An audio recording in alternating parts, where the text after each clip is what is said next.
Moin, ihr Landratten, hier ist schon wieder Hamburg Hafen Live. Gefühlt, ja, haben wir eben erst ausgemacht. Gleiche Stelle wie gestern Abend und ja, heute erwartet uns einiges und auch etwas, was nicht erwartet ist. Und deshalb geht es auch etwas eher los. Und zwar kommt die MS Bleichen da hinten. Die hatte ich natürlich nicht auf dem Zettel, aber das ist so ein schönes Schiff, dass ich mir gedacht habe, komm, hau mal einen Schlag rein, sieh mal zu, dass du die Kiste anschmeißt hier. Und dann starten wir einfach schon. AIDA geht 17 Uhr und 17:30 Uhr raus, also da haben wir noch ein bisschen Zeit. Aber ich denke, für alle Freunde der Seefahrt ist die Bleichen auf jeden Fall ein ganz besonderer Leckerbissen. Ja, Wetter ist auch deutlich besser. Wir haben jetzt hier irgendwie, weiß ich nicht, 18, 19 Grad oder so. Wir haben kaum noch Wind. Ja, Wasser ist relativ glatt, also das verspricht ein sehr angenehmer Stream zu werden. Nach den beiden AIDAs erwarten wir auch noch die HMM Nuri und ich glaube, da kommen noch ein oder zwei andere Containerschiffe. Also ein bisschen was an Beifang steht auf jeden Fall auch auf dem Programm. Ich wünsche euch viel Spaß. Schön, dass ihr schon dabei seid, auch wenn es etwas überhastet mal wieder losging hier, aber das ist ja quasi schon normal. Also überhastet ist quasi das neue Normal. Da hinten ist auch die Sim America, die ist eben gerade rausgegangen, die seht ihr ganz rechts. Und ja, auf der linken Seite seht ihr die MS Bleichen, wirklich ein sehr, sehr schönes Schiff. Alter Stückgutfrachter, liegt normalerweise hinten in der Nähe vom Hafenmuseum. Standen wir ja auch schon direkt davor, als wir mal einen Stream gemacht haben, hinten bei den Autotransporter am Oswaldkai. Also das in Fahrt, ich weiß gar nicht, also ich glaube, wir hatten es mal bei einer Auslaufparade, Hafengeburtstag, da hatten wir die Bleichen mal in Fahrt. Ansonsten bin ich mir gar nicht sicher, ob wir die schon mal hatten. Ja, Tanja kommt ein bisschen später nach, die musste sich noch um ein paar Sachen kümmern. Ich habe mir die Quälerei über die A7 angetan, bin mit dem ganzen Geraffel durch den Tunnel gefahren. Hier rüber auch schon zeitlich los, weil ich mag das immer nicht, wenn es so stressig ist. Und ja, Tanja hat gesagt, sie kommt danach, die nimmt dann eine Fähre und wird irgendwann hier rüber kommen. Und ja, es ist halt auch einfacher mit den Hunden, wenn sie dann ganz individuell auch wieder abhauen kann. Also falls es dann doch länger dauert als erwartet, dann kann sie jederzeit auch wieder abdüsen. Ja, Tim grüßt vom Strand auf Mallorca.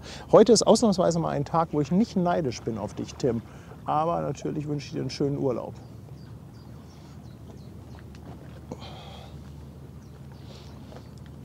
Hier kommen auch schon Grüße von der Sol. Wir winken nachher mal Deck 11 Backbord. Ja, ich hoffe, wir sehen euch. Also ihr müsst euch dann immer ein bisschen bemerkbar machen. Je größer das Bettlaken ist und je bunter, umso besser ist es. Sol soll 17:30 Uhr rausgehen, AIDA Nova um 17 Uhr. Ja, und es war natürlich wieder die große Frage, Paddy, wo stellst du dich hin? Gehst du zum Bubenei-Ufer oder gehst du in die Stadt rein zum Cruise Gate oder zur Seemannsmission, wo man dann auch ein bisschen mehr von den Hörnern hat. Aber am Ende hat das Bubenei-Ufer gewonnen, denn hier ist einfach mehr los. Ist einfach so. Ich brauche definitiv noch einen weiteren Kameramann, der mit einer Remote-Kamera hinten am Cruise Gate steht. Aber man braucht ja immer noch etwas Room for Improvement, wie man so schön sagt.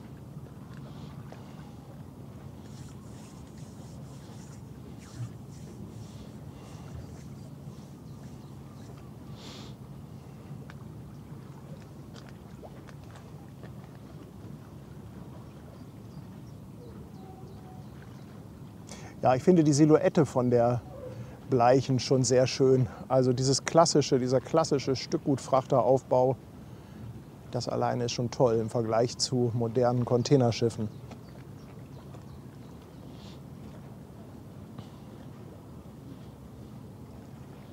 Ja, am Bubenei-Ufer steht mein Postkasten. Ja, in der Tat.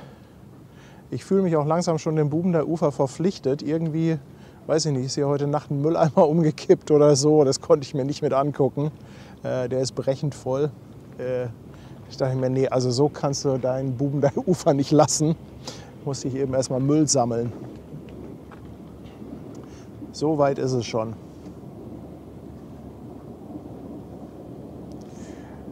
Ja, da ist ein Lotse unterwegs. Mal gucken. Könnte sein, dass die zur Nova oder zur Sol möchten. wäre ja zeitlich, boah, ein bisschen früh wären sie. Aber die wollen ja auch alle ein bisschen die Sonne genießen. Möchten auch wieder sehr nah an mir ranfahren und möchten auf keinen Fall abbremsen. Junge, Junge, Junge, Junge. Und jetzt gibt er noch mal Gas. Verdammte Hacke, das geht doch in die Hose. Scheiße.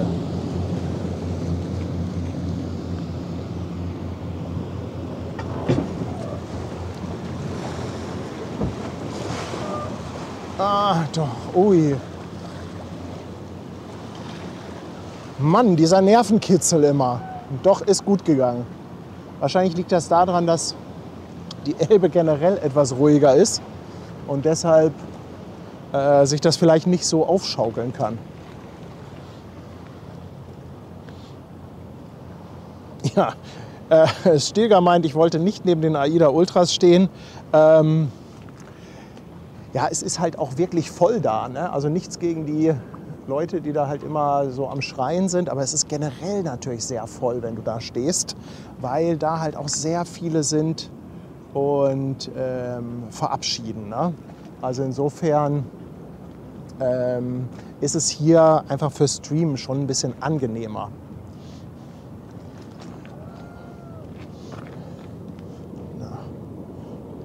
Da hinten sind auch wieder ein paar Spaßkanonen, die Ripp-Piraten.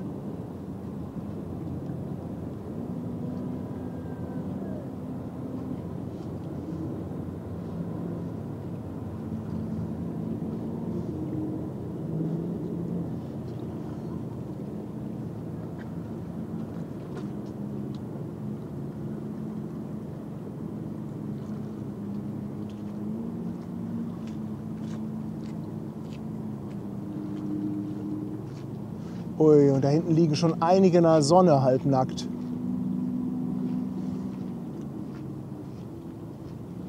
Ja, das sind sie, die Großstädter, ne?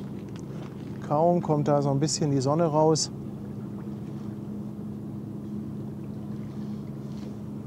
Die Polizei ist auch da. Alle wieder versammelt, alle Akteure des Hafens.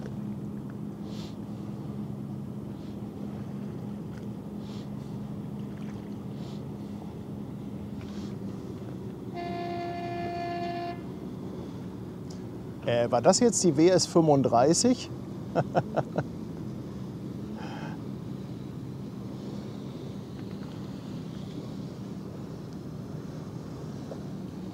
Ein kleiner Gruß. Och, ist das süß, das Hörnchen.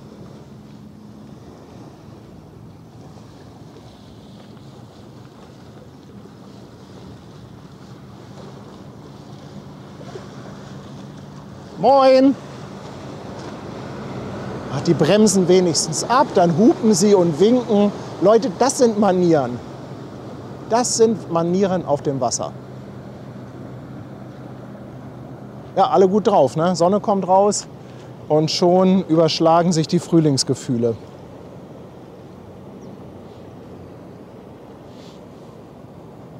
Ach, guck mal, Darkentoasten schreibt, er ist gerade Ausstellungseröffnung im LWL-Museum Schiffshebewerk Hamburg und hat die Ausstellung gefunden, wo auch ein paar Bilder von mir sind. Ach, das freut mich ja.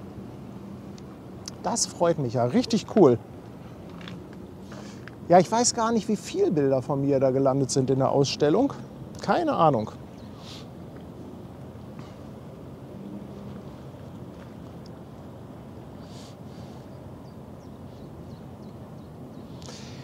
Was das Thema Kompasskalibrierung von der AIDA Nova angeht, ja, ich habe nochmal nachgefragt. Die Quelle, die der gute Torben hatte, da wollte er jetzt auch seine Hand nicht für ins Feuer legen. Dann habe ich beim Lotsen nachgefragt und die Lotsen oder der Lotse, den ich kenne, der meinte, wenn das der Fall ist, dann erfahren die das auch erst in dem Moment, wo die quasi zur AIDA abkommandiert werden oder abgerufen.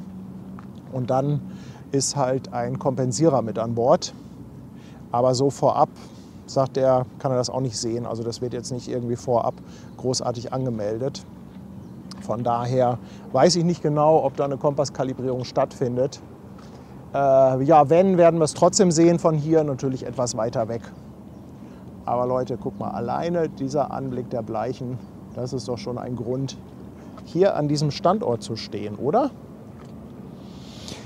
Axel meint, er hätte 17 Bilder entdeckt. Oh, das ist aber schon ordentlich, oder? Marita fragt nochmal, wann die AIDAs rausgehen. Also meine Info ist AIDA Nova 17 Uhr, AIDA Sol um 17:30 Uhr. Ja, mit der üblichen akademischen Stunde von AIDA.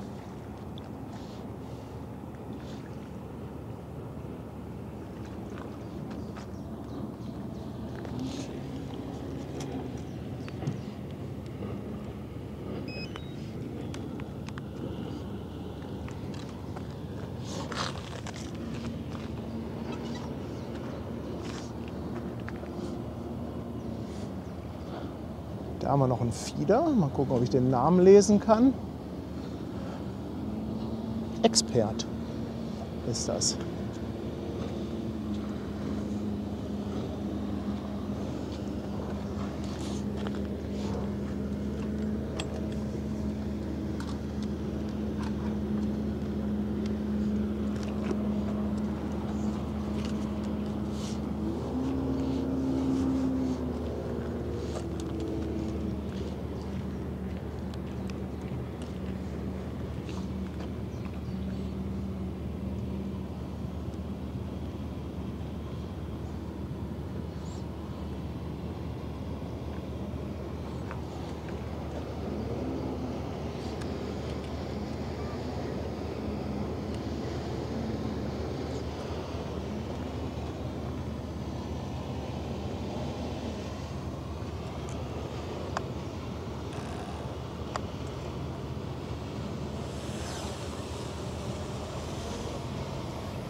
Ja, und da sind auch wieder unsere Freunde von der Haddock, die gerne das Bild ein bisschen für sich einnehmen möchten.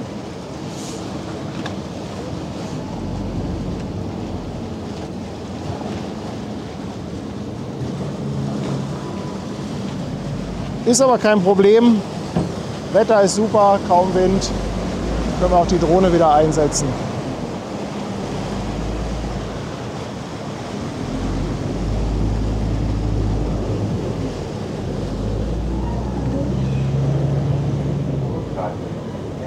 So, bin auch gleich wieder im Chat bei euch. Ich muss das hier gerade mal alles so ein bisschen alleine managen, bis Tanja dann auch da ist.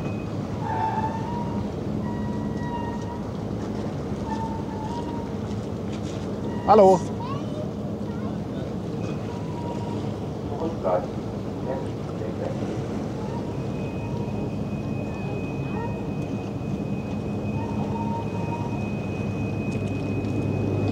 Schöne Formationen kommen die da angeschippert.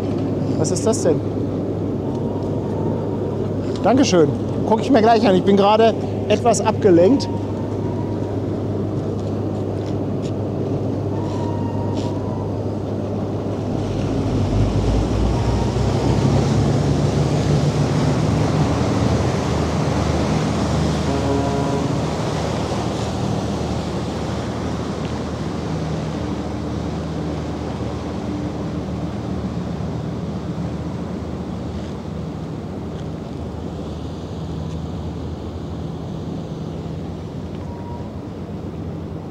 Mann, was ist hier los am Bubendei-Ufer?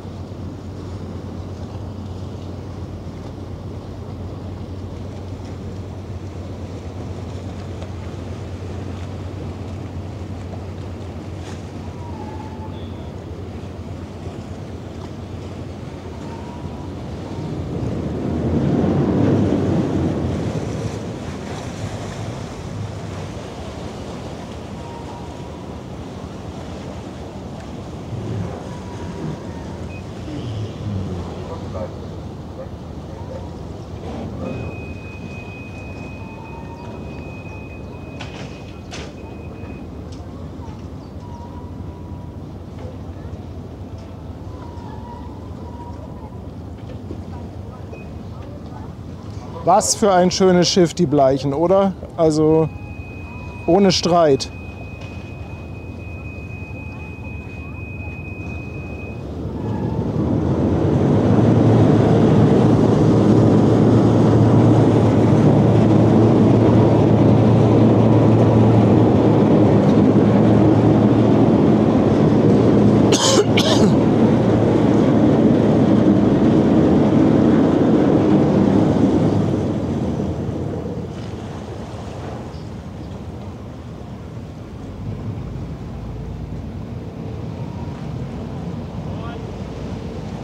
Moin!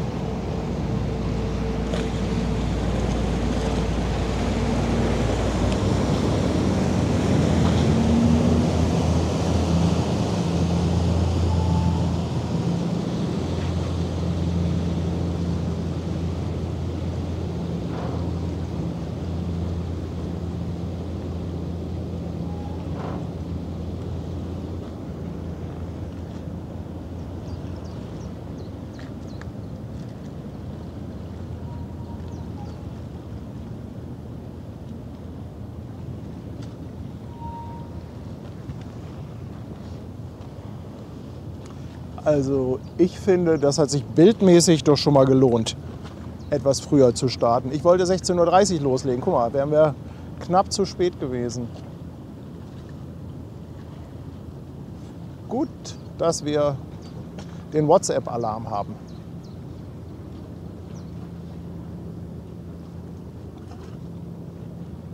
So, und ich bin auch gleich wieder bei euch im Chat. Wenn wir gerade die Drohne wieder einfangen.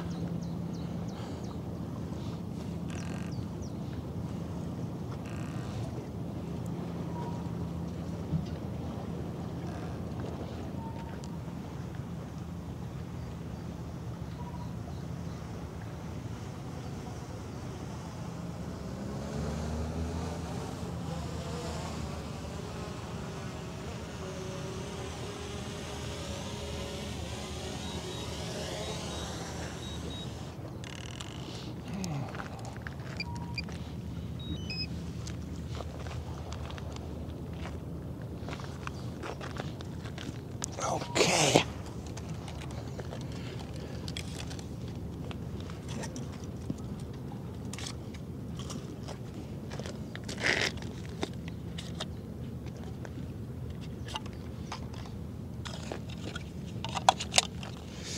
Gleich mal wieder an die Lade hängen. Wer weiß, was da heute noch so kommt.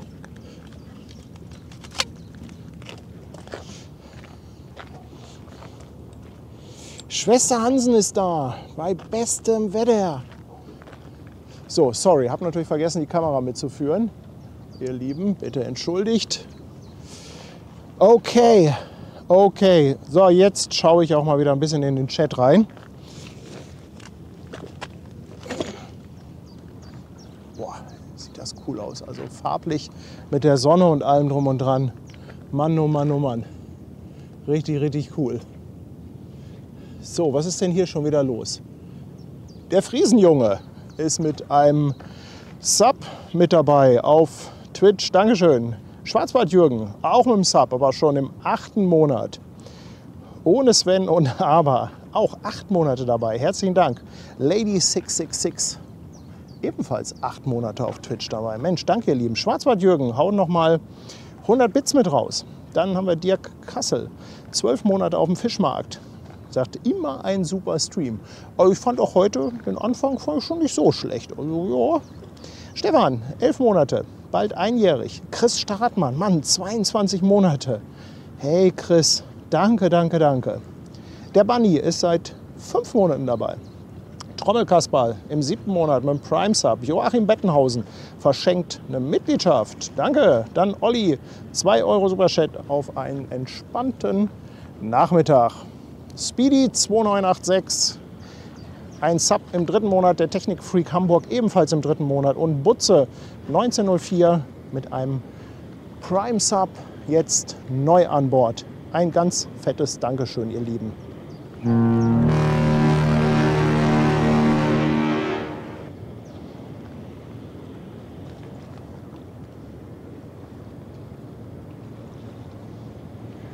James R. Barker, eins unserer Lieblingshörner, würde ich sagen. So, jetzt bekommt ihr auch wieder ein bisschen Aufmerksamkeit.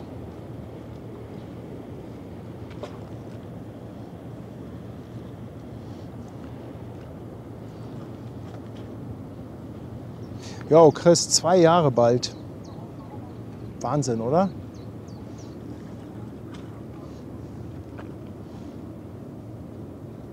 Wer hätte das gedacht, dass der Kanal schon über 2 Jahre alt ist? Also ob die Bleichen jetzt bei der Parade Hafengeburtstag dabei ist, das weiß ich nicht. Aber ich glaube, das kann man schon nachgucken. Also wenn ihr mal nach Hafengeburtstag Programm guckt, da findet ihr, glaube ich, auch eine Aufstellung der Schiffe. Und da steht auch bei, ob ein Schiff bei der Parade mitfährt. Ich kann es euch nicht hundertprozentig sagen, weil die Bleichen in den letzten Jahren nicht immer mitgefahren ist. Ich glaube, letztes Jahr ist sie nicht mitgefahren und davor das Jahr ist sie nur die Auslaufparade. Nee, Quatsch, das war die Stubnitz. Die Stubnitz ist letztes Jahr nicht mitgefahren und davor das Jahr nur die Auslaufparade. Ich glaube, die Bleichen ist öfter mitgefahren, aber ganz genau kann ich es euch leider nicht sagen, ihr Lieben. Vielleicht mag ja jemand mal nachgucken.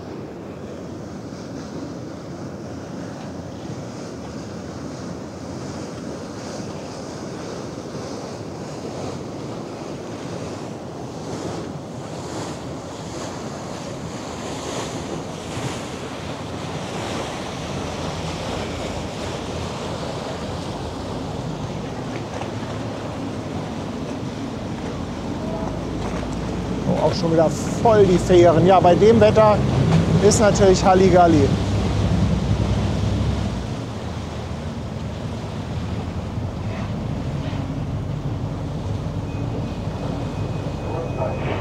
Ja, Mirko kann mich sehen. Mirko, wenn du mich sehen kannst, dann würde ich sagen, ein Stück Käsekuchen und eine kalte Cola.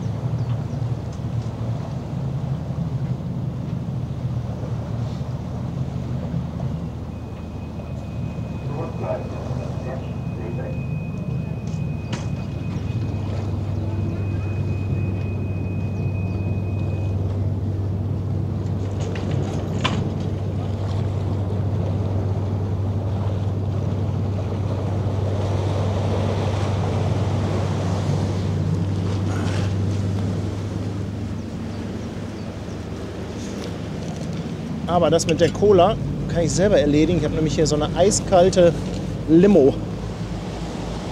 Und die gebe ich mir jetzt erstmal.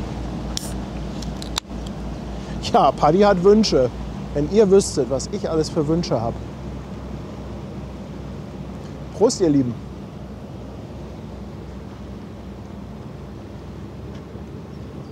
Ah, herrlich. So, Christa, was hast du denn jetzt mitgebracht hier? Mein Kompass. Christa ist nämlich hier. Ach, weil mein Kompass letztens so versagt hat. Auch das ist ja lieb von dir. Christa ist nämlich auch hier. Dass ich den hat von meinem Mann her noch. Ja. Ja, mein Kompass hat letztens so versagt So, mit und da Sonnenuntergang. fiel mir was ein. Ich denke, Mensch, du hast den doch noch in der Schieflade. Jo, muss ich den erstmal kalibrieren? Muss ich mich erstmal ein bisschen im Kreis drehen? Aber nicht, dass du ins Wasser fällst. Bitte nicht. Das ist lieb von dir, Dankeschön. Gerne. Dann weiß ich wenigstens, dass er drauf kann, dass meine Tasche am Gürtel machen. Sensationell. Ja, das kostet wieder. Ja, das kostet wieder, ja. Naja, da habe ich am wenigstens das Richtige getan. Nein, das freue ich mich drüber. Kleiner, nützlicher Tinnef.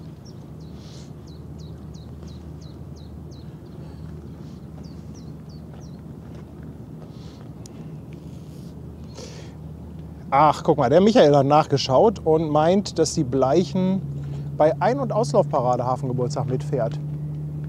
Ja, wirklich ein schönes Schiff, oder? Richtig schönes Schiff.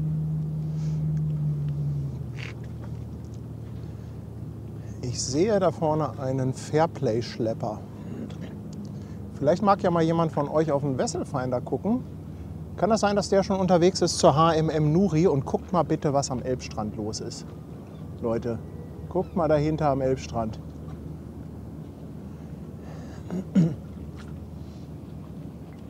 Ja, ich hoffe, ihr könnt verstehen, warum ich mich auf die Südseite der Elbe verzogen habe.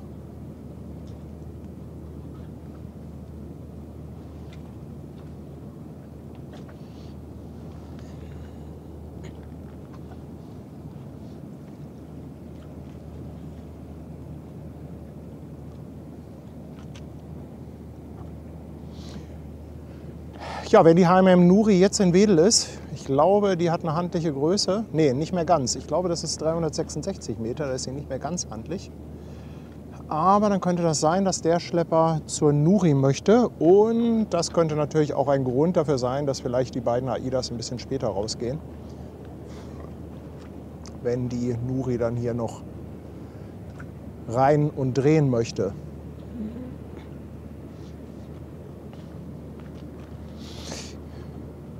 Ja, also meine Info war jetzt AIDA Nova 17 Uhr, AIDA Sol um 17:30 Uhr. Wenn jetzt die Nuri reinkommt, kann das natürlich gut sein, dass die Nova vielleicht auch noch ein bisschen wartet. Also die Chance wäre durchaus gegeben. Vielleicht macht sie ja doch noch ihr Kompass-Kalibrierungstänzchen da hinten.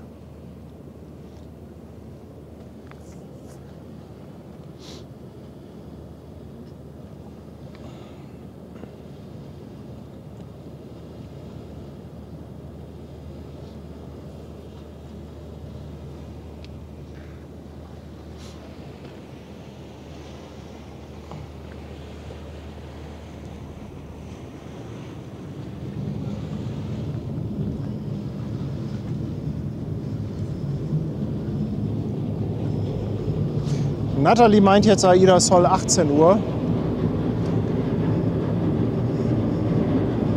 Ja, würde mich auch alles nicht wundern. Natalie, wo hast du denn die Information her? Ist immer schön, wenn ihr bei Zeitangaben vielleicht auch dazu sagt, was die Quelle ist. Dann kann man das nämlich ganz gut einschätzen. Ja, ob das passt oder ob das eventuell eine Quelle ist, die wir schon kennen und die vielleicht älter ist.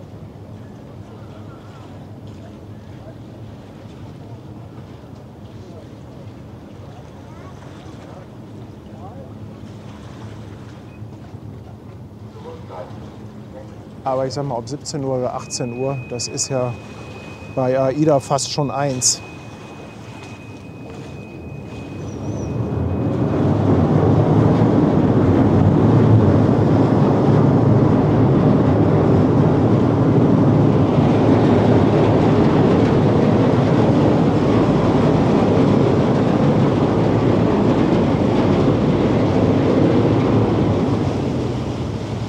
Ach, guck mal, der Kapitän auf Hannover hat wohl 17:30 Uhr durchgegeben. Ja, das passt dann aber dazu, dass die auf die HMM Nuri warten. Halbe Stunde.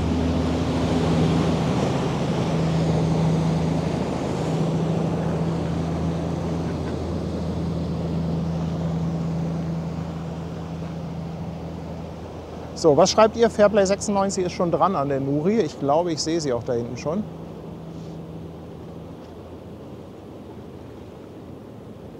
Ja, und die 94 ganz gemächlich hier. Schöne Elbstrandtour.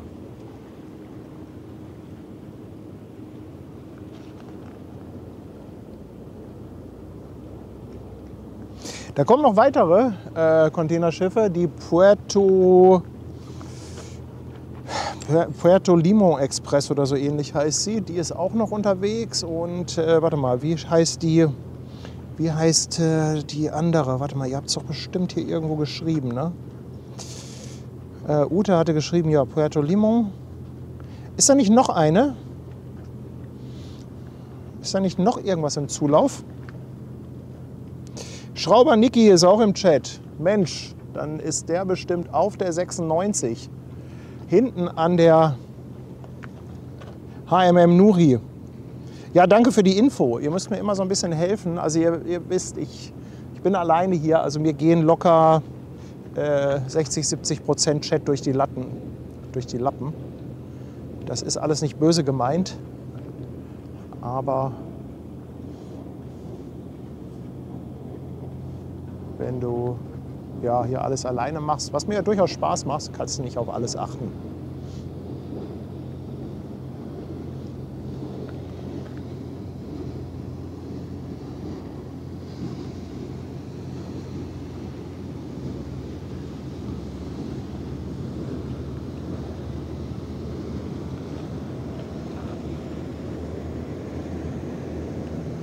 Ja.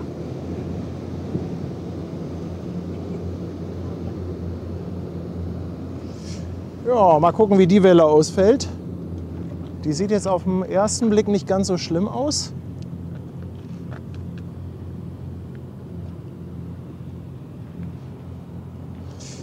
Ja, und da hinten, da haben wir schon die HMM Nuri.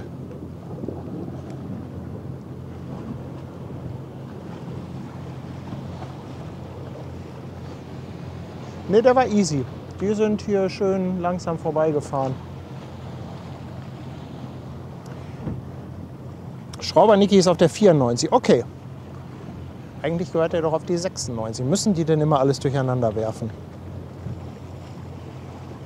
Stimmt, McGame. Genau, das ist es, was ich hatte. Die Ever Forever. Die Rick Astley. Together Forever.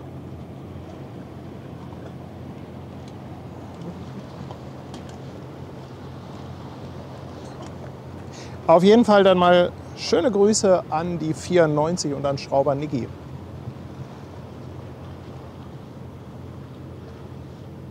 Genau, hier Viking Firefighter hat es auch noch mal, die MSC Abidjan, die auch noch. Ich muss mir das mal aufschreiben in Zukunft. Diese Schiffsnamen. Zu Hause hatte ich die alle gesehen in der Segelliste und dachte mir, ja. Aber mit Merken, das wird nichts. Da ist Peter.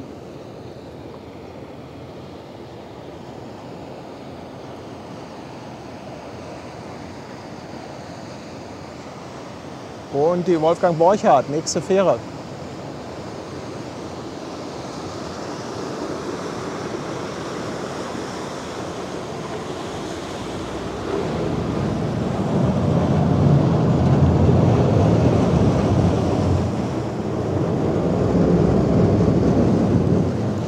Und ich glaube, die Ever Forever, die liegt am CTT, Container Terminal Tollerort.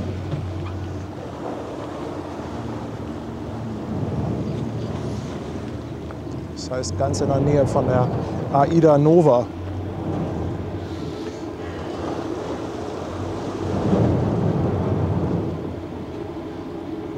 Ich glaube, den Niki müssen wir auch mal blau machen im Chat, damit ich den sehen kann.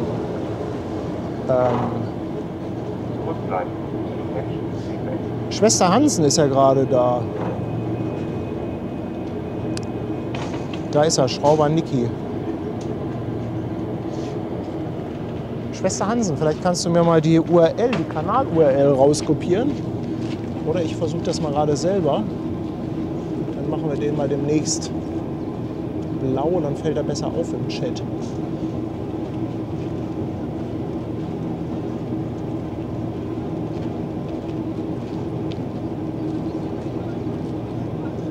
Irgendwie kriegen wir das schon hin. Irgendwie kriegt es schon hin.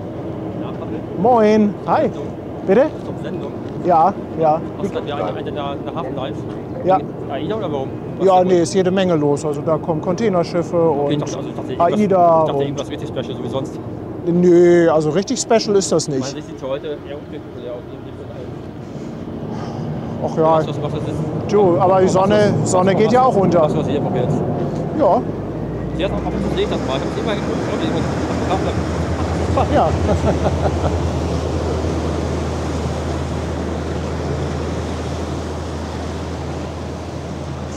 Wie geht's dir denn? so weit. Muss? Hier ist gar nicht ein bisschen ruhig noch. Irgendwie. Aber. Was soll ich sagen? Also kälter. Aber Ja, sag ich das? ja. Guck mich nicht so an. Ja, nee, wir haben mal Besuch. Meine Frau und ihre Zwillingsschwester, die hatten gestern Geburtstag. Ja. Mal gucken, gestern hat da mich nach Hamburg an. Und seid ihr einfach so jetzt ein bisschen unterwegs? Oder Ja, bist wir du wollten jetzt, Bilder machen irgendwie, aber es ist über so recht voll. Ich dachte, komm, wir fahren hier rüber, gehen hier irgendwie in die Industrie rein. also da ist alles so ja, voll. ich hab ewig keine Bilder von den beiden zusammen. Wir wollten irgendwie ein paar Fotos machen, aber das ist halt da, macht überhaupt keinen Bock. Ja. Und wir dachten, eigentlich dachten wir Dockland, als wir in der Ida gesehen haben, dachte ich, ja, ist klar, okay, vergiss es. Kannst vergessen alles. Ganz alles zu voll. Kannst du wir alles wollen irgendwie vergessen. Hier gucken, dann vielleicht gleich vom Ruschpark aus rüber Richtung Jenischpark mal rein. Ja, aber das ist doch ganz Das ist die cool. beste Option irgendwie noch. Das ist doch ganz cool. Das ist einer der Tage, wo ich mal nicht Fahrrad fahre. Deswegen muss man sich Ja. halt mit den Menschen beschäftigen, die leider hier rumlaufen. Ja, hier ist leider auch nicht so wirklich geil. Ja, ich finde hier Also hier so ein bisschen so die Mauern die und Wand finde ich sowas, geil, ne? Genau, und ich weiß nicht, bis zum ersten Containerstück ist es auch nicht so mega weit. Von der Also das du muss kannst ja einfach hier ein ganzes Stück laufen, Genau. aber irgendwann kommt da ja ein Zaun, ne? Ja, wir fahren sonst, wenn wir mit dem Fahrrad in Finkenwerder fahren wir mal hier durch. Und dann, Ja. wenn du hier runter gehst, ein Stückchen, also quasi die Hauptstadt, diese einzige Straße lang kommst, du auch an dieses Containerstück. Ja. Das ist zumindest auch ganz okay noch vielleicht. Aber einfach eigentlich wollen wir nur ein bisschen weg vom Menschen. Das ist aber auch ganz schön aufgefahren. Ja, aber dafür ist es halt live, ne? Das heißt, du machst 2 Kameras, hast du quasi beim Wechsel. Ja, Und der Rest ist dann quasi nur Sendekram, ne? Ja, cool. genau. Wie lange Genau. machst du über diese Dinger? 2 Stunden? Du, immer so wie was passiert, ne? Manchmal nur eine Stunde, kann auch schon mal 4 Stunden werden. Okay. Ist das mittlerweile so dein Hauptding? Oder was Ist mittlerweile ein Großteil, ja. ja, ne? Ja. Hab ich mir gedacht, dass das sogar viel Ja, Cool. Du, viel Spaß. ja. Wahrscheinlich Schön, dich mal wieder gesehen zu Ja, haben, ich ne? dachte, darum dachte ich, ich Ja. sag mal kurz Hallo. Also ich dachte so, da steht aber einer mit viel Kram. Ich sag, ach, das ist Paddy. Ja, steht einer mit viel Kram, ist schön, ja. Es kann nur einer sein. Ja, Jana hat das auch nicht noch, weil wir hatten damals, das letzte Mal, ich glaube, eins der letzten Hochwasser hatten wir gesehen, als du da warst im Film. Ja. Weil wir selber halt zuvor waren, den Arsch versuchen zu Das ist aber auch schon eine Weile her, ne? ja, ja, Das war letztes Jahr. Jahr. Vor 2 Jahren oder so, Mhm. genau. Genau. Ich dachte, wir saßen zu Hause, haben beide den Arsch hochbekommen, um selber wieder zu fahren. Das ist halt nicht von uns aus, wir wohnen ja auch immer da, wo ich früher gewohnt habe, von daher wäre es ja nicht weit gewesen. Ja, Aber wir waren echt zu faul. das ist mein Vorteil, dass viele zu faul sind. Ja, wobei muss man auch sagen, also ich bin ja für so Landschaftssachen, bin ich auch immer noch, mir fehlt halt der Mensch da drin. Ja, also Ist so. Also wir gehen morgens, Ist so. wir fahren mittlerweile sehr viel halt in die Heide mit dem Fahrrad raus. Also halt so mit so Gravelbikes. Und dann halt viel mit Kamera dabei. Ne? Dann auch gerne morgens um 6 Uhr Sonnenaufgang raus, einfach weil es noch leer ist, keine Autos, keine Menschen, keiner nervt. Irgendwie, aber Das ist hier auch am schönsten. Also die Schiffe gucken ist ja ganz nett, aber schön wird es eigentlich dann, wenn die Menschen ins Spiel kommen. Ne? Hier so die ganzen wenn mehr passiert. Ne? Hafenarbeiter und Ja. so. Ne? Und wenn es nur jemand ist, der mal winkt oder mal ein bisschen auf die Hupe drückt Ja. und so. Klar, ne? ist natürlich fürs Video sehr viel spannender. Ist viel spannender, als wenn du jetzt einfach nur so einen Blechkasten hast, der da Ja. durchfährt. Ne? Ja, zumal die sich Ja. auch mal wieder wiederholen, ne? Irgendwann. Wobei das ist wahrscheinlich sowas wie AIDA oder so ist wahrscheinlich dann schon wieder ein bisschen besonderer, weil die auch nicht so oft da ist. AIDA ist jede Woche da. Ist die jede Woche kommen? Echt? Jede Dann Woche, verpasse ich 2, 3 Mal, ja. Einfach mit Ja, ja. verpasst das Ding. Ja. Na gut, alles klar, ne? Vielleicht ist auf dem Rückweg. Hau rein, tschüss. Ja, sorry, ein ganz alter Fotografenkollege, gerade hier spontan reingekommen. Musste ich jetzt mal ein bisschen schnacken. Bitte entschuldigt, aber das war es wert, mal ganz kurz hier so einen kleinen Schnack abzuhalten. Schon seit Jahren nicht mehr gesehen, ewig nicht mehr.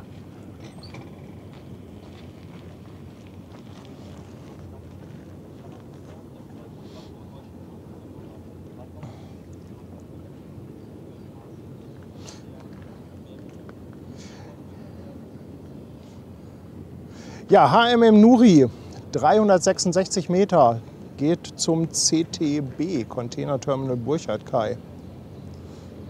Dann haben wir die Puerto Limón Express mit 210 Metern. Die soll circa 19 Uhr da sein, möchte zum CTA gehen, kann also auch nicht mehr so wahnsinnig weit entfernt sein. Dann haben wir auf jeden Fall die Ever Forever als Abgänger. Wir haben die MSC Abidjan. Ja, und noch einiges anderes, was dann noch so kommt, gucken wir mal. Wir werden uns jetzt erstmal um die HMM Nuri kümmern und dann um die Kussmundschiffe. Und dann gucken wir mal weiter.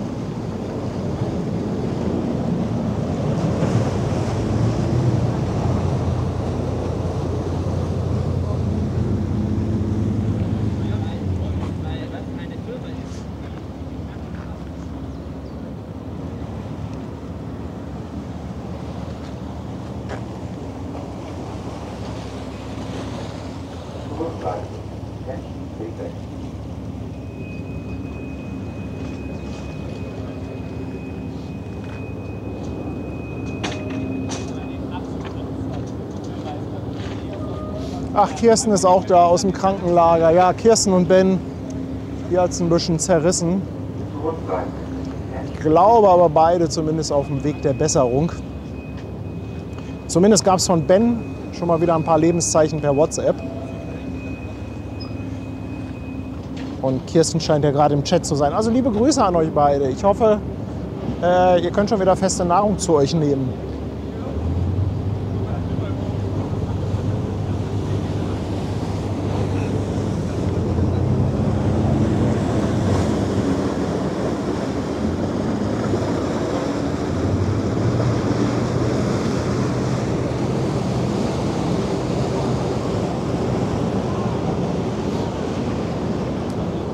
Ach, die Ever von Ever verholt nur. Ja, danke für die Info.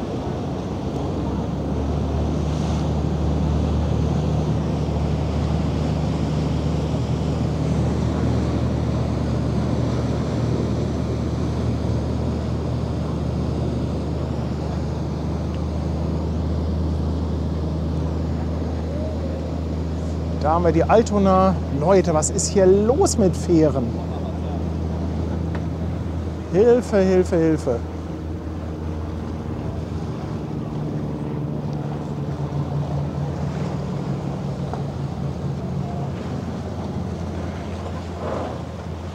Ja, die winken alle von der Fähre. Mir ist aber auch nicht ganz wohl dabei, da jetzt voll drauf zu halten, weil da stehen natürlich noch ganz viele andere mit an Bord.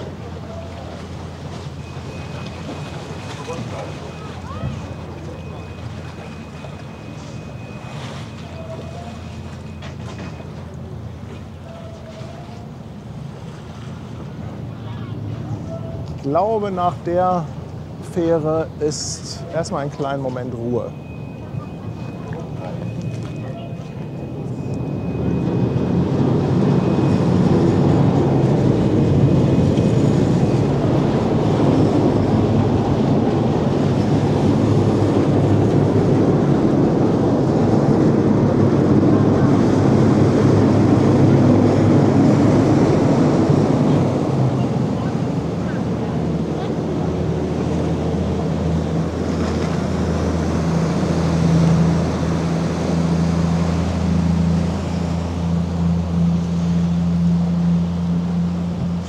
Ob Brigitte noch kommt, kann ich euch nicht sagen. Manchmal taucht sie auf, manchmal nicht. Also eigentlich ist die Chance immer relativ groß, dass sie zumindest mal vorbeikommt. Aber ich weiß es nicht.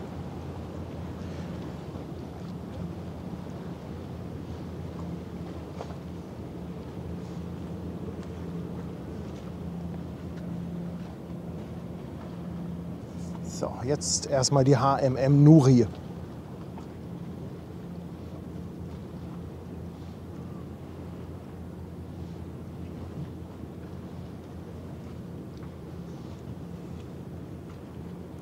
Tim hat noch 2 Flieger entdeckt, die über die Elbe kommen. Ja, gucken wir mal. Also die kann ich ja eigentlich nicht übersehen, wenn die hier reinkommen.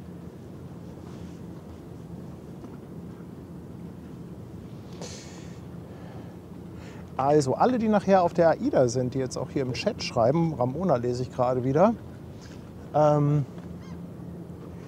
ja, ihr müsst irgendwie auf euch aufmerksam machen. Bitte sagt nicht Deck so und so. Ich weiß immer nicht, von wo ich zählen muss. Also gut ist immer, wenn ihr ja, oben bei den Buchstaben steht, bei dem Logo oder vorne irgendwie, also irgendwas, was man so gut beschreiben kann. Aber mit Decksnummern, da tue ich mich ganz, ganz schwer.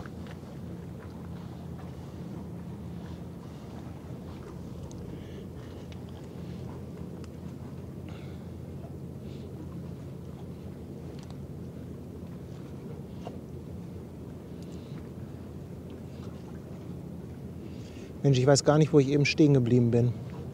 Trommelkasper, 7 Monate Prime Sub. Ich glaube, dich hatten wir schon. Und Joachim Bettenhausen mit der verschenkten Mitgliedschaft.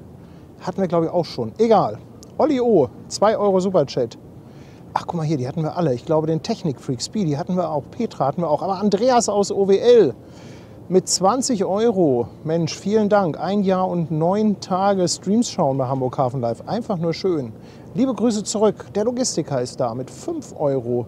Super Chat sagt, heute hast du Glück, dass kein kalter Wind weht. Deswegen hat es mit der Südseite genau richtig gemacht. Oder hast du es mit der Südseite genau richtig gemacht? Ja, das ist in der Tat. Also Wind macht doch immer einen ganz, ganz großen Unterschied. Und Mike schickt 2,49 mit Grüßen von der Ostsee. Dankeschön und liebe Grüße zurück an euch. Genießt die Zeit.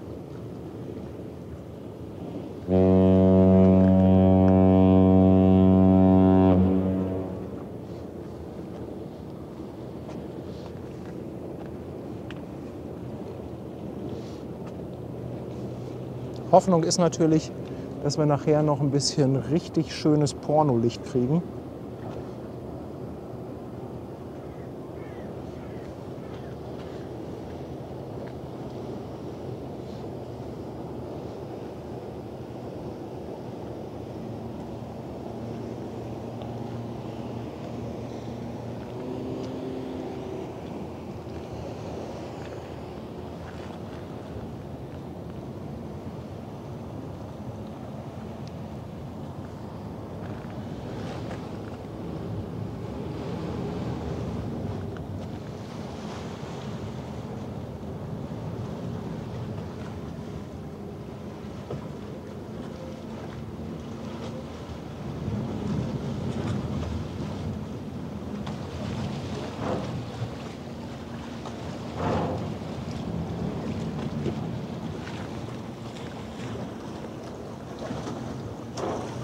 Noch mehr melden sich von der Nova. Der Noah auf der Nova.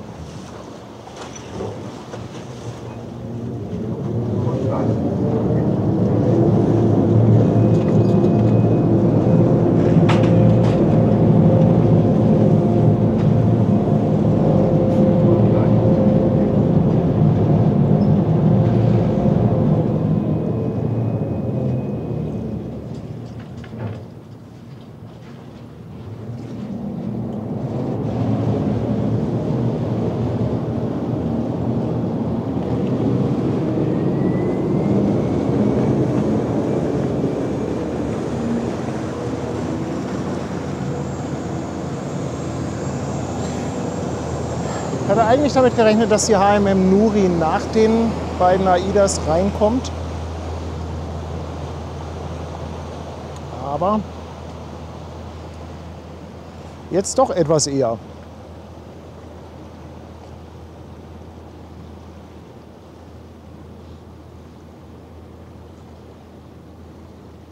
Guck mal, Noah schreibt, stehe ganz vorne, Deck oben. Da kann ich was mit anfangen. Vorne und dann ganz oben Deck. Dann noch die HSV-Flagge hissen und dann finde ich dich.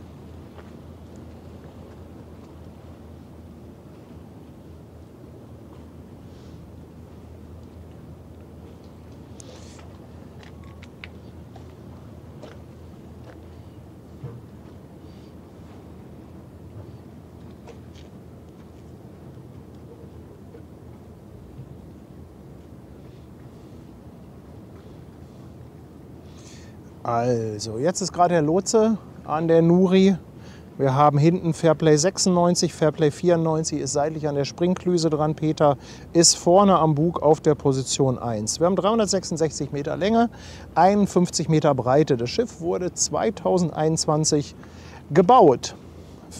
Fährt unter der Flagge von Liberia und hat eine Kapazität von rund 16.000 Toy Standardcontainern. Breit ist sie 51 Meter. Ich glaube, das habe ich noch nicht gesagt. Und kommt gerade aus Wilhelmshaven. War davor in Rotterdam, davor in Algeciras und dann davor in Yangchan. Yangchan, der Tiefsee-Wasserhafen von Shanghai. Ich glaube, es ist nominell der größte Containerhafen der Welt. Oder ist es mittlerweile Singapur? Nee, ich glaube es ist immer noch Yangchan, der größte Containerhafen der Welt.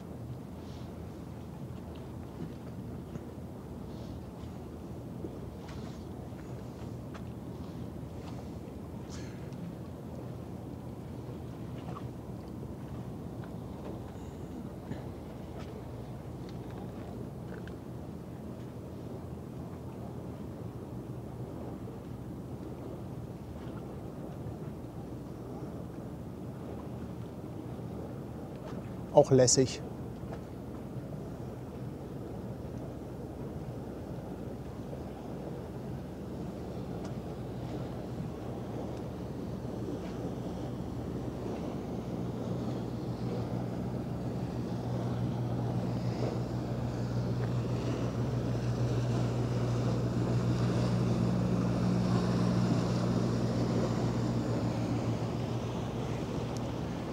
Ist jetzt natürlich noch fieses Gegenlicht, aber das wird gleich deutlich besser, wenn sie auf unsere Höhe kommt.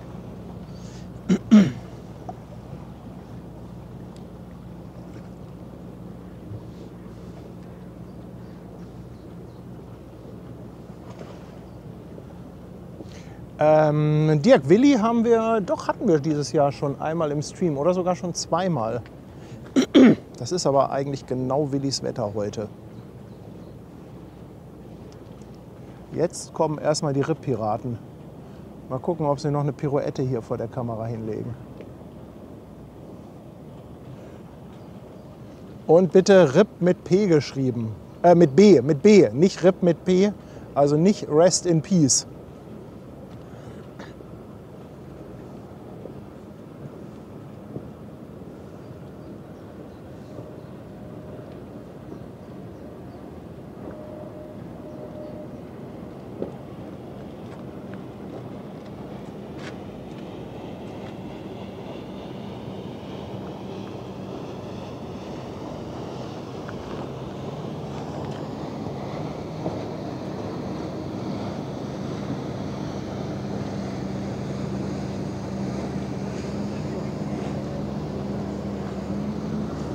So, die wollen auch, glaube ich, super gerne einmal durch die Welle von der Fähre.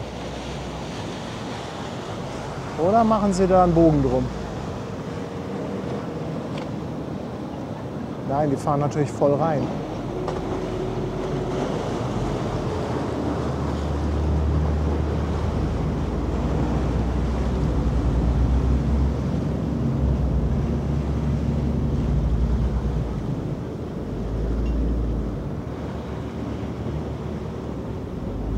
Sind alle gut eingepackt auf den Booten, oder? Also da ist nichts mit T-Shirt.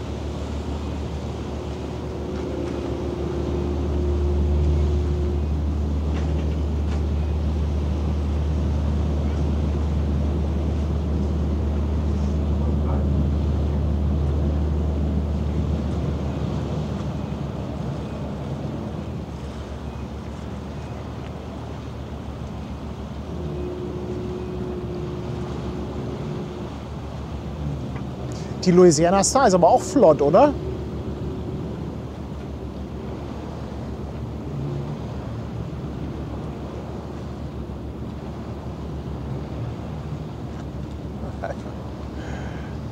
Digga, Digga, Digga.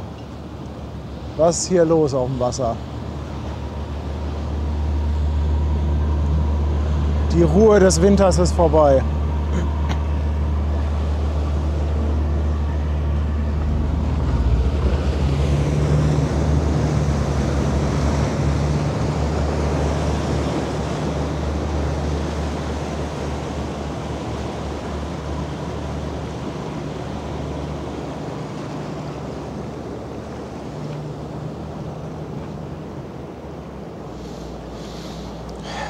So, dann habt ihr ja den Lotsen an der Nova entdeckt. Danke für die Info.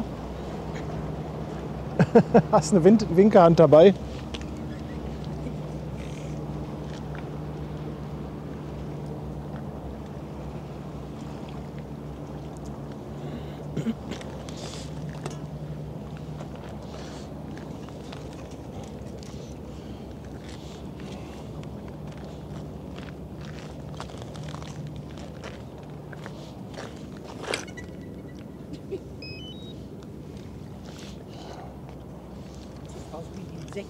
Ja. Vielleicht kannst du gleich einmal so einen Meter zurückgehen nur. Aber ich sag Bescheid, wenn ich starte.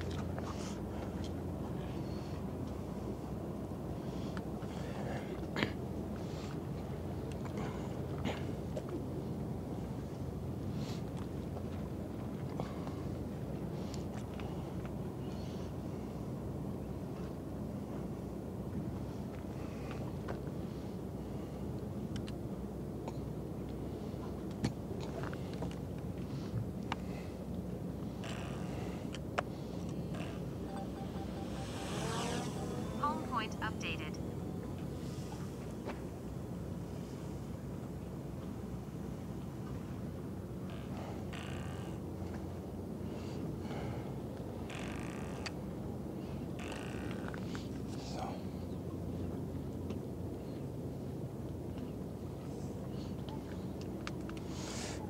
So, kann losgehen mit dem Schiffchen.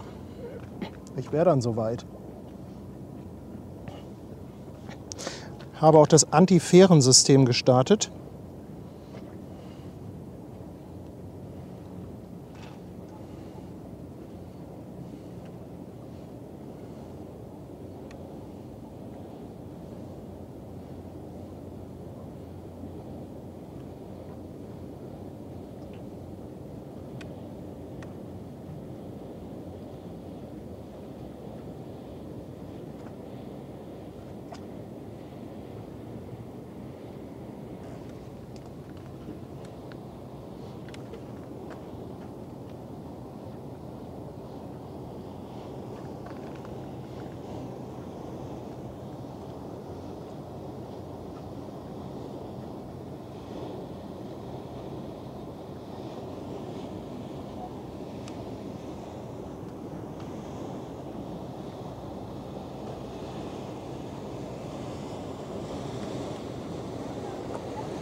Zurückseite.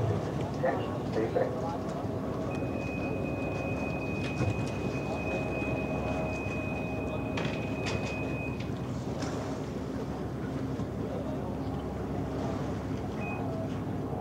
Zurückseite. Attention, stay back.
Da hinten an der Springklüse hängt die 94 mit Schrauber Niki.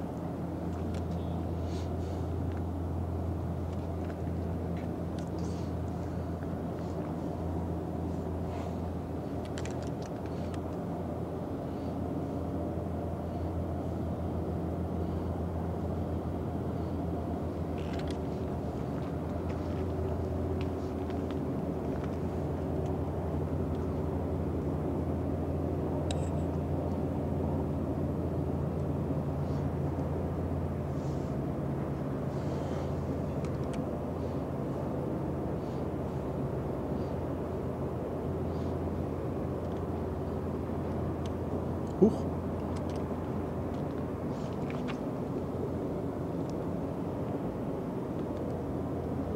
So, da haben wir mal wieder einen schönen Größenvergleich.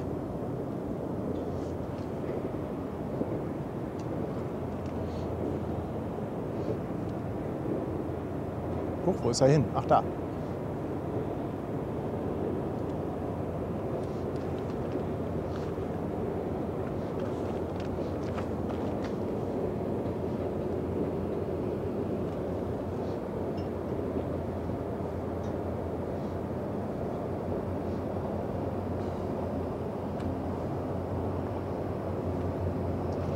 kleben da direkt am Schiff dran und lassen sich einfach so ein bisschen mitziehen.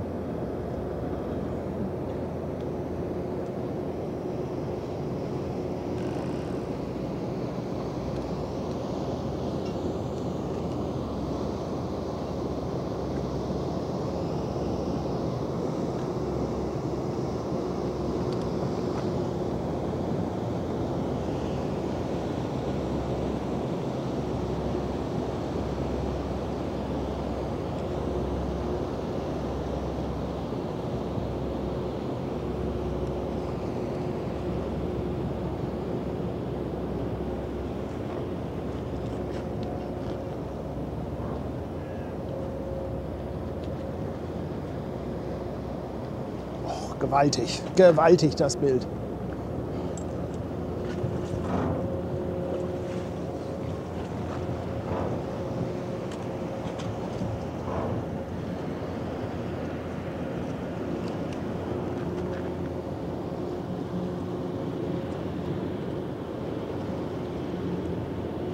Guck mal, da sieht man gerade richtig das Schraubenwasser.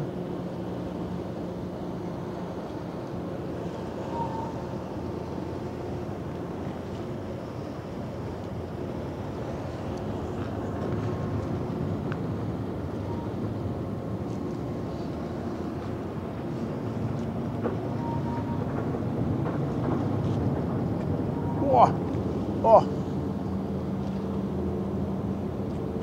Die hängen sich gerade richtig rein.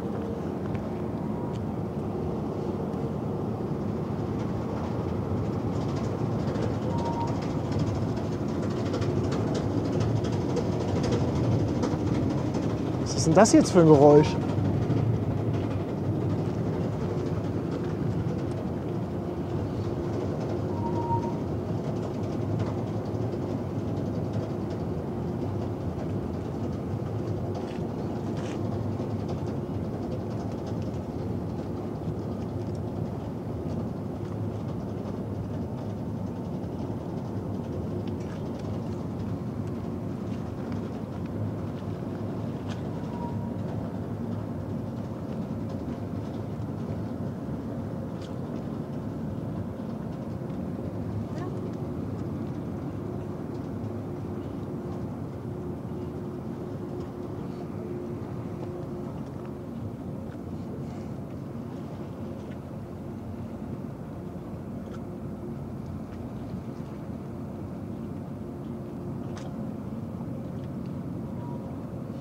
Jetzt sieht man mal ganz gut, wie die Schlepper, zumindest der Achternschlepper, wieder die Seite wechselt, um dagegen zu steuern.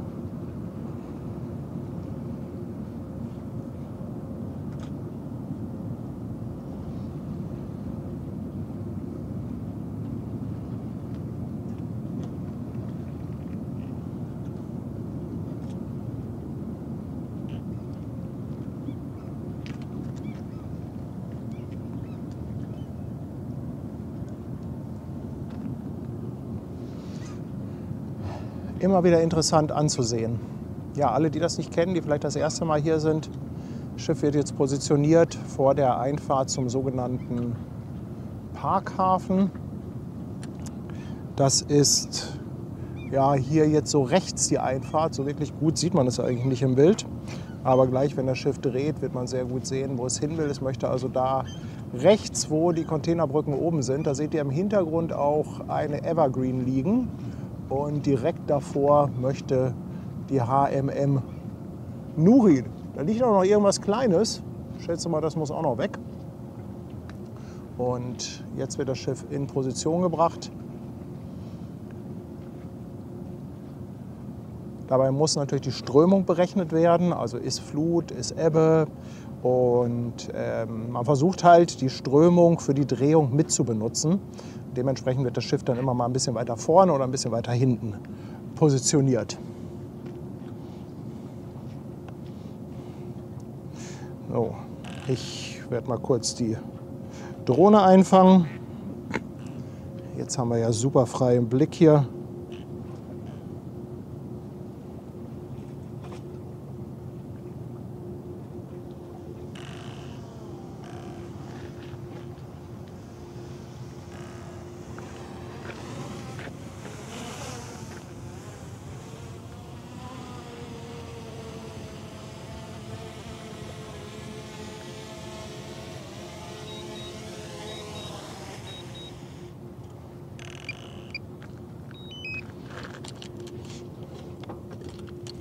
Und dann bin ich gleich wieder bei euch.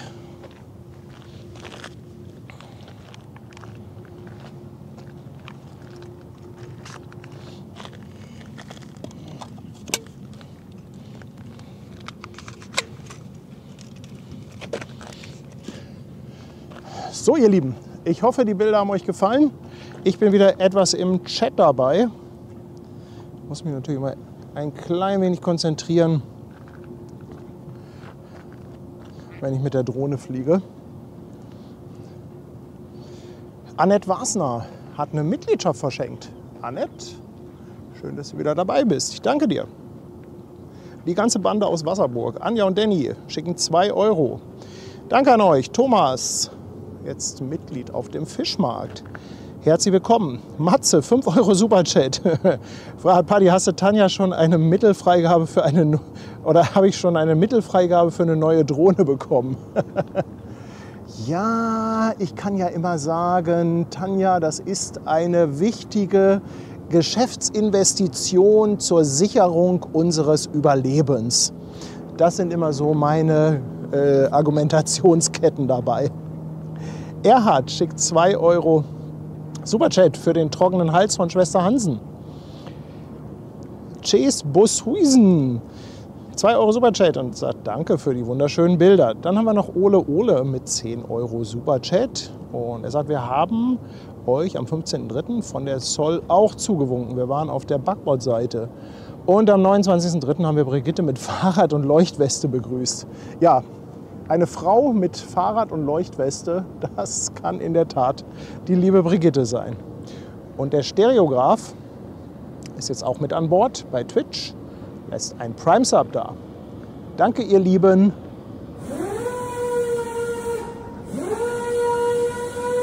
So, guck mal da, die Schlepperarmada rückt aus. Mann, oh Mann, oh Mann, was ist da denn los?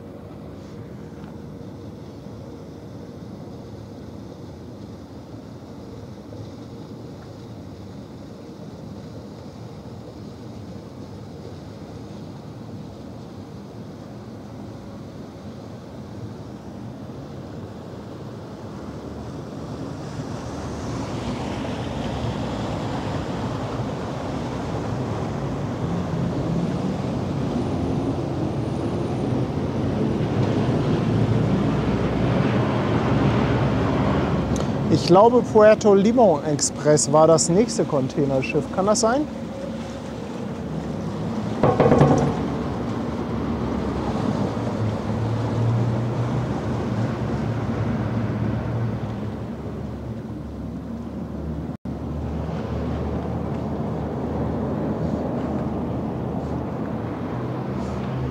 Da kommen sie, die Schlepper.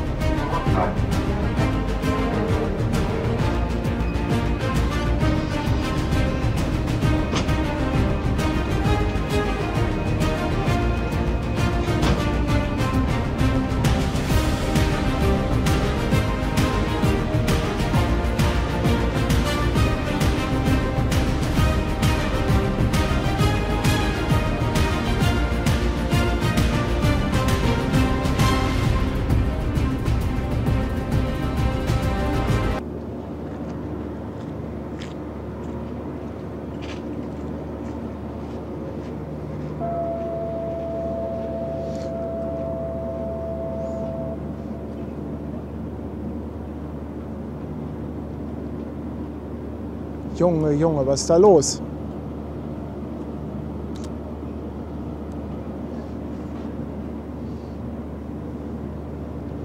Für alle, die es nicht kennen, wenn das Bild mal kurz blinzelt, dann schalte ich um auf den Fotomodus und mache mit der Videokamera ein Foto, weil das geht deutlich einfacher als mit einer extra Fotokamera. Hier für alle mit Höhenangst. Das ist das Therapiebild.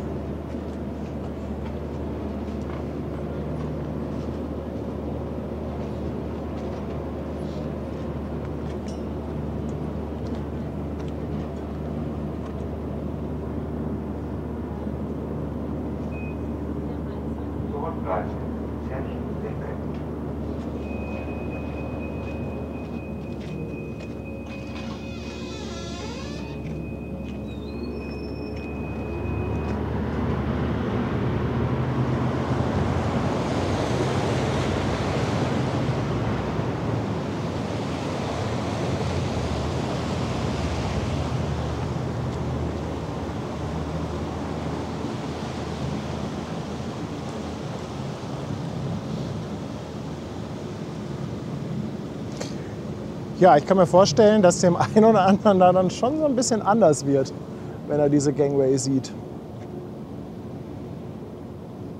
So, Drehpunkt haben sie erreicht. Die Achternschlepper ziehen an und schwupps verschwindet das Schiff. Und ja, jetzt denke ich, wird das auch oder macht das Sinn, dass auch die Aida Nova etwas später rausgeht, also 17:30 Uhr. Die hat wahrscheinlich einfach auf die Muri gewartet.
Ja, und da ganz hinten am Horizont, da sehen wir auch schon den Nachschub.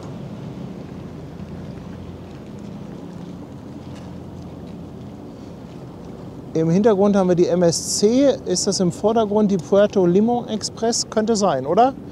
Ich kann das jetzt nicht so gut erkennen. Ihr könnt ja einfach mal kurz auf den Wesselfinder gucken und dann seht ihr das. Moin!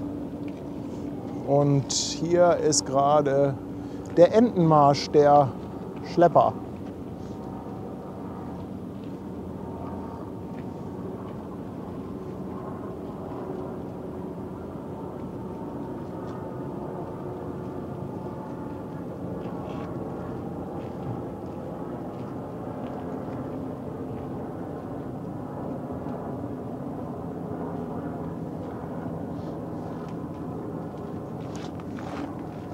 So, schwupps, HMM schon fast drin.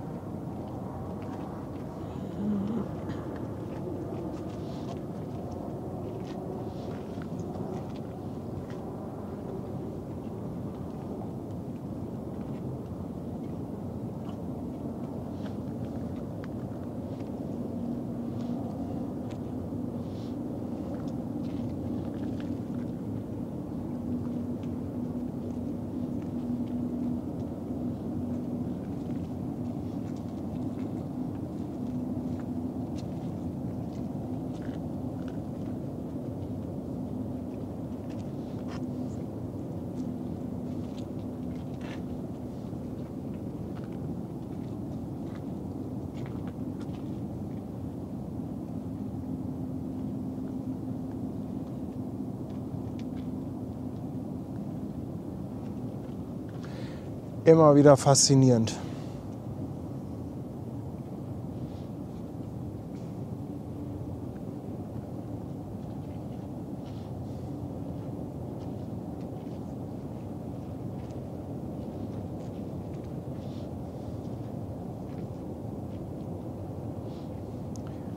Dr. Pesto, danke für dein Prime Sub. Döserjungen, Dankeschön für 11 Monate. Boogieboo verschickt eine 5er Subbombe. Danke dafür. Und Michael, eine verschenkte Mitgliedschaft. Herzlichen Dank für euren Support, ihr Lieben.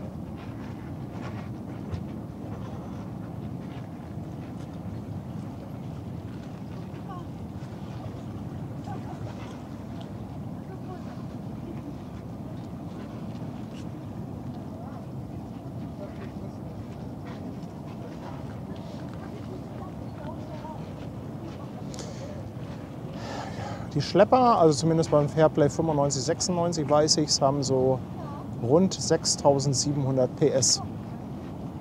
Bei Peter weiß ich es jetzt nicht. Aber auf jeden Fall auch eine ganze Menge.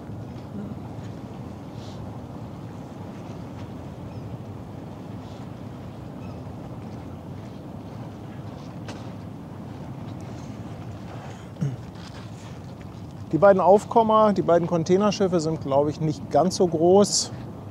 Ich weiß nicht, ob die jetzt noch irgendeinen Einfluss auf das Ablegen der beiden AIDA-Schiffe haben.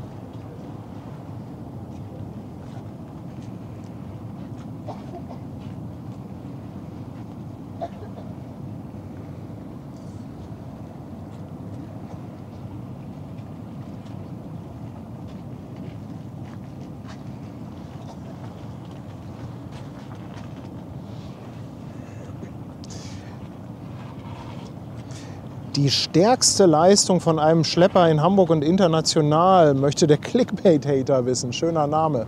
Ja, da muss man natürlich, glaube ich, so ein bisschen differenzieren, ob du jetzt die Hafenschlepper meinst, also alles das, was wir hier so sehen. Weil es gibt dann ja natürlich auch Hochseeschlepper, Offshore-Schlepper, die teilweise natürlich auch deutlich größer sind und eine ganz andere Bauart haben. Die haben teilweise dann natürlich noch mehr Leistung. Aber ich glaube, also was jetzt wirklich der mit der meisten Leistung ist, kann ich dir nicht sagen. Aber diese 6700 bis 7000 PS, das ist schon eine ganze Menge. Und also zumindest Fairplay 95 und 96 sind ja auch sehr, sehr aktuelle Modelle. Aber vielleicht weiß das jemand. Vielleicht kann man mal ChatGPT oder Google fragen. Ich weiß nicht, ob man das rausfindet, was jetzt wirklich leistungsmäßig der stärkste Schlepper ist.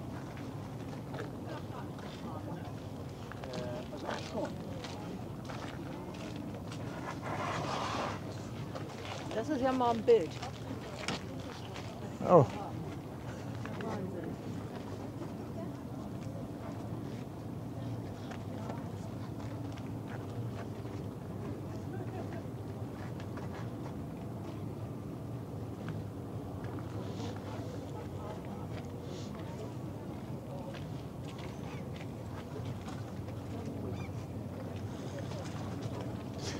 So Schiffe wie zum Beispiel Nordic und Baltic sind ja auch Schlepper, aber natürlich was ganz anderes als so ein Hafenschlepper hier.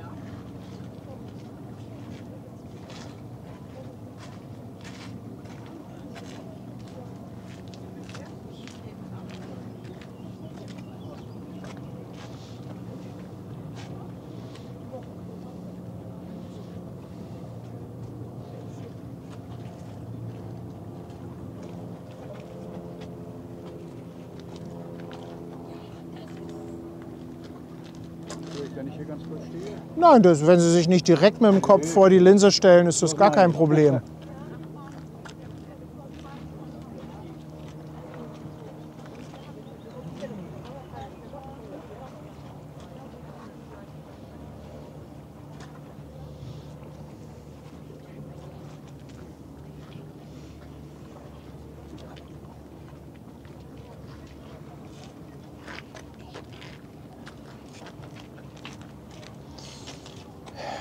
Ja, Frauke haut auch noch mal in die Runde, dass ja eigentlich die Angabe der Pfahlzugstärke oder des Pfahlzugs viel aussagekräftiger ist. Ja, das stimmt. Also die Leistungsfähigkeit oder die Zugkraft eines Schleppers wird ja in Pfahlzug angegeben. Fairplay 96 hat einen Pfahlzug von 80 Tonnen. Das ist schon eine ganze Menge und ihr müsst euch Pfahlzug so vorstellen, dass die Schlepper in der Lage wären, 80 Tonnen gegen die Schwerkraft anzuheben. Wenn sie auf dem Wasser sind und dann quer ziehen, haben sie teilweise natürlich deutlich mehr Leistung. So, ich würde hier gerne noch mal schnell ein Foto machen.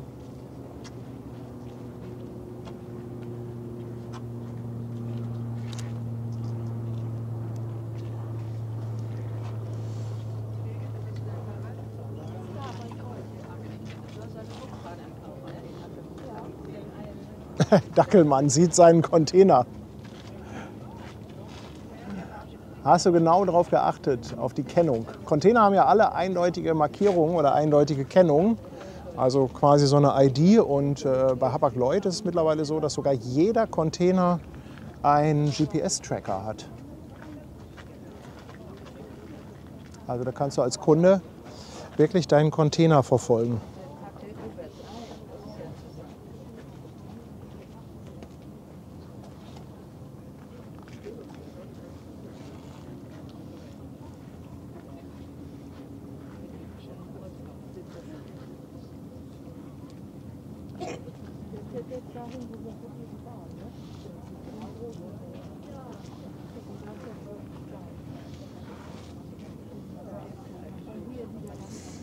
Ja, dann können wir gleich mal einen Blick aufs AIS werfen und mal schauen, was sich da so tut. Aber ich glaube, die Puerto Limón, die möchte hier gerne noch einmal durch. Und jetzt ist der komplette Anleger voll mit einem Fahrradclub. Die warten jetzt alle auf die Fähre.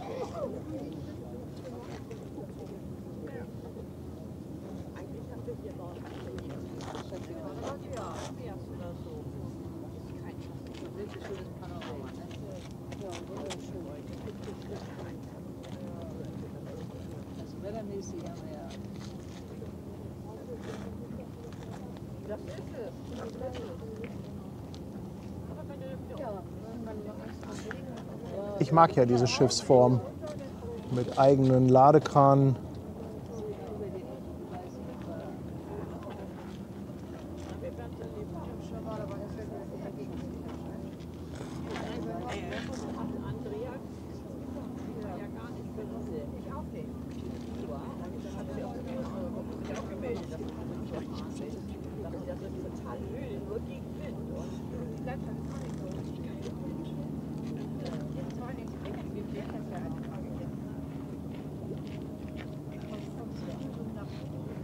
Die nächste Fähre ist wenn die da jetzt kommt.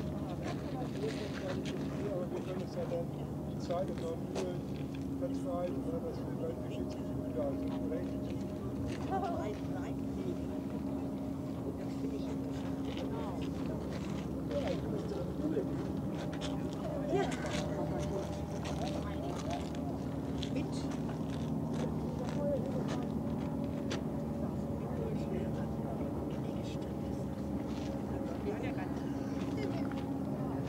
Ihr habt das ja sicherlich auf dem Zettel, wenn sich bei AIDA was tut, oder?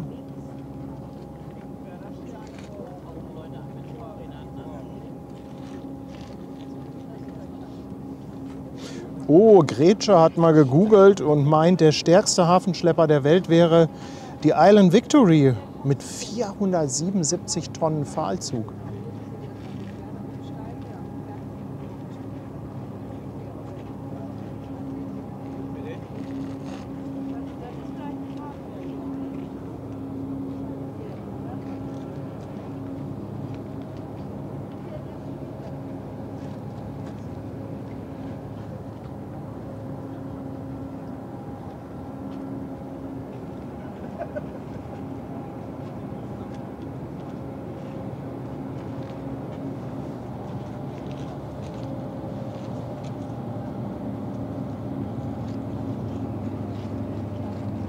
René, die rot-grünen Lampen an den Schiffen sind Positionslichter. Damit ist Steuerbord und Backbord markiert. Damit du halt auch ja, bei Dunkelheit sehen kannst, wo Steuerbord und Backbord bei den Schiffen sind.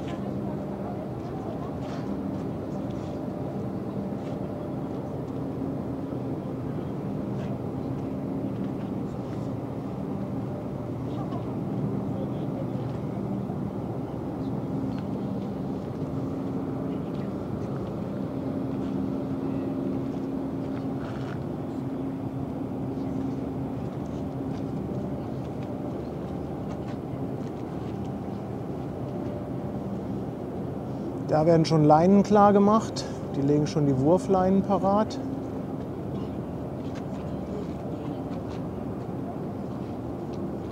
Oh nein, jetzt kommt der Dalben gleich.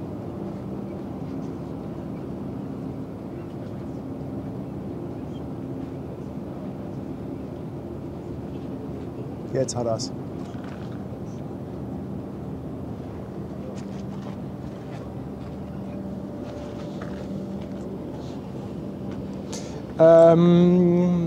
Ja, diese Skala am Ruder, das ist die sogenannte Arming, also Tiefgangsskala. Und das ist normalerweise eine Angabe in Metern. Ich weiß gar nicht, ob es da auch welche gibt, die Fuß oder so haben oder Inch. Kann ich mir eigentlich nicht vorstellen. Ich schätze mal, dass das international überall Meter ist. Ne?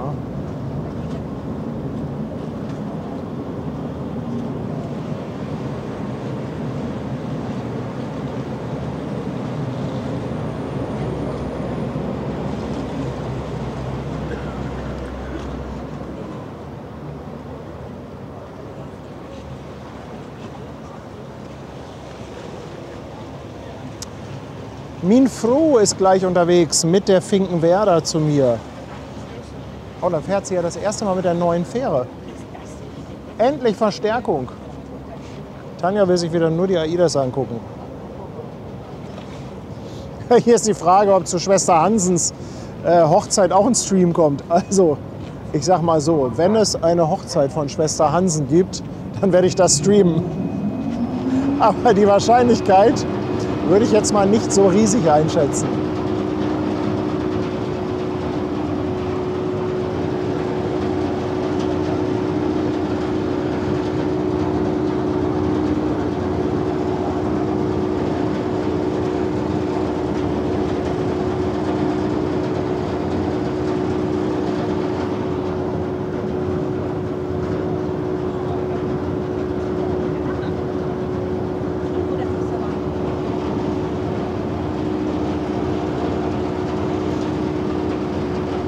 Unverhofft kommt oft mein Schwester Hansen.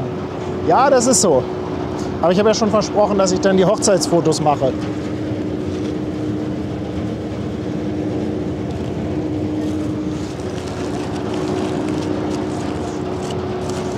Die Hochzeitsfotos in ihrem Meerjungfrauen-Hochzeitskleid.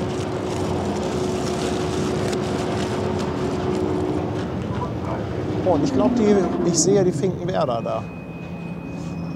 Da müsste Tanja an Bord sein. Linke Hand.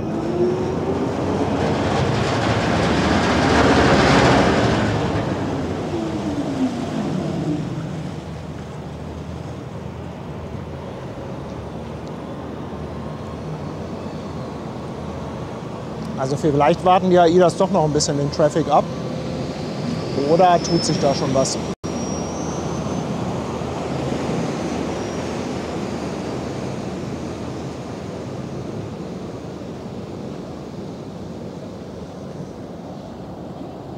Ah, nee, Nova legt ab, schreibt ihr. Danke.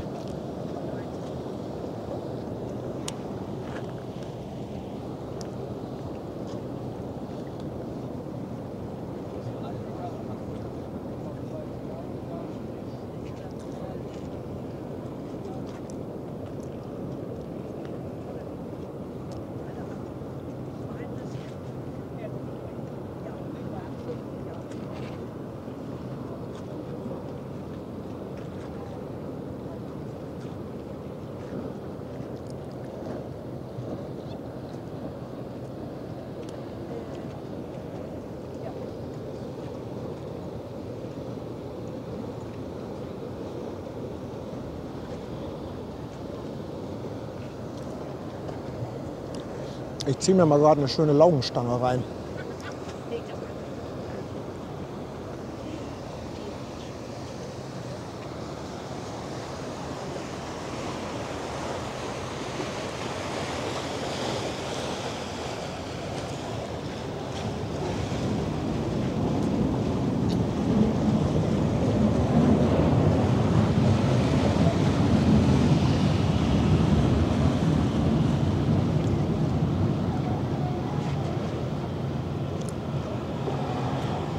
Das Bildflimmern ist jetzt wieder die Abwärme von der Fähre. Die Hybridfähren, wie die Finkenwerder, die hauen hinten richtig Wärme raus. Und das strömt immer hier direkt vor die Kamera. Oh, guckt euch mal dieses schöne Wuselbild an.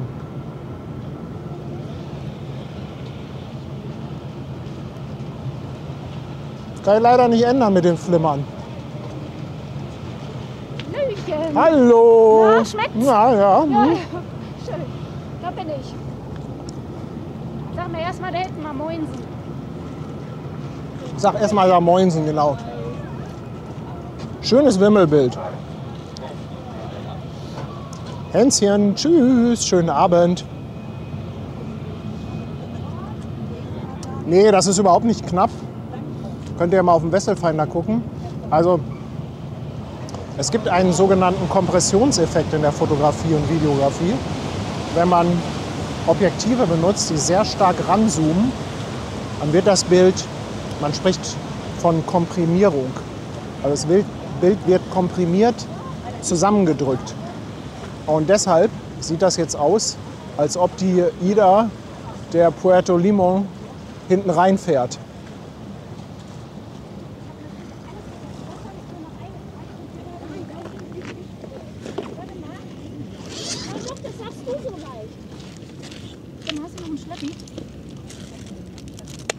Mach mal dein Mikrofon schon fertig. Ja, mach mal.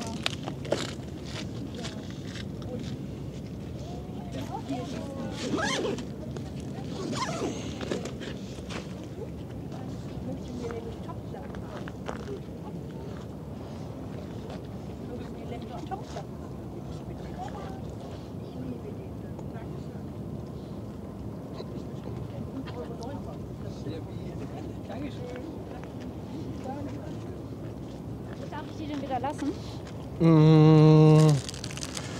Im Rucksack.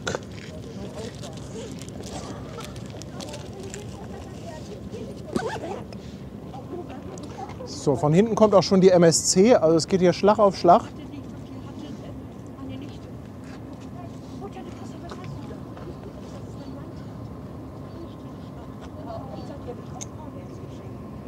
Ja, aber der ist krass, dieser Kompressionseffekt. Also hier sieht man das wirklich sehr, sehr gut. Das sieht echt so aus, als ob die Schiffe aneinander kleben.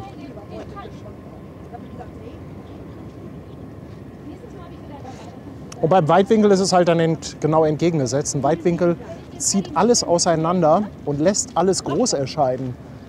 So, jetzt bin ich Deshalb werden auch immer alle kleinen Mini-Wohnungen von 20, 30 Quadratmeter werden mit extremen Weitwinkeln fotografiert, weil da sehen die nämlich aus wie Paläste.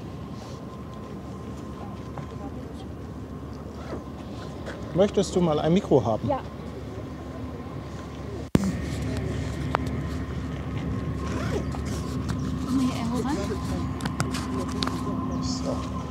Ich sag mal Moinsen, alle together. Alle Da bin ich. together. Hat sehr lange gedauert. Die Fähre ist viel zu spät gekommen. Aber gut. Ausrede. Aber Kannst du das so ein bisschen darüber tun, weil ich da gleich wieder langlaufen am muss? Dockland ist auch richtig Party schon. Das ist Attacke, oder? Ja. Ich glaube nicht, dass wir uns damit einen Gefallen getan hätten, wenn Nee. wir uns da irgendwo hingestellt hätten.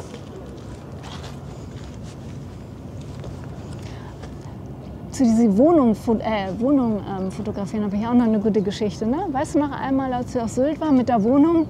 Oh ja, Oh, da war ich so wütend. die war ja ne? auch so gut fotografiert. Also die glaub war dir nicht.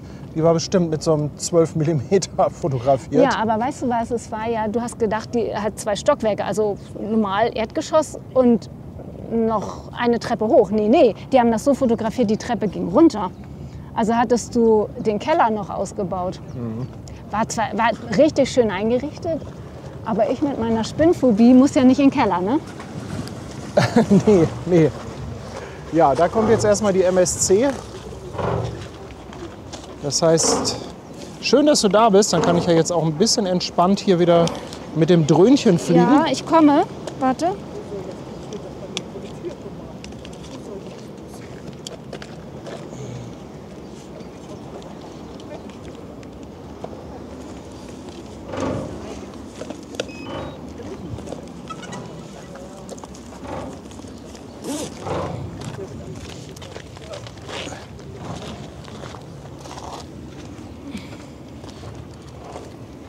So.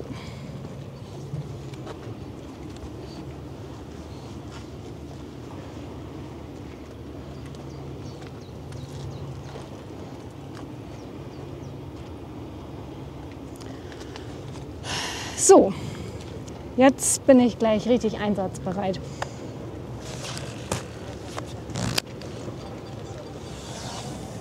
Einmal Antifährensystem.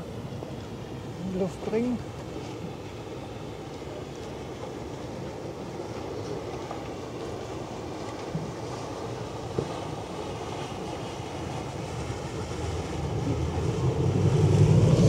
Oh, ich muss das Kabel natürlich auch noch reinstecken, sonst wird das nichts.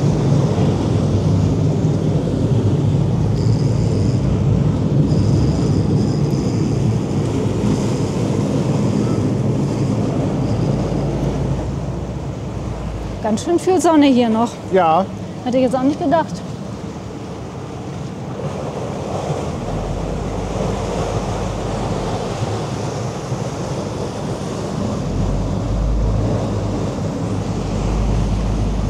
ich habe hier aber auch einen Schirm mit, falls du Nee, das geht noch dich ein alles. bisschen schirmen möchtest.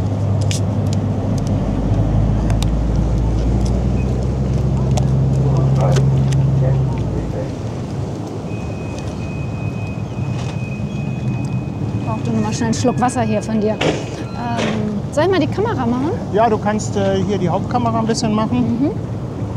Dann kann ich mich etwas mehr auf die Drohne konzentrieren. Ist ja jetzt eh die Fähre vor der Nase. Ja.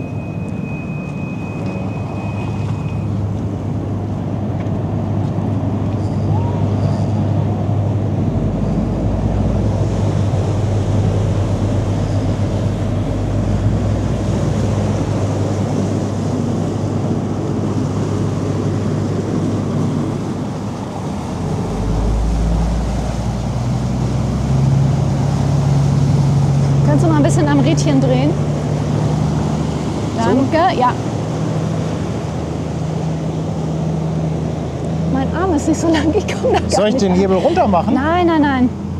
Ich kann ich kann den Hebel etwas runterklappen, dann ist der kleine Leute-Modus. Das habe ich jetzt nicht gehört. So.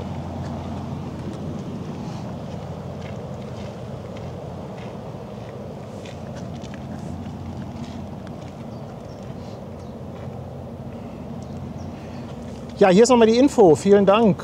Schiffslänge 300 Meter, Breite 48 Meter und 20, Baujahr 2013. Die MSC Abidjan. Habt ihr zufällig auch noch die TOI-Zahl?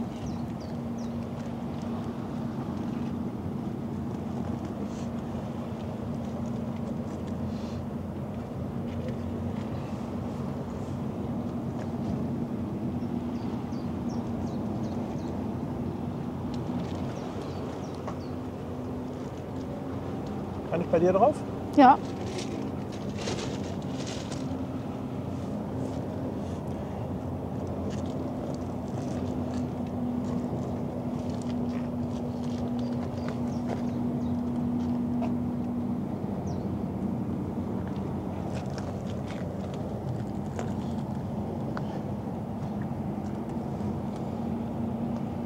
Abidjan. MSC Abidjan. Was heißt denn das? Ist das irgendwie was Arabisches? Oh, guck dir mal das Licht an. Das kann schon wieder was. Jetzt schon. Was meinst du, wie das nachher Ja, noch ja, wird? das wird immer besser jetzt.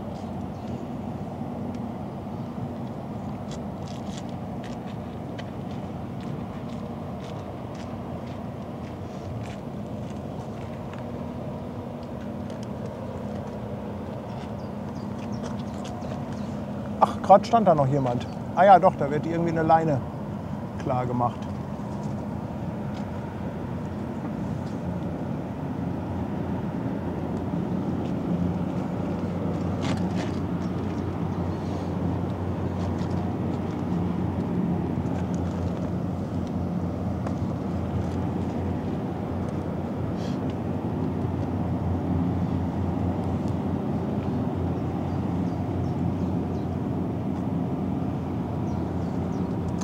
Ah, Abidjan ist eine Stadt an der Elfenbeinküste.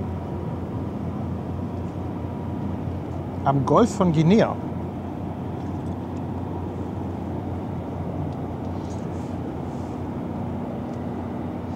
Hast du ein gutes Bild?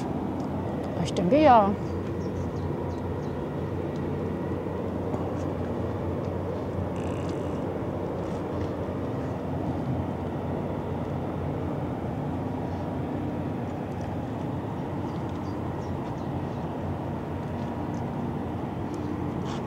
jetzt auch schon hier so rum. Ja, ich habe gedacht, du zeigst noch mal den Schleppi, der hinten dran ist, aber gut. Achso, hinten den Schleppi, ja, den können wir gleich auch noch mal. Dachte ich jetzt mal Und so. guck mal, da ist auch. Ist da nicht auch noch jemand? Ja, da ist noch einer.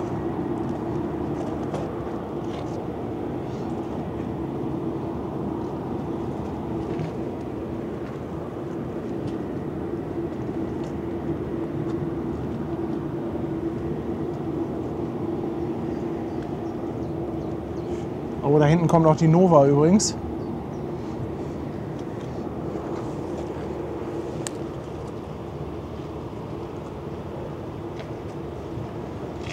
Dort.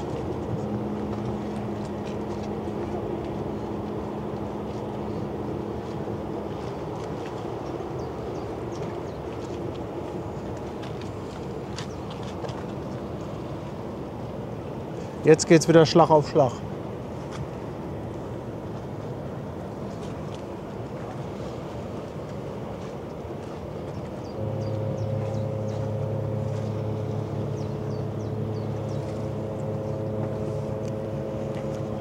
Wer geht denn jetzt erst raus? Nova. Nova, okay.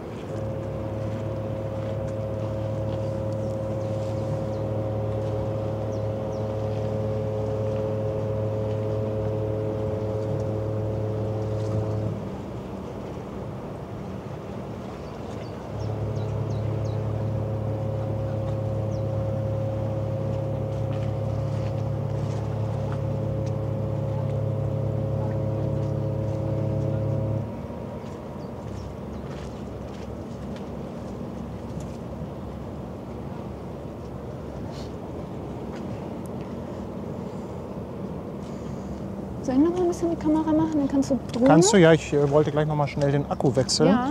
Der hat zwar noch 70%, aber wenn jetzt die Nova kommt. Kannst du das überhaupt erkennen, das Ja. Bild hier? Geht so. Aber warte, ich kann dich auch. Hier, jetzt hast du das große Ja. Bild. Okay, dann hole ich mal eben. Mache ich mal eben Akkuwechsel.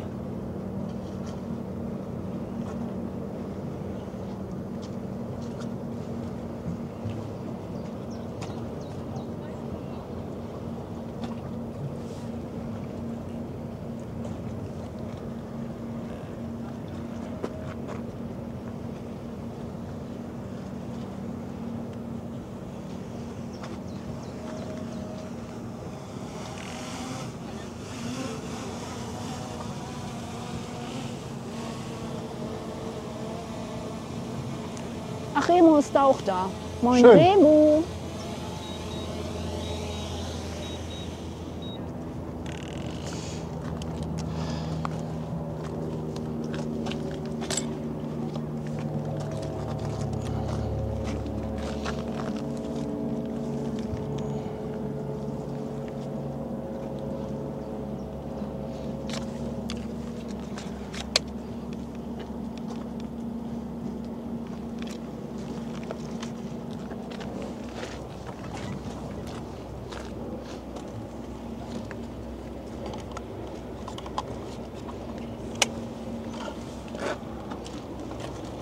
Guck noch mal.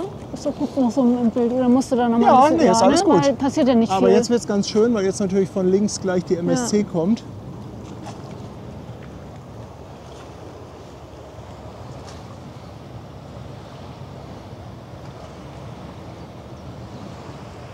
Also Brigitte steht am Dockland übrigens. Okay. Aber kommt nachher auch noch rüber, Ah, cool. wenn da alles weg ist.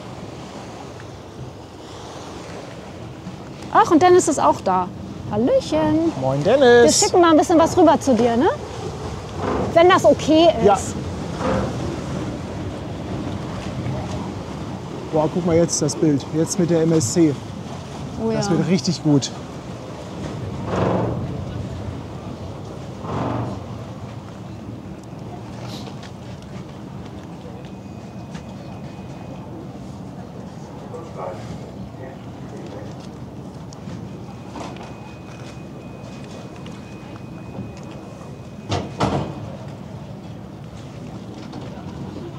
Ich bin ja erstaunt, wie gut du da gucken kannst auf diesem kleinen Display. Ich muss mal einen Sonnenschutz besorgen. Ja, du guckst aber von viel weiter unten in einem anderen Winkel.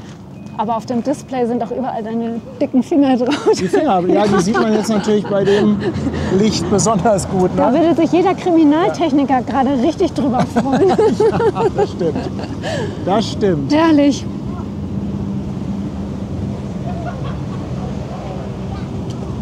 So, da kommt die Aida Nova.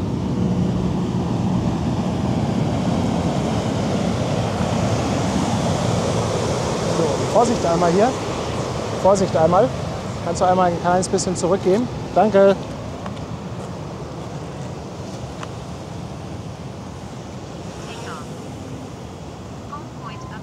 So, jetzt kannst du wieder rankommen. Alles gut. Danke dir.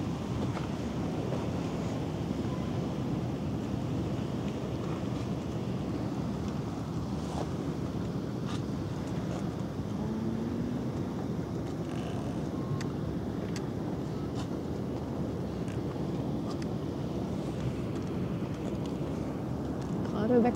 Oh, Kabel nicht drin. Moment, deshalb haben wir kurz kein Bild. So, jetzt müssten wir aber ein Bild haben. Ja. Da ist die Drohne wieder. Kannst du noch einmal gucken? Ja, Ist die das Nova so? ist, Ja, halt, die ist ist halt gerade weg, ne? komplett hinter der Ja. MSC. Ja. Aber die kommt ja gleich wieder vorher. Oder hervor. Hervor oder vorher? Hervor, würde ich sagen.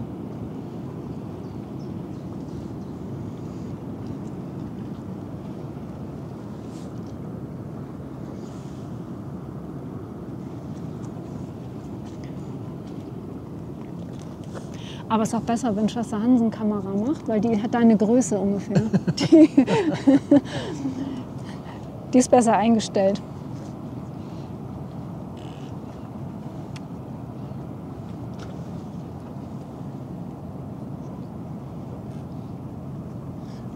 So, da müsste doch jetzt jeden Moment mal der Kussmund zu sehen sein.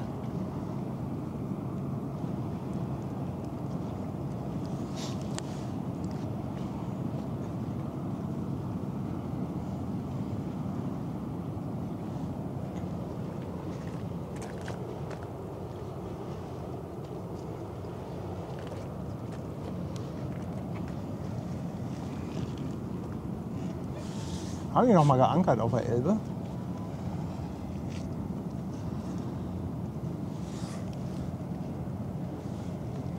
Ach, guck mal, die Friesland. Oh, die Friesland, wie süß. Moin. Guck mal. Komm mal rein, ich fahr mal mit. Ist das süß? Tanjas Lieblingsboot. Super süß. Ja, super süß ist das.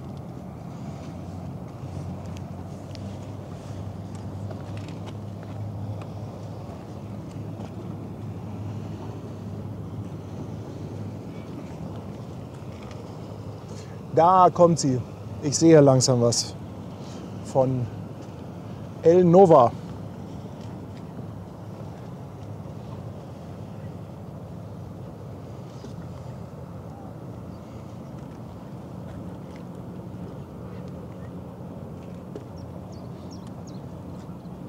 Ist die nicht süß, die Friesland?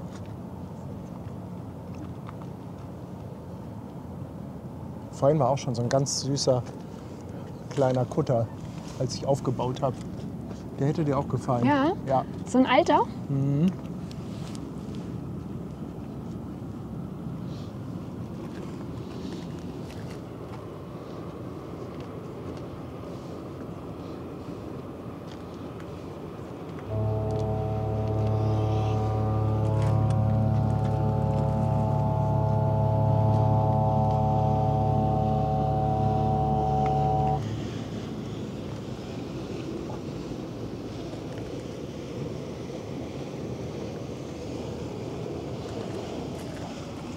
Guck mal, gab es auch noch ein Horn Oder? für die Kundschaft in Övelgönne. Ist doch super. So, ich sage nochmal Dankeschön an den Ribbelbobo für 8 Monate. Danke für deinen Prime-Sub. Baumi lässt auch seinen Prime-Sub da. Herzlich willkommen an Bord. Dann Wolfall 0815 im 2. Monat mit dem Prime-Sub. Alle auf Twitch. Stachelbär, 6 Monate. Danke für deinen Sub. Und Nico Banks, 8 Monate. Ganz herzlichen Dank, ihr Lieben. Dankeschön. Ganz dickes Dankeschön. Sag mal, da ist aber auch was los auf der Elbe, oder? Richtig was los.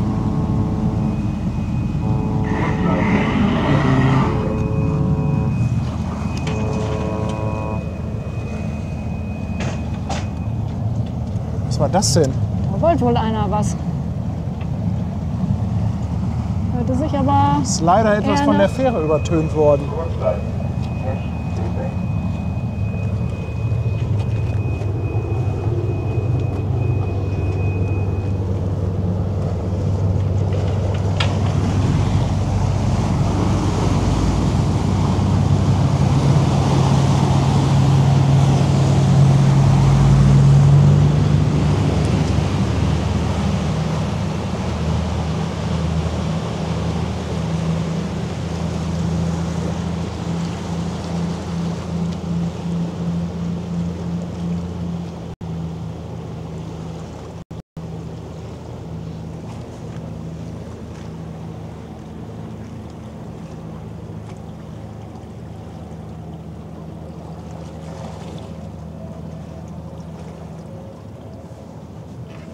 Das war doch bestimmt so ein Warnton, ne? Für irgendwas. Ich kann es dir nicht sagen. Also es waren, glaube ich, 4 oder 5 kurze Töne.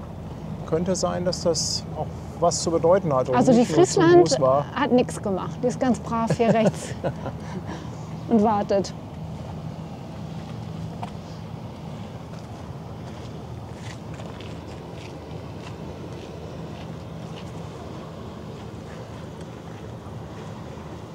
So, wo hatten wir denn Winkies?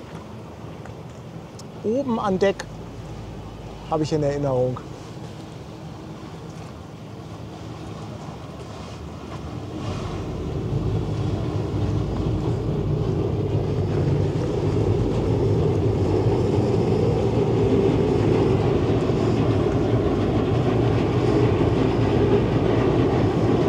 Kann das sein, dass die Sol auch schon abgelegt hat? Ja, die Sol im Hintergrund, die hat auch schon abgelegt. Und die Sol soll ja angeblich noch den Kompass kalibrieren. Hattest du das gelesen? Nee, das habe ich nicht gelesen. Hatte ich dir vorhin Wer hat das geschrieben. von wem kommt die Info? Ah, ich kann ja nicht meinen ganzen Quellen preisgeben, Okay. weißt du? Dann müssen sie mich leider töten, sorry. Okay. Ja, das wäre natürlich cool, wenn die da hinten noch eine Extra-Drehung macht. Ja, musst du mal im Blick behalten. Schauen wir gleich mal. Das wäre natürlich cool. Gestern hieß es ja Nova Nee, Sol. und ja, jetzt wäre es dann die Sol.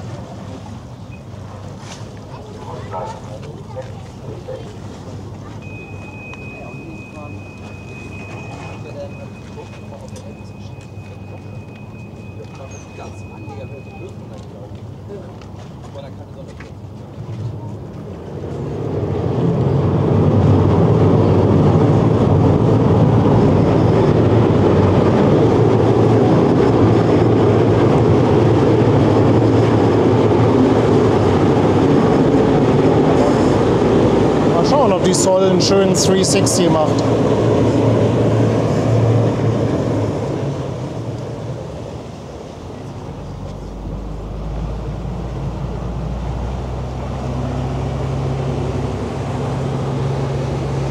Das wäre ja noch was, oder? Das wäre was, ja. Ein bisschen weit weg natürlich, aber ich glaube, das war schon die richtige Entscheidung, dass wir zum Bugendei-Ufer heute sind. Oh, hier ist so viel los heute, ne? Ja, also wir hätten so viel nicht mitbekommen. Und du kannst dir nicht vorstellen, wie voll der Strand in Blankenese ist. Also wenn du da mit der Doch, Fähre das kann ich mir vorbeifährst, vorstellen. das ist echt Wahnsinn. Und auf der Nova ist doch die Mama von Max, oder? Stimmt. Die gestern hier alles gegeben hat, Naja, also um Max zu verabschieden. höchstwahrscheinlich kommt das diesmal von der anderen Seite. Wir werden das hören. Das wäre richtig cool. Meinst du, sie schreit gleich auch? Ja, bitte. Hat doch gestern schon super geklappt. Gestern hat das spitzenmäßig geklappt.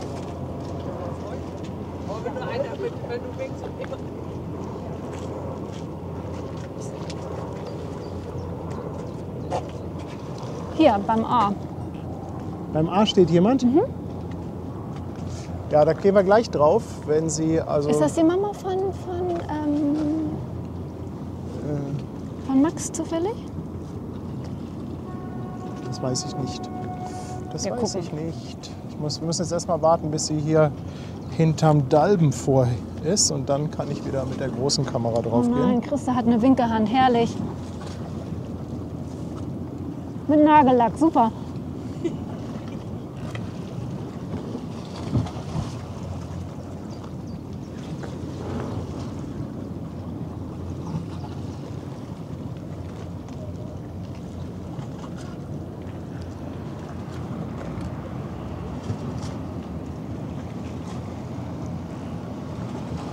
So, ich gucke jetzt hier noch mal so ein bisschen, ob ich ihn noch mal sehe, dass irgendjemand schreibt, der irgendwo steht. Ja, ich scanne gerade schon das Bild. Guck mal, da ist jemand. Gute Reise. Da winkt jemand.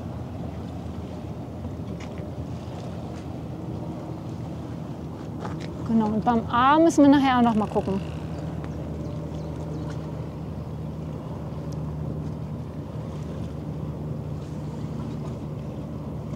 Da winkt auch jemand.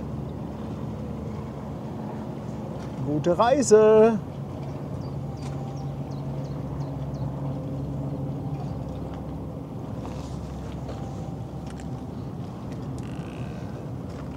Und beim A wollten wir gucken. Da.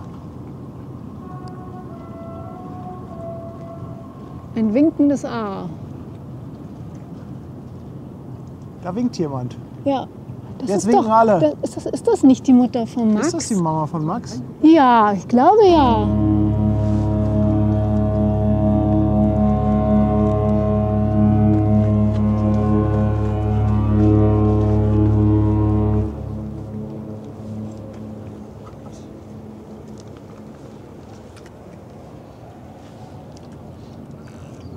Das war die Mama von Max. Ey, wie geil ist das denn? Ein Horn hier am Bubenderufer Ja, haben wir ja super, noch nie oder? bekommen. Ja, die lernen ja dazu. Ne? Hey, Cool. Captain Digger. Oh,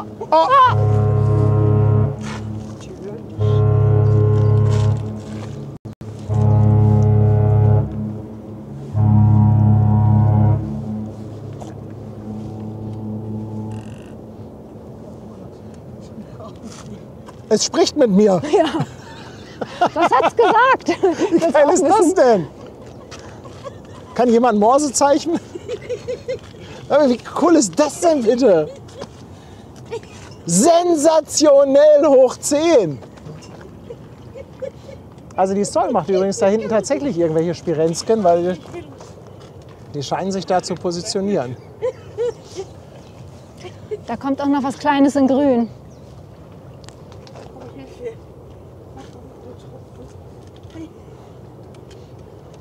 Richtig cool. Also siehst du das bei der Sol? Also irgendwas, Ja. Die machen da irgendwas. Ich gehe gleich mal drauf. Also es lohnt sich noch nicht so wirklich, dahin zu schwenken. Also die Nova feiere ich heute. Ja, richtig, ne? 10 Points, Captain Digger.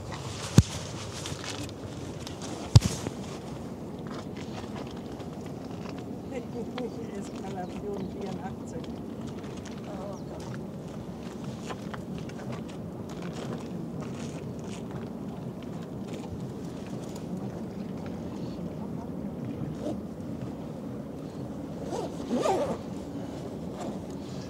Vielleicht ist die Mama von Max erstmal zum Captain gegangen und hat gesagt, Digger, wir müssen da mal was regeln.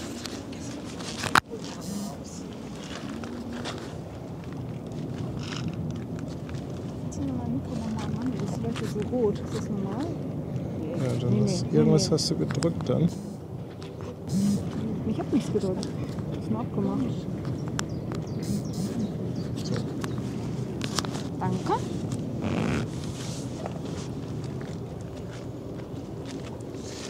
So, ich gehe mal mit der großen Kamera rum, damit wir mal schauen können, was da hinten bei der Sol passiert. Da haben wir nämlich gerade Wuselbild par excellence. Sehr weit weg, bisschen flimmerig, aber Ja, guck mal, die haben gerade abgelegt und das dauert alles so ein bisschen da.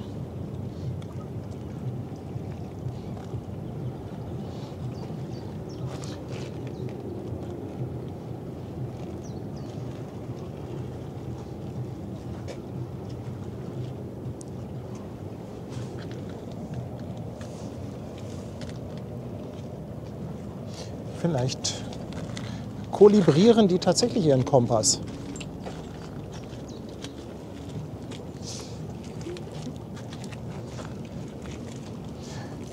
Mann, oh Mann.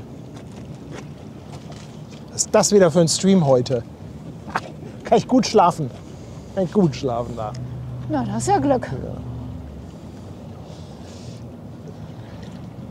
So, wo ging das denn hier weiter? Ich glaube, der Nico Banks, der ist seit 8 Monaten dabei mit dem Sub auf Twitch. Pharao Hamburg, 2. Monat ein Prime-Sub.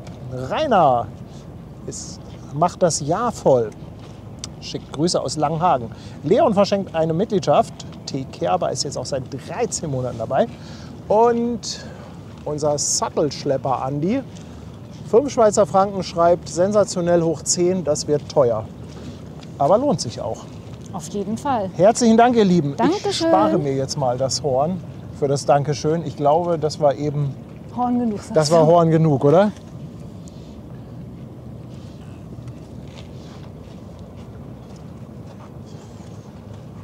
Nova schippert davon.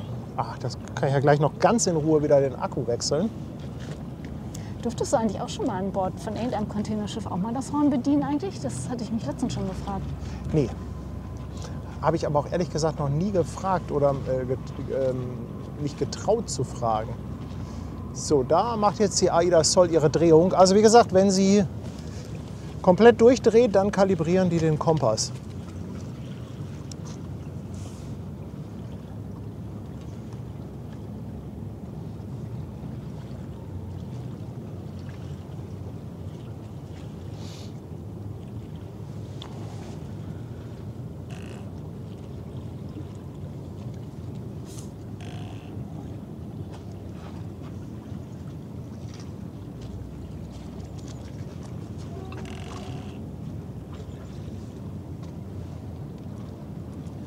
Funktioniert denn jetzt eigentlich deine Fernbedienung wieder? Weil die war doch wohl irgendwie, hat doch immer so schnell Akku oder war doch Ja, immer das so war jetzt schnell? einmal, keine Ahnung, was da Ah. los war. Aber wir wollten ja hier mal ein Selfie machen, oder? Mit der Drohne. Okay. Einmal kurz. Wobei, ich würde jetzt eigentlich lieber auf der Drehung bleiben, weil vielleicht kann ich das nachher zum Zeitraffer zusammenschneiden. Okay, ja, dann mach das doch lieber.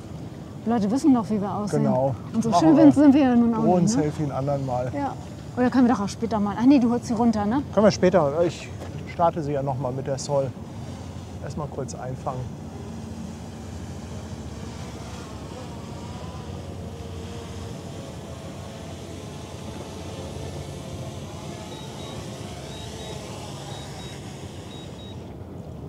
Oh, Nils, sie sagt noch 1 Monat bis zum Hafengeburtstag. Oha. Ja, bald ist Noch mal soweit. einiges organisieren. Du, Ja, ich. Du auch. Besser wäre das. Zum Beispiel, wie du von A nach B kommst. Hier, die Friesland, die kann dich super bringen. ich muss das Bild jetzt doch korrigieren, damit das nichts mit dem Zeitraffer. Okay. Nervt mich, wenn das so abgeschnitten ist.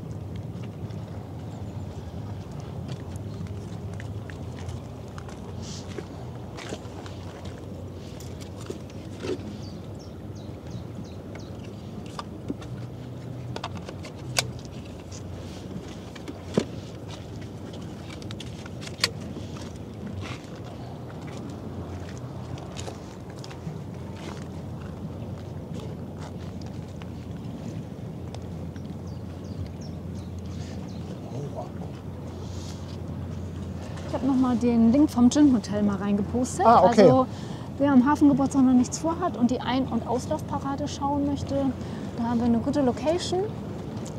Da könnt ihr dabei sein.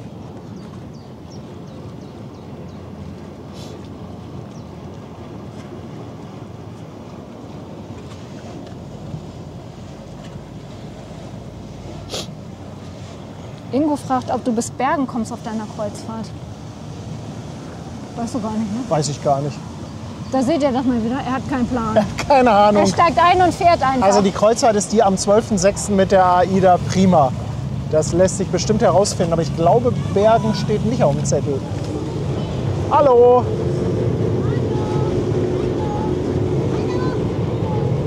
Hallo!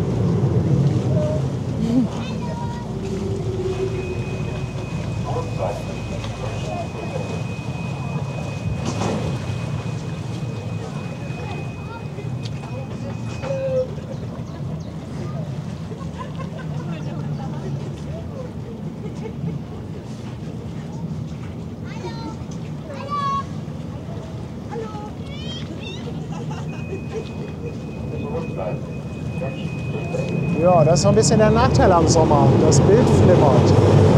Aber ich finde, flimmerndes Bild transportiert auch immer so eine gewisse Wärme.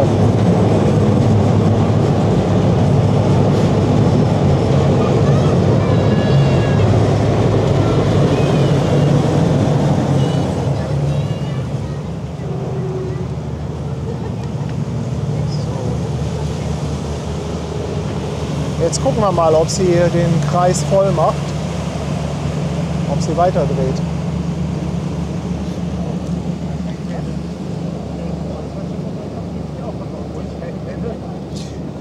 Eine berechtigte Frage, warum wird die Kalibrierung im Hafen gemacht und nicht auf hoher See? Ich kann nur eine Vermutung äußern, dafür kommt ja ein sogenannter Kompensierer an Bord. Also da gibt es halt Fachleute für. Hört sich auch richtig interessant an. Und meine Vermutung ist ganz einfach, dass der halt mit den Lotsen an Bord geht und auch mit den Lotsen wieder von Bord geht. Ja, guck, sie dreht weiter. Ja, ich denke, wenn der zu einer kompletten Kreuzfahrt eingeladen wird, dann macht man sowas eventuell auch auf hoher See. Könnte mir natürlich auch vorstellen, dass es was damit zu tun hat, dass hier einfach es ruhiger ist.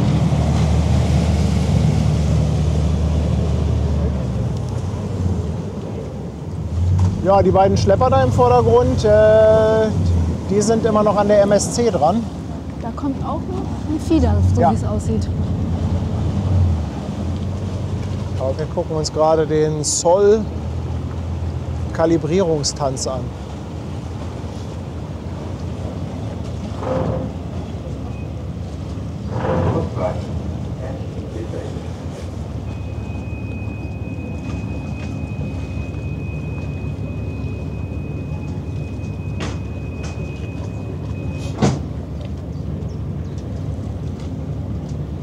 Aber ich glaube, die Gäste an Bord finden das auch ganz geil, wenn sie einmal so eine 360-Grad-Drehung machen, oder? Naja, also ich meine, es ist doch toll, wenn den Leuten auch mal sowas geboten wird. Also sag mal, dahinter, das ist doch Willi. Das ist Willi. Den erkenne ich doch Das wirklich ist Willi. bis zum anderen Ufer. Ich sag's dir. Wo ist er? Das nicht Willi ist. Das ist Willi. Oh, jetzt habe ich hier aber gerade wieder dieses Flimmern von den Fähren. Ah, jetzt habe ich ihn scharf. Da ist Willi.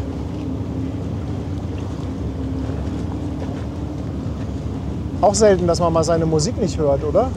Also wenn man die jetzt bis hierhin hören würde, also dann kann ich Guck mal, die da- Fairplay-Gang ist auch fertig mit der HMM Muri.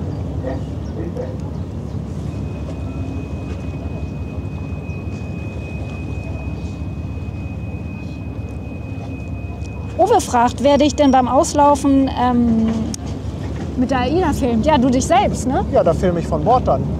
Wäre so mein Vorschlag. Was haltet ihr davon? Da drehen wir den Spieß mal um. Aber dann möchte ich auch, dass alle Zuschauer nach Hamburg kommen. Oh, da hast du jetzt noch Tanja, was gesagt. Tanja kümmert sich um euch.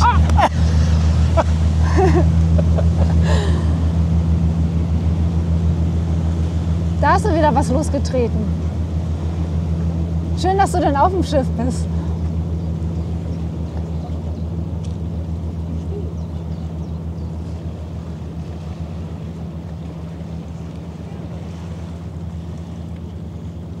Jetzt möchte die Elbwater uns erstmal den Blick versperren, aber macht nichts, denn da kommt der Lotse.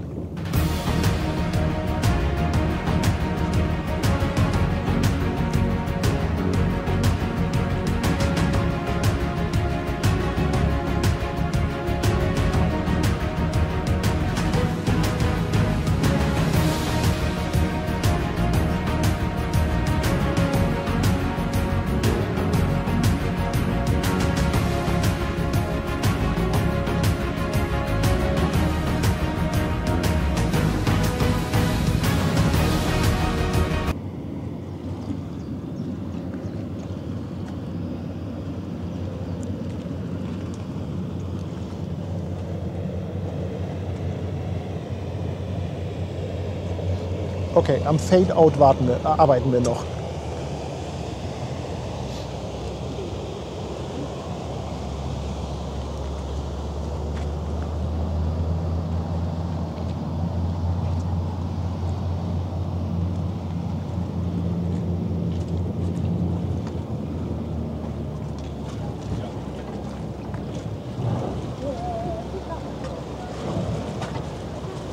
Boah.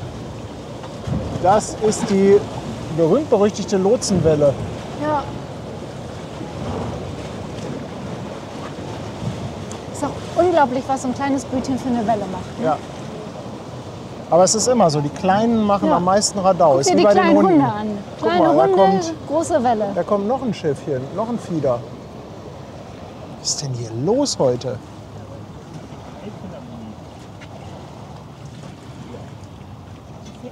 Anja, hat irgendjemand geschrieben, die fährt wieder zurück? Nee, Die soll? Nein, die fährt nicht wieder zurück. Ja, aber die Spitze zeigt doch jetzt Richtung Elbphilharmonie. Ja, die machen Kompasskalibrierung. Ach so, dann Da müssen sie sich, also mindestens eine volle Drehung brauchen die. die fährt jetzt heute mal zur anderen Seite raus, um uns zu ärgern, ne? Die, Oder? so, ach, hat jemand geschrieben, die fährt wieder zurück? Ja. Was vergessen?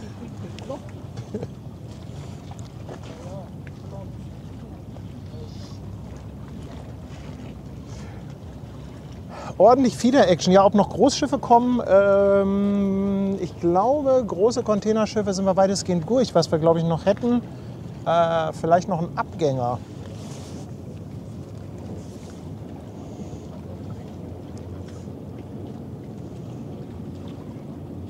Hier wird schon eine Sonderfahrt geordert für deinen Abschied. Mit Elas oder was? Ja, um Gottes Willen, bitte nicht.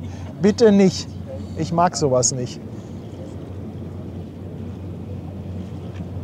Ja, die kann ja Rainer von Druckverlust organisieren. Oh, das wird ein Spektakel.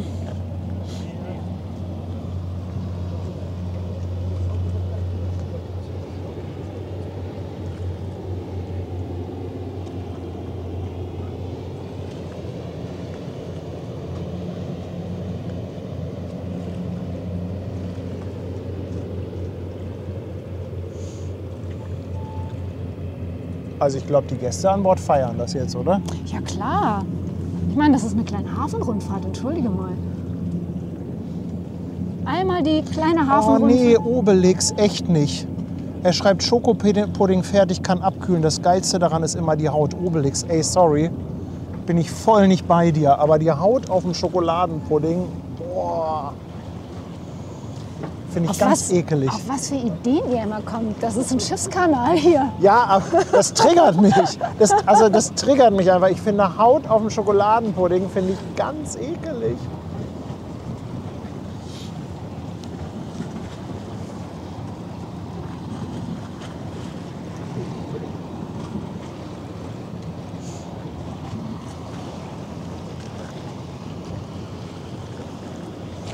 Übrigens, der 12.06. ist doch ein Donnerstag, da können es wahrscheinlich eh nicht so viele, würde ich sagen.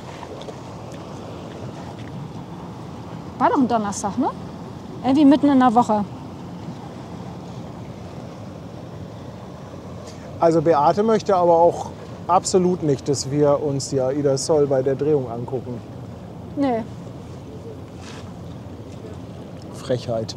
Ja, wir brauchen doch die zweite Kamera. Hinten in der Stadt.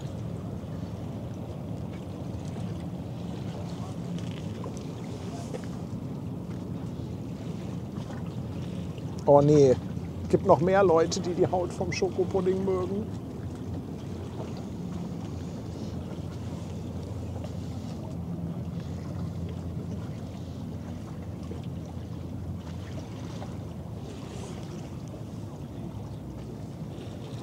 Wir haben das Entenfutter vergessen übrigens. Aber die sind doch heute, glaube ich, weg, weil hier so viel los ist. Ja. Ne? Vorhin waren sie da, als ich kam. Oh.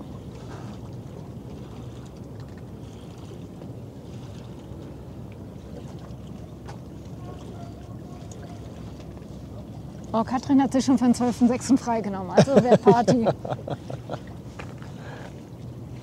Ja.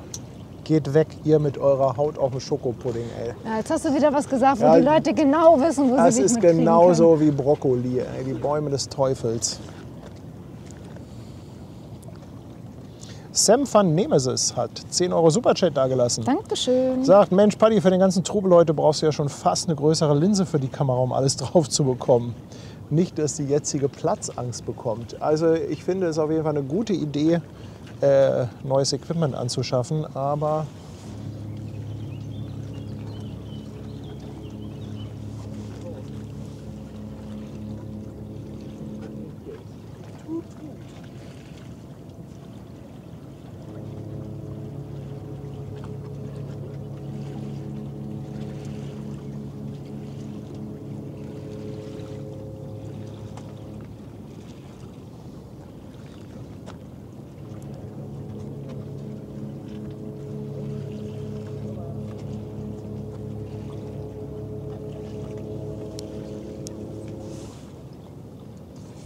ja, Ilasol scheint fertig gedreht und kompensiert zu haben.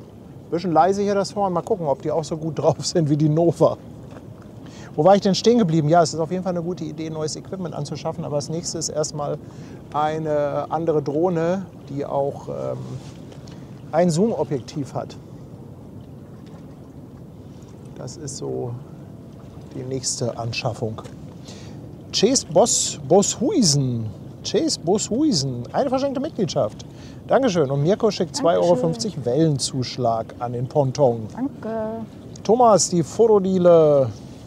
20 Monate ist er dabei. Auf dem Fischmarkt. Er schreibt Hamburg Hafen Live, Formel 1, MotoGP und ein glühender Grill. Auch den Grill könnten wir eigentlich heute Abend auch noch anschmeißen, oder? Oh, hier wieder ein schönes Bild. Ein schönes Bild. Beate küsst Aida. Oh, hier.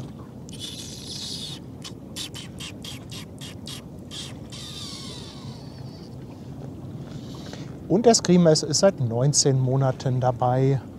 Danke, ihr Lieben.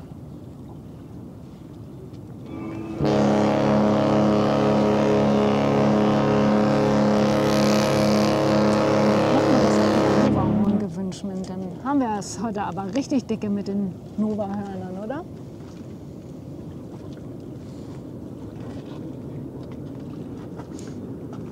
Erstmal habe ich das Zollhorn gerade rausgehauen. Echt? Guck mal, meine neuen Kopfhörer, sind die nicht cool? Habe ich schon gesehen. Ich habe Ein mir bisschen so... suspekt sind die mir. Die sehen komisch aus, aber ich hatte ja immer das Problem, dass ich den Ton, zumindest von den Hörnern und so, nicht mithören konnte, weil ich keine Lust hatte, die ganze Zeit während des Streams Kopfhörer aufzuhaben oder irgendwie Ohrstöpsel drin. Das ist auf Dauer, war das einfach nicht angenehm. Und ich habe mir jetzt so Knochenschallkopfhörer Das nennen hört die sich so an, als wenn dir irgendjemand was implantiert hätte. Ja, das ist so wie Bones, die Knochenjägerin. Das sind im Prinzip Kopfhörer, die einfach nur aufliegen. Und das Ganze geht über die Knochen, wird das transportiert. Ist vom Klang nicht ganz so ideal, aber du spürst sie kaum, weil du hast nichts im Ohr drin. Und ist halt echt gut, um jetzt hier dann zum Beispiel Hörner und solche Sachen oder auch die Musik, die ich eingespielt habe, mitzuhören. Und sind gestern gekommen, teste ich jetzt das zweite Mal.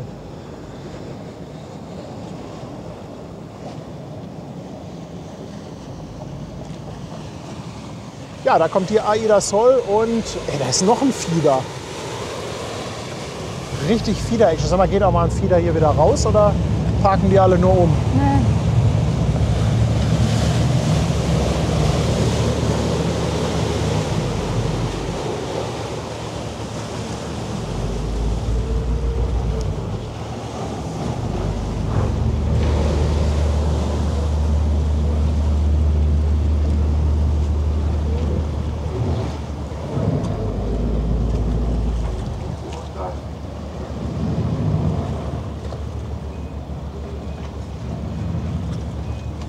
André will, dass ich die Kopfhörer zeige, Können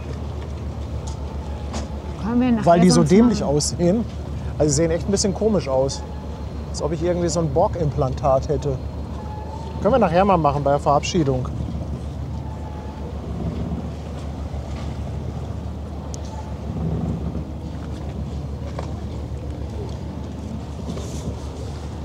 Jetzt kümmern wir uns erstmal um die Aida Sol.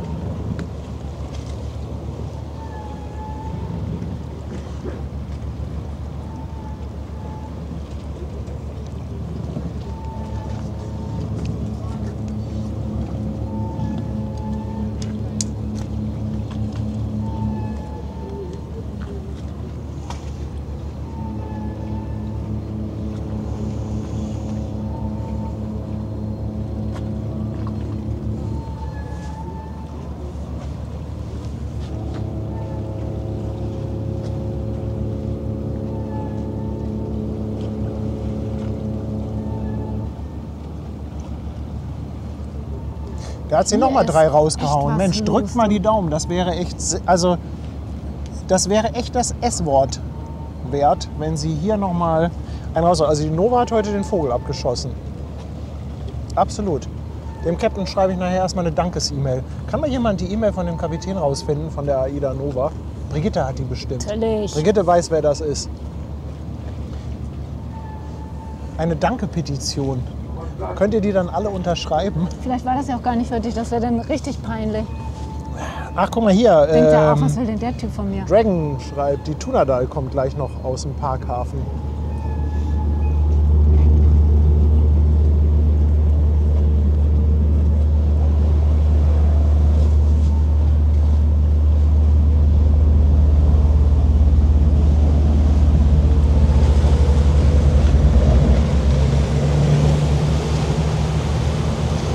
Sag mal, war die Waltershof nicht bis vor kurzem noch komplett weiß? Jetzt ist sie halt so teilweise grün. Du, sowas passiert nur über Nacht, wer weiß. Hoffentlich hat sie gleich noch Hörner übrig, wenn sie hier ankommt. Nicht, dass der Kompressor leer ist. Kann passieren.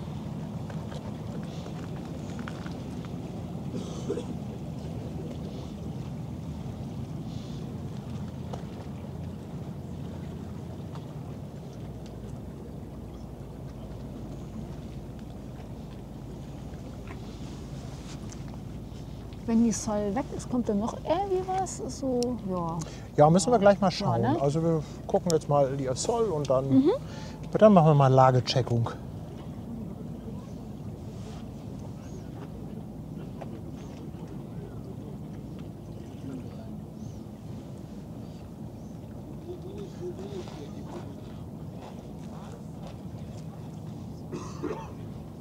Hier, guck mal. Lilly hat eine super Idee. Die Drohne mit einem großen Banner starten, wo drauf steht, Horn bitte. Wir sind horny. Ja.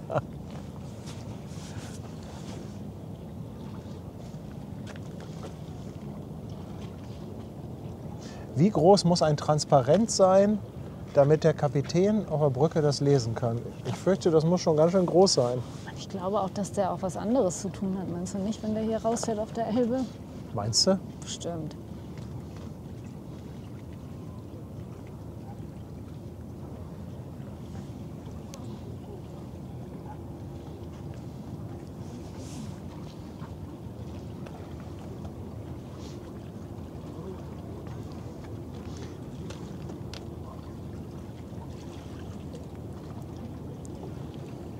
Da kommt Tunadal noch aus dem Parkhafen raus.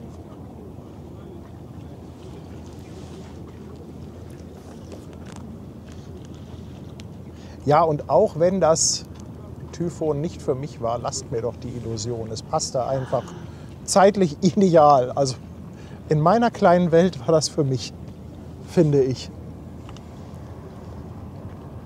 Du weißt doch, wie es ist.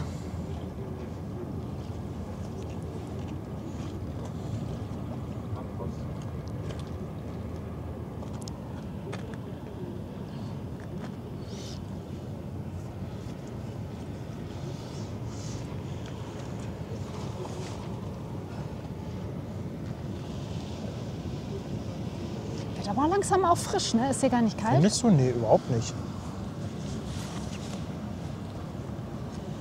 Kannst du mein Mikro noch einmal? Ich muss meine Jacke mal zumachen. Kannst du das hier irgendwo noch? Jetzt geht das 14 irgendwo? Ja, besser.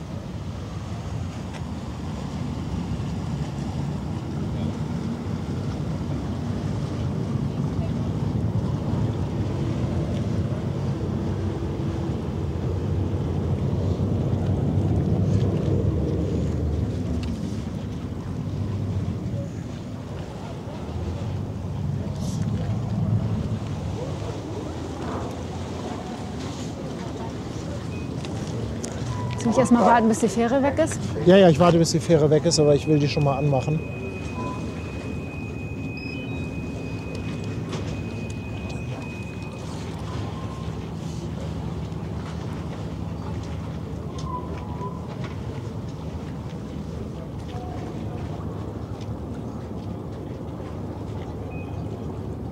Zurückbleiben.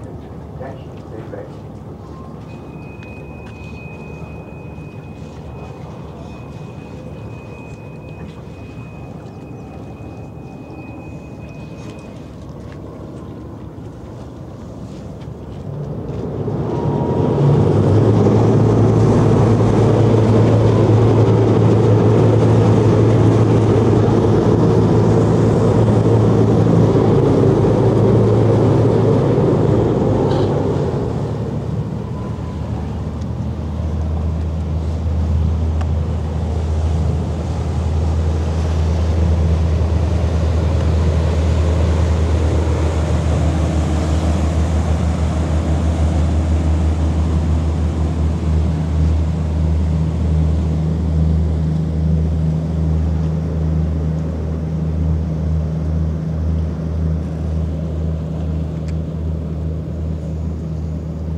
Weißt du denn, wo die Reise hingeht? Von der Sol? Da muss ich mal den Chat fragen. Guck mal, links kommt auch noch was. Ganz vergessen. Von hinten kommt noch was, Ja. ja tatsächlich.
Haben wir denn eigentlich auf der Sol Zuschauer?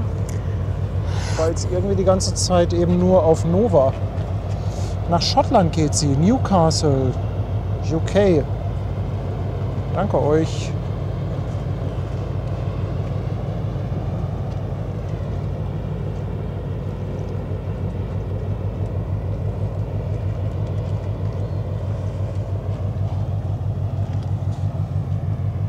Haben wir wieder schöne Schiffsbegegnungen hier, ne? Ja.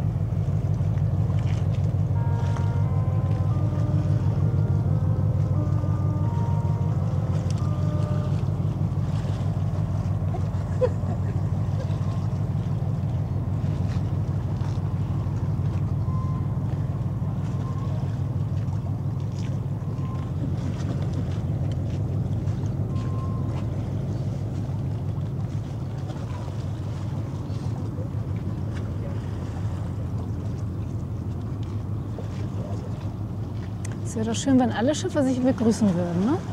Ja. Oder verabschieden oder beides. Ja, so wie die Motorradfahrer. Ja, genau, Immer im wenn die sich Sommer. begegnen, grüßen sie. Alle Schiffe sollten einfach grüßen.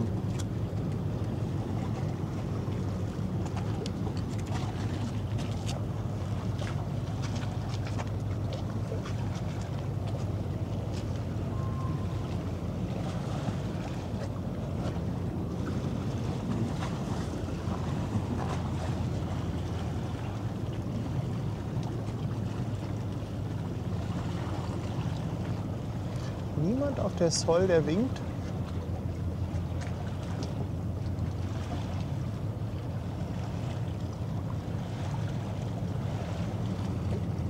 Ich glaube, da wird schon Basketball gespielt.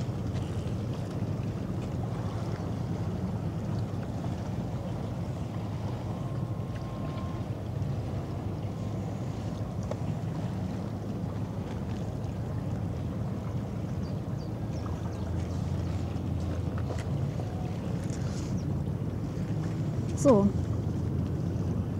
Die Sol kann mal den Dennis grüßen, wenn sie vorbeifährt. Der sitzt nämlich irgendwo am Strand heute. Erkennt das? Ja.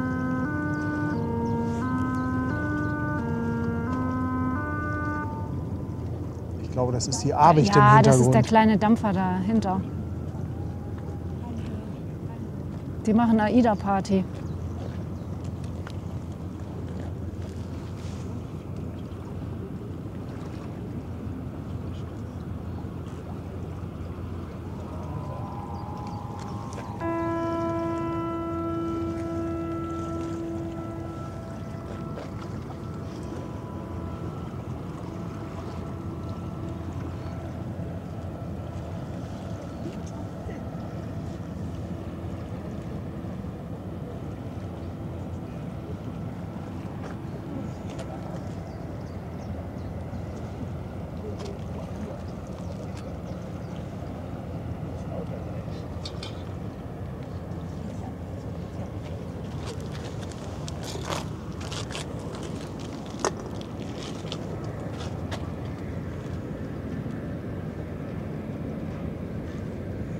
Sehen wir denn irgendwo was winken? Also ich habe nichts gesehen. Auch nicht. Hast du mal im Chat geguckt? Ja, aber ich habe jetzt auch nichts gesehen. Kein Doch, Winken? da winkt einer. Wo denn? Zweite Kabine hinter dem letzten Rettungsboot. Aber jetzt aber auch nicht mehr. Jetzt nicht mehr? Nö. Ach, alle winkfaul. Winkfaul. Ach, da oben auch, auf dem Deck. Alle gelebt. Das ja, sind ein paar Winkies.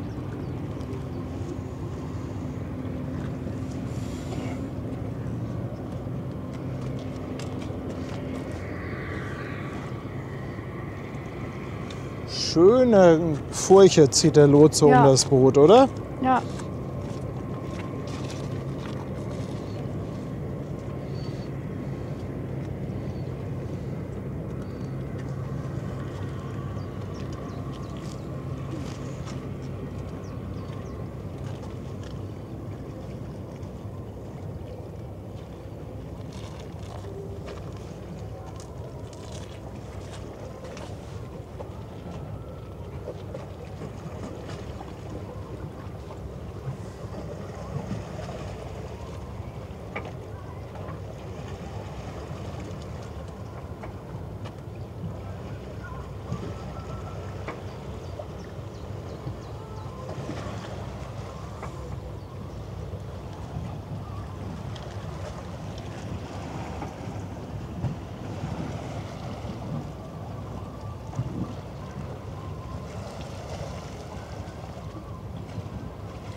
Ja, würde ich mal sagen, geht's mal los mit frisch kalibriertem Kompass. Ja. Jetzt wissen Sie wieder, wo Sie hinfahren. Ja, besser ist das auch, ne? Also wenn der Kompass so funktioniert wie deiner, dann kommen die nirgendwo an. Das kannst du echt vergessen.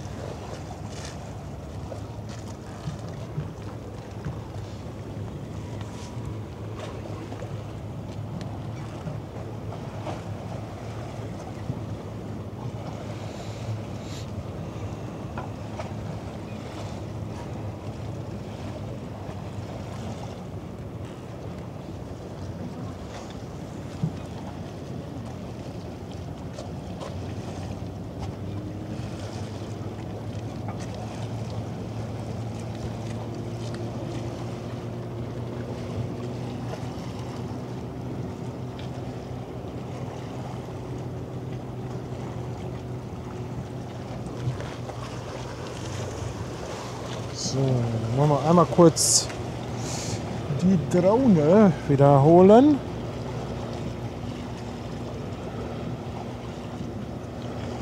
Kannst du noch mal ein Selfie machen, wenn du eins machen Jetzt kann ich noch mal ein Selfie machen, ja.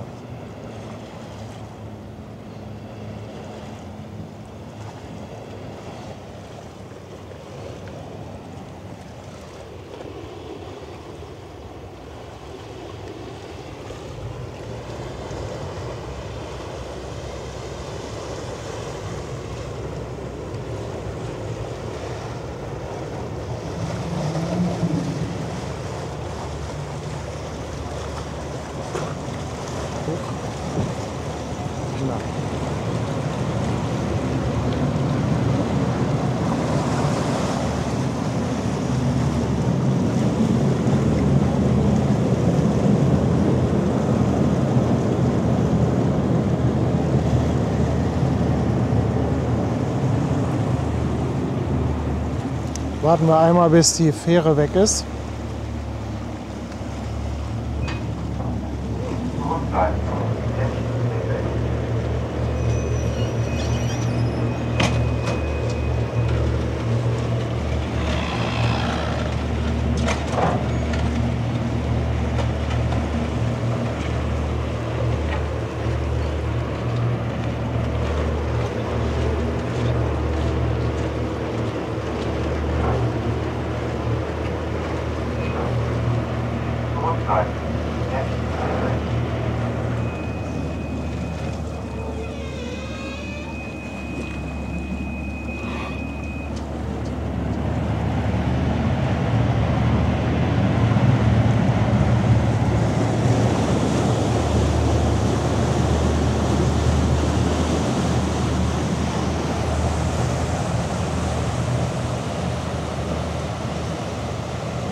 Da können wir jetzt das Selfie machen.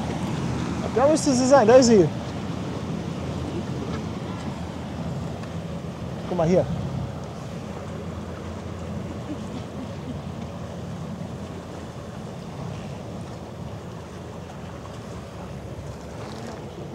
Ja. Okay.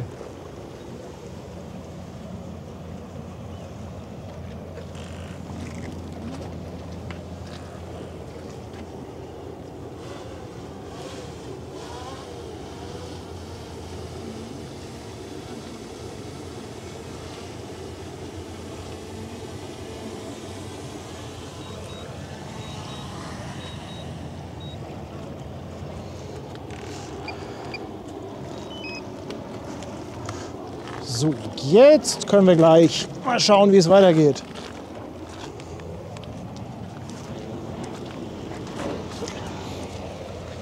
Du wolltest doch eigentlich noch Sonnenuntergang, oder? Ich wollte eigentlich noch Sonnenuntergang, ja. Ja. Wenn da noch irgendwas kommt.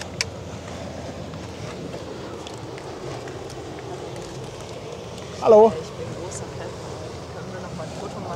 Ja, können wir sofort machen. Lass mich mal kurz, ich muss mal die Kamera in die andere Richtung drehen, dass wir hier die Fähre nicht voll drauf haben.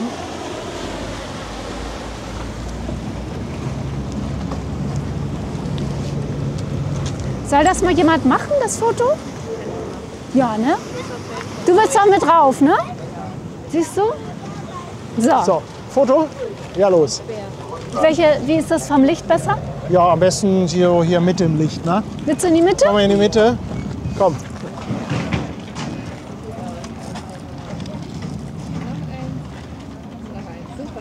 Gerne. Gerne.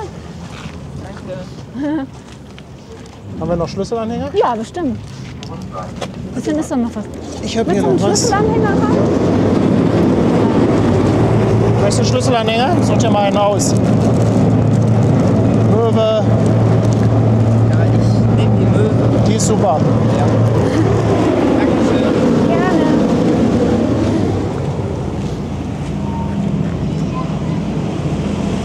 Ja, ihr Lieben, jetzt kehrt langsam Ruhe ein. Hallo.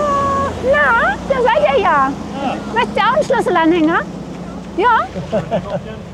Hallo. Ja, machen wir auch. Wollt ihr ein Foto? Moin. Wir haben uns Hallo. vorhin schon getroffen am okay. Dockland. So, alles klar. Ja, sehr cool. Auch ganz schön hier, oder? Brigitte wollte auch noch hinterher raus. Genau. Ja, ich weiß nicht, ob Sie die. noch, als der ihm an Bord ging. Ja, vielleicht kommt sie noch. Sie wusste es noch nicht genau, aber wir hoffen es ja noch. Was haben wir denn hier noch? Das ist alles vergraben. Guck mal hier, ich habe noch Schiff, Möwe oder Landratte. Was magst du? Ich nehme die Möwe. Möwe, möchtest du auch ein? Wir haben ja dann Möwe. Also kannst du auch ruhig Rudi annehmen. wenn du möchtest. 16. Und du suchst dir noch einen aus. 99. Rudi, moin mein Lieber. Er schreibt, danke für die tollen Bilder. So, Bahnfilmer Andi schickt 5 € und sagt, Knochenschallkopfhörer kann er wärmstens empfehlen. Nutzt er auch? Ja, ich kann euch mal berichten, wenn ich sie eine Zeit lang genutzt habe. Christian Hering, 2 € Superchat, einfach sensationell. Ja, absolut. Bin ich bei dir. Also heute ist hier wieder Eskalation angesagt. Das Steffen, 2 € Superchat, schickt ein Hallo an alle. Und die Fledermotte ist im 7. Monat mit dem Sub dabei. Sagt auch danke für die tollen Bilder. Und Joachim Bettenhausen, 11 Monate auf dem Fischmarkt. Bei solch tollen Bildern sagt er Filmpreis für Paddy. Naja, so ein bisschen Glück gehört natürlich auch dazu. Aber ihr wisst ja, Glück kann man auch so ein bisschen erzwingen, wenn man einfach oft genug da ist und oft genug filmt und streamt. Dann hat man ab und zu auch mal das Glück, dass wirklich tolle Bilder dabei rauskommen. Foto? Ja. wer möchte? Ihr müsst sagen, wer das möchte. Wer möchte? Du meinst, ne? Wir beide, ne? Ja, ihr macht mal. Ja. Immer euch in die Mitte? Ja. Ja, Genau. wie ihr wollt. Alles klar. Komm, wie ich das sehe. Super, danke schön. Gerne. Willst du auch noch einen Schlüsselanhänger? Wir Passt schon. Vielen Dank. Vielen Dank. Guck, jetzt hättest du einfach Ja sagen können, hättest du noch einen bekommen. Vielleicht treiben sie uns ja auch mal wieder nach Hamburg. Oh, das wäre doch schön. Aber ihr habt ja richtig schönes Wetter. Seid ihr nur einen Tag hier? Ja, wir bleiben jetzt über Nacht und morgens. Oh, und ihr habt ja echt euch den besten Tag jetzt ausgesucht, ne? Ja, Glück muss man haben, ne? Sagte ich, ihr werdet bestimmt auch noch irgendwo stehen. Also, ihr Lieben, 20:15 Uhr haben wir Sonnenuntergang. Die Ever Forever hätten wir um 20 Uhr circa als Abgänger. Ich weiß gar nicht, was wir noch haben. Also wir haben einiges, was dann erst später kommt. Ach, warte mal, Ever Forever steht jetzt, habe ich hier eine Info vom CTT 21:30 Uhr. Das ist natürlich ein bisschen spät, ne? Das ist schon nach Sonnenuntergang. Erfahrungsgemäß nimmt der Verkehr dann ja auch irgendwann so ein bisschen ab. Wenn er eine ganze Zeit lang so geballert hat wie jetzt gerade. Ich nehme das sofort. Ups, sorry, ich muss gerade am Stativ was einstellen. Das war noch für kleine Leute. So, jetzt funktioniert es wieder.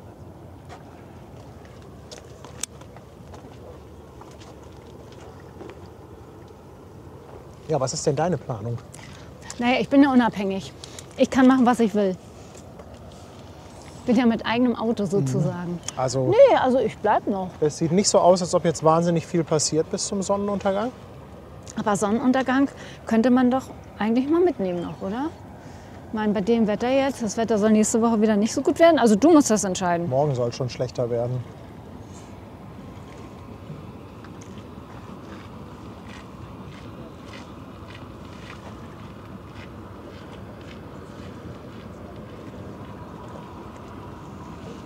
Ist so durchwachsen die nächste Zeit, hab mal gerade schnell geguckt.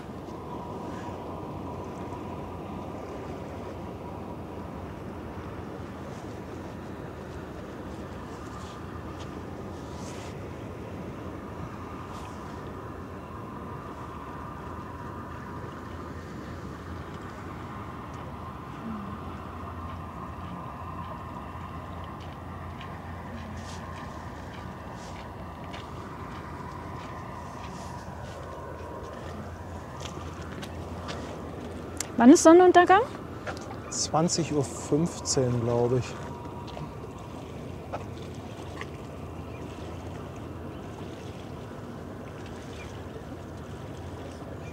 Aber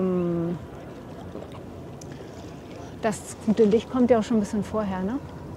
Ja, ja, Ja, also, also- das geht schon etwas vorher los mit dem tollen Licht. Wäre natürlich schön, wenn man ein bisschen was an Motiv hat. Okay, ein paar Fähren hat man eigentlich Regina immer. meldet natürlich noch den Halunderjet an. Wann kommt denn der heute rein? Regina, wann kommt der?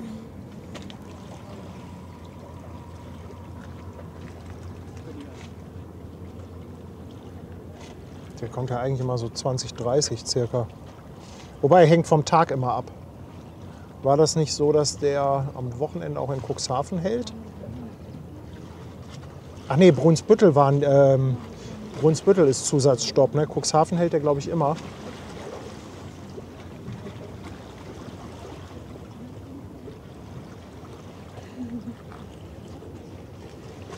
Halunderjet ist jetzt bei Glückstadt, meldet Sebastian Kolze.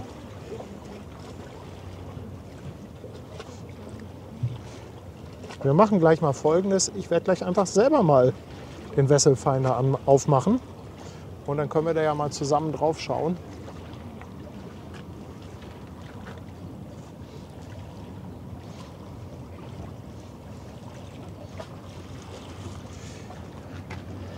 So, was haben wir denn hier so? Also das müsste die AIDA sein. Das ist die AIDA Sol, die gerade rausgeht. Und dann gehen wir mal hier so ein bisschen die Elbe entlang. Da haben wir die AIDA Nova. Und Stader Sand.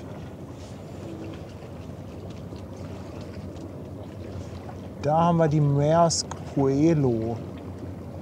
Ja, aber das sind 2 Stunden, würde ich sagen. Oder was meint ihr? Das sind locker 2 Stunden. Also ich würde sagen, wir warten erstmal auf den Sonnenuntergang und diskutieren Genau. das nochmal, oder? Genau.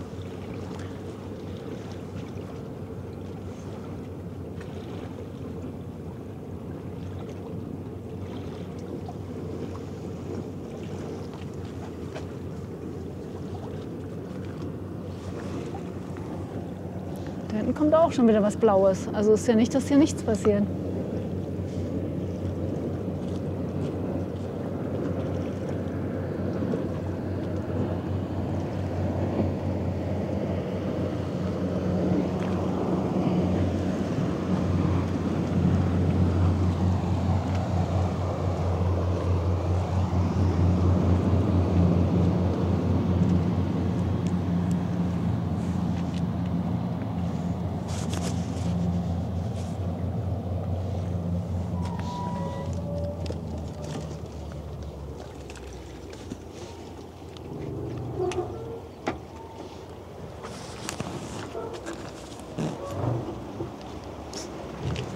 Jo, grüß mir die Welle. Ja, da kommt was Lüttes. Wir müssen nehmen, was wir kriegen können. Ups. Oh,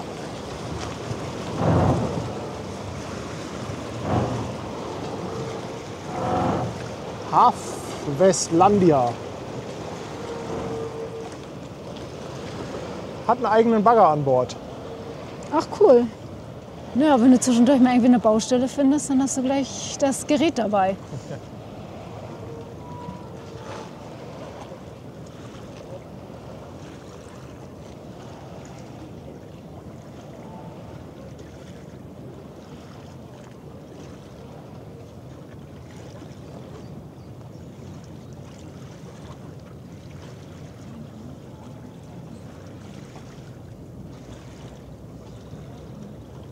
Aber es ist wunderbares Wetter zum Drohne fliegen. Ach, guck mal, die Enten kommen auch schon wieder. Und du hast nichts mit.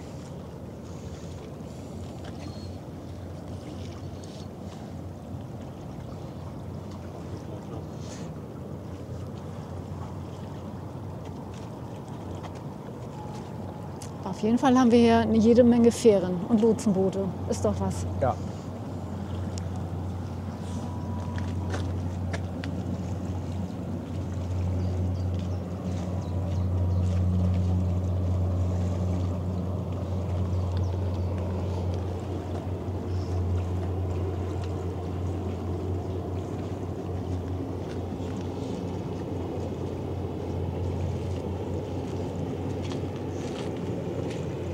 Guck mal, die ersten verabschieden sich schon. Aber ich würde sagen, den Sonnenuntergang nehmen wir mit.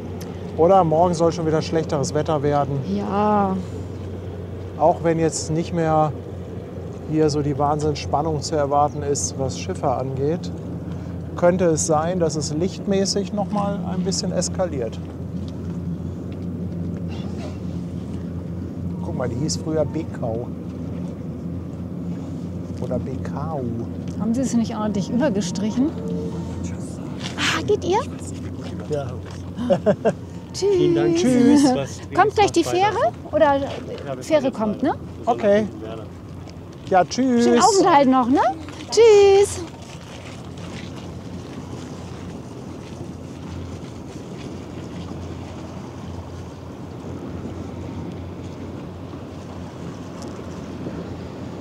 Guck mal, der Bagger ist auf so einer Schiene, auf so einem Schlitten montiert und kann dann über den ganzen Laderaum fahren.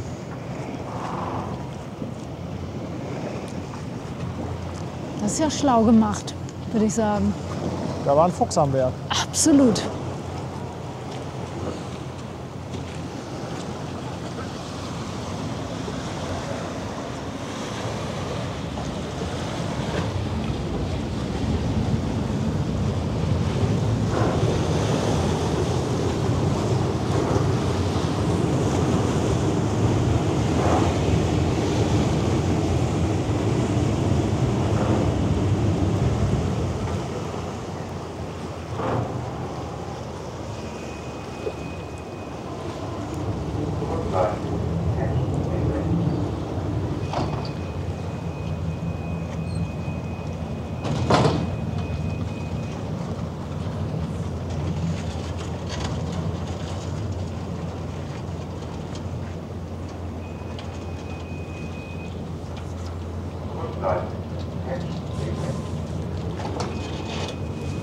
Tschüss. Tschüss.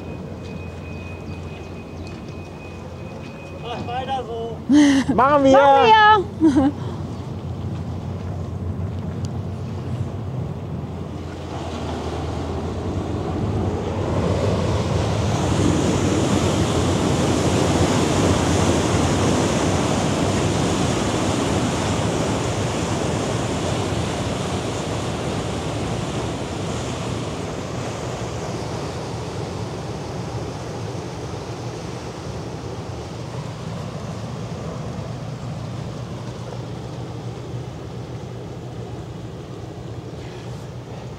Hier, das ist eine gute Frage. Sind die Fähren eigentlich alles Sonderanfertigung für Hamburg oder fahren die auch noch woanders?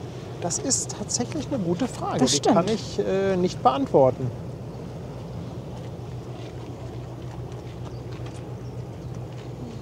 Aber das werden wir auch bestimmt noch mal irgendwann Ja. klären.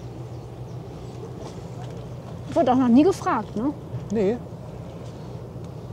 Die Frage ist quasi neu. Weiß das zufällig jemand von euch?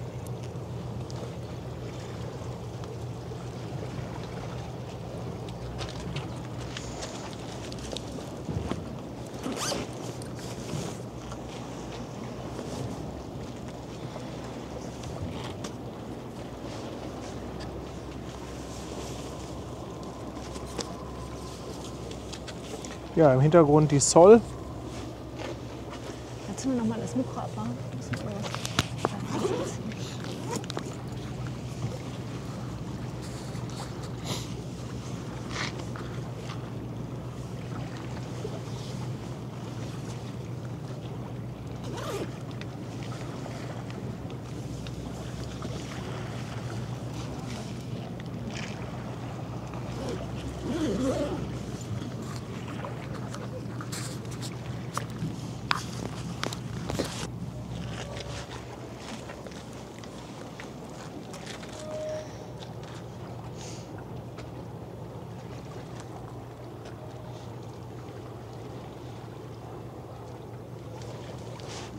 MacGame meint jetzt doch um 20 Uhr kommt die Ever Forever vom CTT. Die wird verholt. Ich hatte hier irgendwo stand was von 21:30 Uhr. Ja, werden wir ja sehen, ob sich da was tut. Aber die wird, glaube ich, verholt.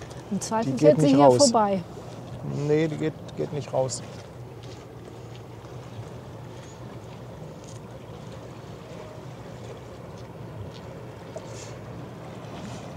Lilly meint, soweit sie weiß, sind die nur für Hamburg.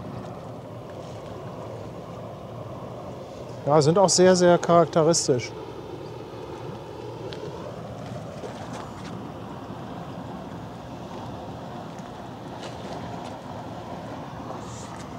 Wollte Brigitte nicht noch vorbeikommen? Ja, die hatte geschrieben, höchstwahrscheinlich kommt sie nicht mehr.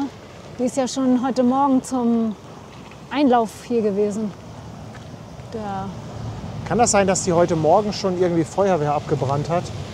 Ja, also das kann sein. Also sie war heute Morgen schon hier.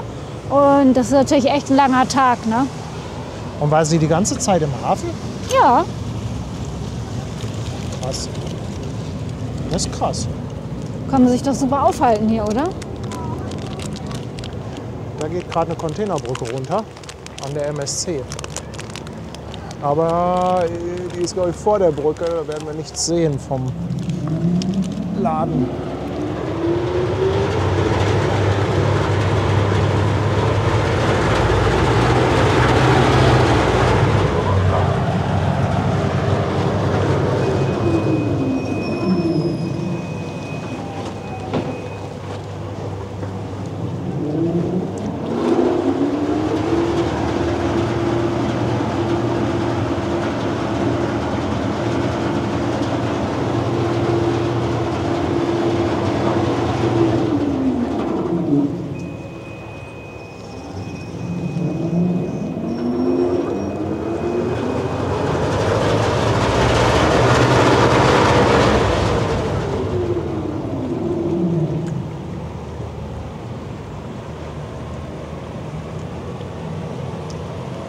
Guck mal, MacGame hat mein Rätsel entschlüsselt.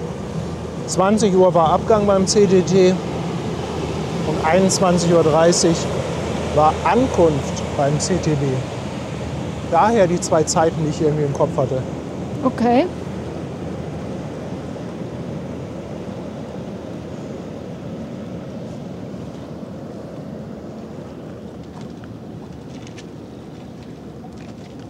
Geht ihr?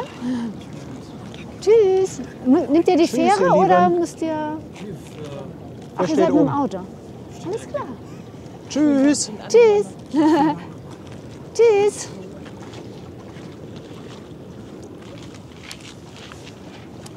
Jetzt haben wir den Anleger wieder für uns.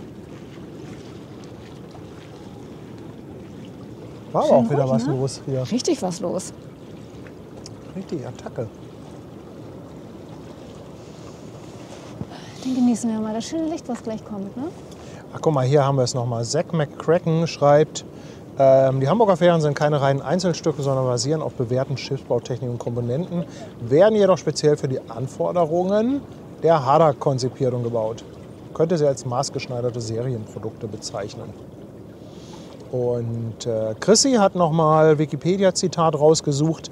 Die Schiffe sind eine Eigenentwicklung der Hadak und wie schon die Vorgänger Typ 2020 und 2000 für den Ein-Mann-Betrieb konzipiert. Also sind dann wohl doch Einzelanfertigungen für die Hadak, aber basierend auf irgendwelchen vorhandenen Plänen.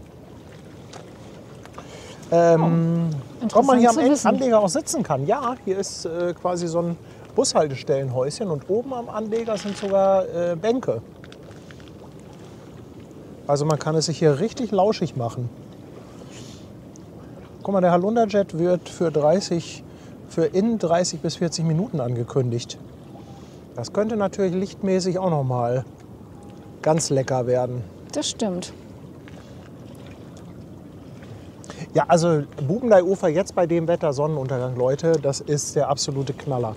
Ich kann ja mal die zweite Kamera nehmen und hier mal so ein bisschen rumschwenken und versuchen euch das mal so zu zeigen, sofern mein Kabel hier mitmacht. Drückst du mal bitte auf die 2. Die obere oder die untere? Die obere. Ja, also das hier ist der Anleger. Ist natürlich jetzt Gegenlicht. Und hier ist die Gangway, die Rampe, der Gang runter. Und dahinter seht ihr das Dach. Da ist so eine Art Bushaltestellenhäuschen. Und Wenn man hier hochgeht, da ganz oben, also am Ende quasi, das sieht man jetzt nicht, aber da oben, da sind Bänke. Und das ist hier echt so ein ganz, ganz lauschiges Plätzchen. Ne? Kann sich auch da oben hinsetzen. Ja, manchmal sieht man auch Leute, die da hinten so am Fuß von dem Richtfeuer sitzen. Na, hier ist ja das eine Richtfeuer. Da kann man sich hinsetzen. Also das ist hier echt super, super nett.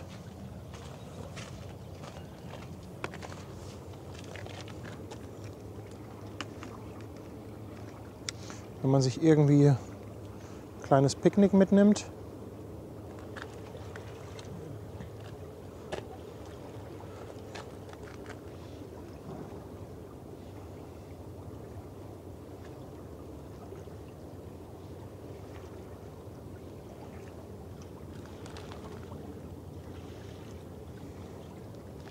Henrik schickt auch nochmal 5 €. Sagt Cheers, was für Bilder, viel Spaß bei der nächsten Kiezmische. Dankeschön, mein Lieber. Dankeschön.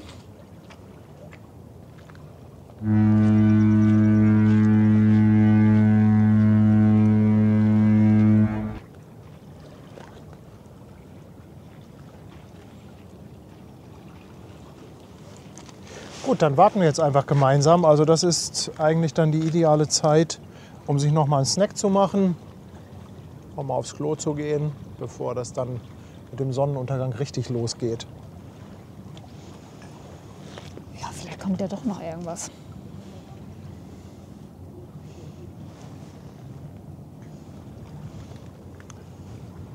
Aber vielleicht sieht das ja trotzdem, wenn die Sonne jetzt heute untergeht, so ein bisschen aus, als wenn sie mehr versinkt. Oder sie geht genau zwischen den beiden Schornsteinen den Wedel unter. Das wäre auch cool. Vielleicht wird sie aufgespießt von so einem Schornstein. Ich glaube, das macht ja nicht so viel aus. Die schmilzt das so weg.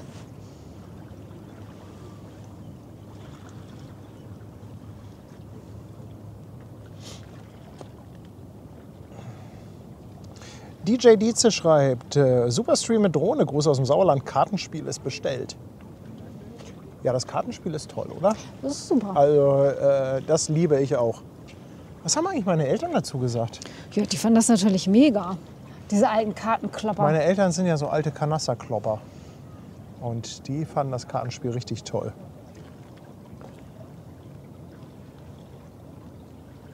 Boah, guck mal, wie voll der Elbstrand da hinten ist.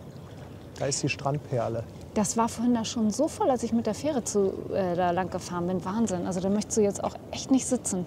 Es war echt schön, aber mega voll. Was sagt denn der aktuelle Wetterbericht so? Also Wind hat richtig schön nachgelassen. Da haben wir aktuell eine Windstärke 3. Die merkt man aber kaum. Also Windstärke 3 ist wirklich nur so eine leichte Brise. Und wir haben ablaufendes Wasser. Pegel hier am Seemannshöft ist 2,87 Meter, St. Pauli 2,97 Meter. Und wen es interessiert, die aktuelle Durchfahrtshöhe unter der Kühlbrandbrücke liegt bei 52,30 Meter.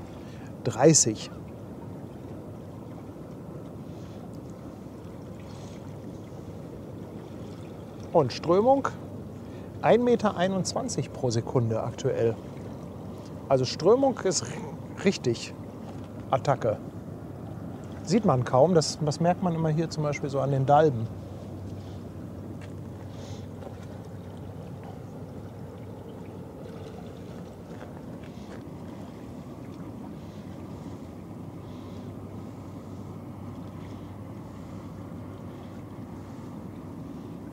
Ja, hier. Wo ist der Eierlikör? Eine berechtigte Frage. Eine absolut berechtigte Frage.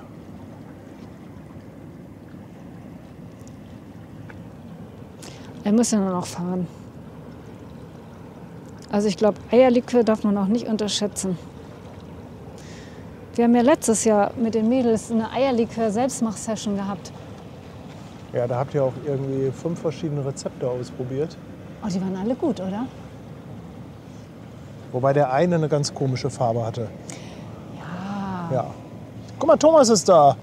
Moin. Thomas, unser Planespotter aus Berlin.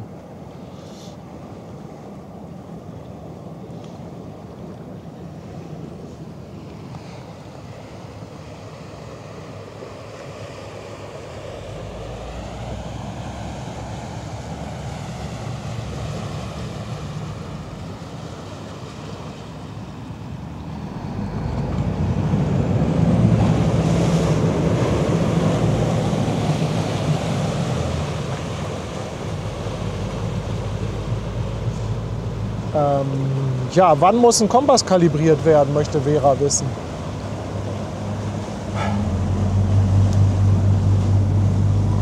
Also, ich bin da jetzt so ein bisschen laienhaft unterwegs, aber es gibt ja zwei Norden. Es gibt ja einmal den geografischen Nordpol und es gibt, glaube ich, den magnetischen Nordpol. Also es gibt auf jeden Fall zwei Nordpole, Nordpöle. Und es gibt dann eine gewisse Abweichung, die da berechnet werden muss. Also das ist ganz, ganz laienhaft. Vielleicht kann da jemand ein bisschen aushelfen. Ich weiß nicht, ob das eventuell mit dem Fahrtgebiet zu tun hat, wo die Schiffe lang gefahren sind. Ob dadurch eventuell eine Kompasskalibrierung nötig ist oder ob das generell eine routinemäßige Sache ist, die in gewissen Zeitabständen gemacht werden muss. Also ich weiß zum Beispiel, bei einer Drohne muss man zum Beispiel eine Kompasskalibrierung vornehmen, wenn man sehr, sehr weit gefahren, also ich sag mal, wenn ich sie das letzte Mal in Hamburg geflogen habe und dann fliege ich damit, weiß ich nicht, nach Singapur oder so, packe sie da wieder aus, dann kann das sein, dass ich erstmal den Kompass kalibrieren muss. Aber wie gesagt, ihr merkt schon, das ist mal wieder gefährliches Halbwissen. Oh, gefährliches Halbwissen ist gefährlich, oder? Guck mal, der Ralf hat auch ein Spiel von uns. Er sagt, das hat einen Schönheitsfehler. Bei der Karo 5 hat sich eine 9 eingeschlichen. Ralf, das ist in der Tat kein Schönheitsfehler und auch kein Unikat. Das ist eine kleine Hommage an Fairplay 95. Das ist unser kleines Easter Egg, das Philipp eingebaut hat, unser Grafiker. Aber in der Tat haben wir überlegt, ob wir sagen, wir machen das jetzt nur bei der ersten Auflage und nehmen das in der zweiten vielleicht wieder raus. Ja. Dann hat man wirklich so eine Art Unikat. Ja. Ne? Ah, guck mal hier, Analogon schreibt, einer der beiden Pole wandert. Ja, also irgendwie sowas ist das. Wie gesagt, ich kann das nicht so gut erklären, weil ich da nicht so sattelfest bin. Aber es hat, glaube ich, was mit den beiden verschiedenen Polen zu tun. Aber um Kopf und Kragen kannst du dich am besten sabbeln, das oder? Kann ich super, ja. Das ist dann deine Paradedisziplin, oder? Genau, super Unwahrheiten verbreiten. Kannst du, ne? Und hier kommt wieder der Lotse.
Ups, wo ist er denn? Da ist er.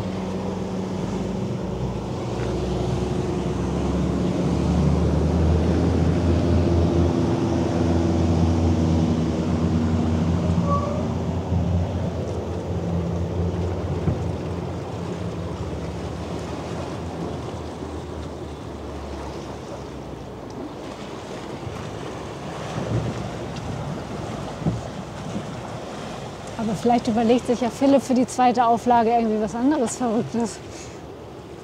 Vielleicht tauscht er ja ein paar Motive aus. Ja, wäre auch ganz cool.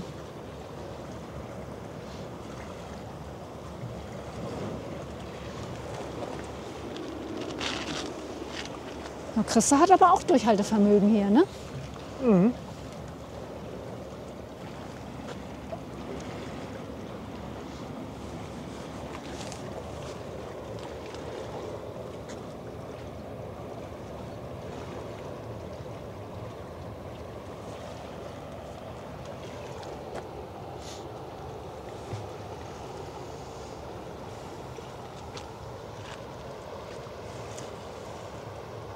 Jetzt müssten wir eigentlich hier einen Grill aufbauen. Du denkst auch immer nur ans Essen, kann das sein? Ja, ne? Guck mal, Christa könnte ein paar Würstchen umdrehen hier.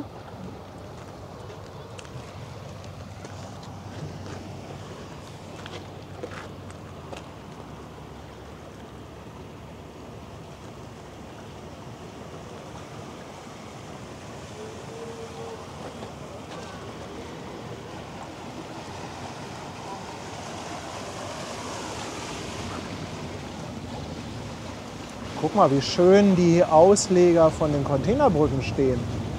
Wie so ein Fächer.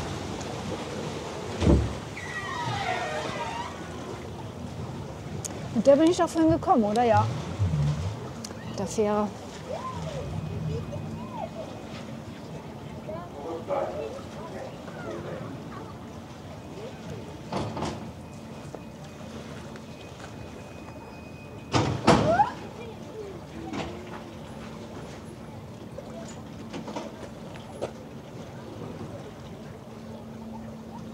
Harry de Jong ist im 3. Monat dabei auf Twitch. Danke dir für deinen Sub, mein Lieber.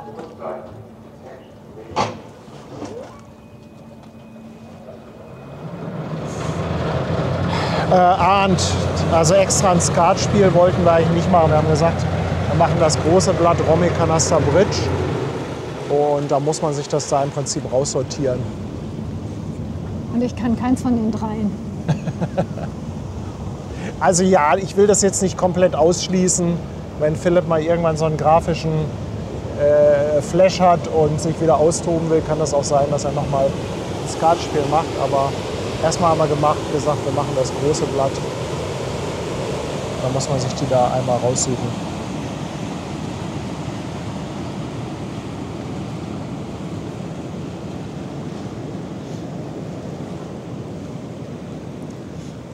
Eigentlich müssten die Kreuzfahrer doch richtig voll gewesen sein, weil es ja Osterferien sind fast überall, ne? Die müssen doch aus allen Nähten platzen.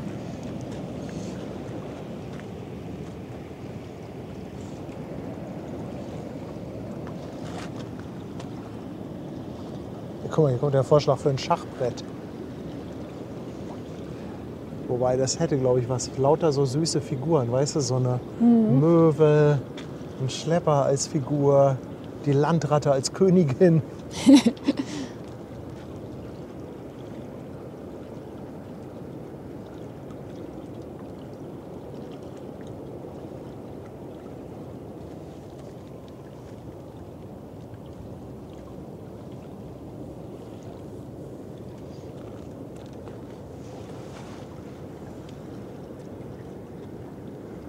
Ach, jetzt so ein bisschen Fähre fahren könnte man auch machen, ne? Ja. Ist ja auch ganz lauschig.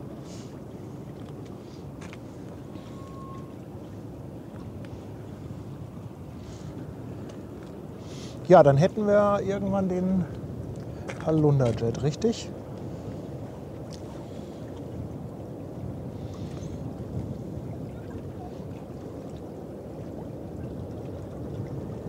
Ach, guck mal, sind noch gar nicht überall Osterferien.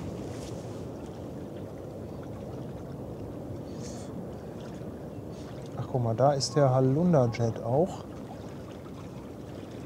Der ist jetzt Stader Sand, überholt gerade die Maersk Puelo und hat eine Geschwindigkeit drauf von 32,3 Knoten. Ach, da würde ich den gerne mal filmen. Ich glaube vor der Elbcam, da kann man den immer in Full Speed sehen.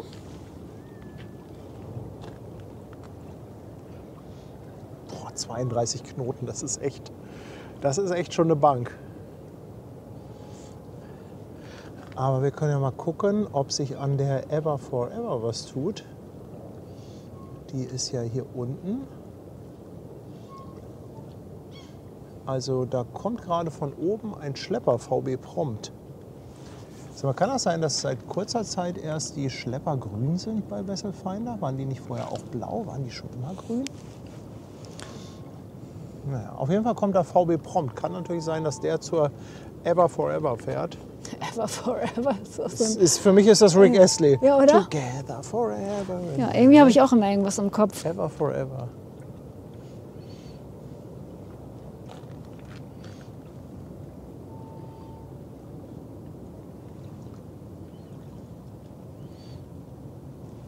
Guck mal, Bianca möchte das Mensch ärgere dich nicht spielen mit Schleppern und Kreuzfahrtschiffen. Du wirst lachen, es gibt sogar einen Prototypen. Paddy ärgere dich nicht, hat So kreativ lustig. an mir gebastelt. Es ist so lustig. Mit Fähren und Schlepper als Figuren, ne? Ich glaube, das sind Schlepper. Schlepper? Ja, ich glaube, das Oder? das sind Schlepper. Ja. Natürlich sind das Schlepper. Heißt ja auch in Insiderkreisen, Schleppi ärgere dich nicht.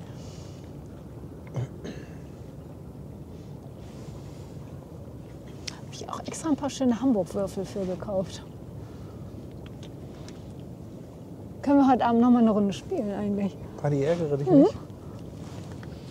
Also ich bin ja in keinem Spiel gut, aber Mensch, ärgere dich nicht, das kann ich. Ach, guck mal da hinten. Strahlt das nicht eine tolle Ruhe aus? Nee, leider nicht, da gibt es nur ein einziges von, das gehört Paddy. Von dem Spiel. Da steht sein Name drauf. Und du weißt ja, wenn dein Name drauf steht, gehört es dir. Das ist wie mit den Schiffen. Guck mal, da kommt auch noch was Kleines. Ja, es ist aber gerade hinter den Dalben. Okay. Kleiner Schubverband, glaube ich. Nee, Bianca, das kann man nicht kaufen. Das hat der Andi mal einfach mal so gebastelt.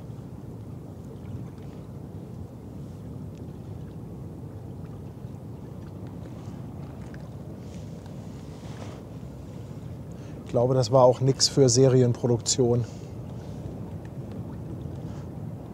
Müsst ihr Andi fragen, ob er euch eins macht. Kann auch Bianca ärgerlich nicht draus machen. Aber der guckt auch gerade zu. Der kriegt bestimmt jetzt schon wieder Ideen, wenn er hier so was hört.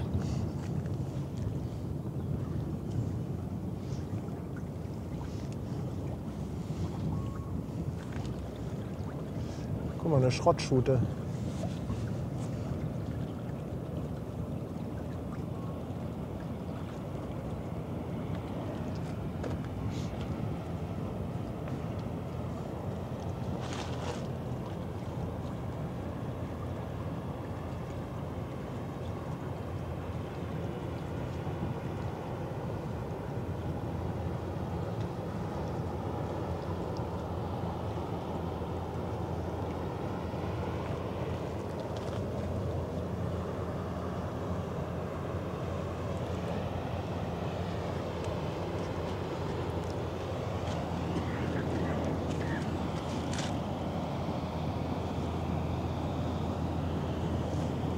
Das ist eine Leerfahrt.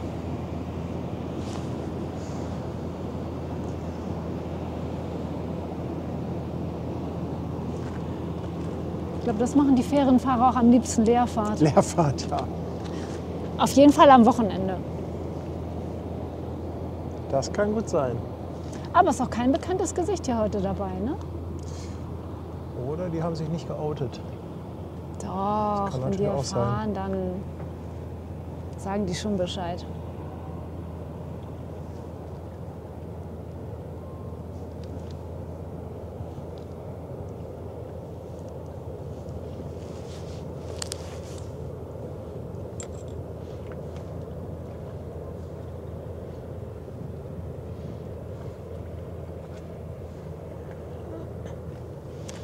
Jetzt wird schön, aber jetzt wird es auch gleich frischer, ne? Ja, das stimmt. Das stimmt.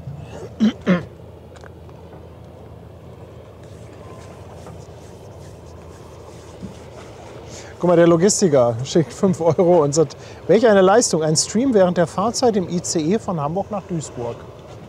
Oh, ich muss einen Akku wechseln von meinem Monitor.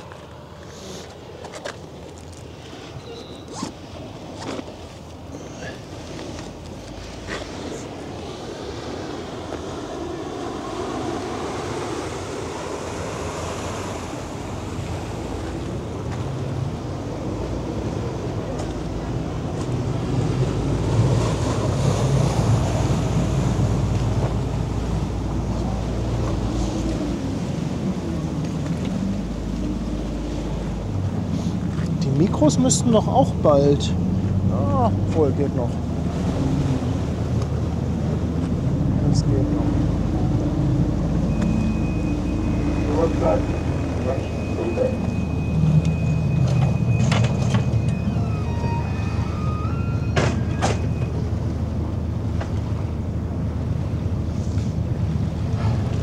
Keiner will aussteigen, alle nur angetäuscht. Doch, da kommt was. Nee.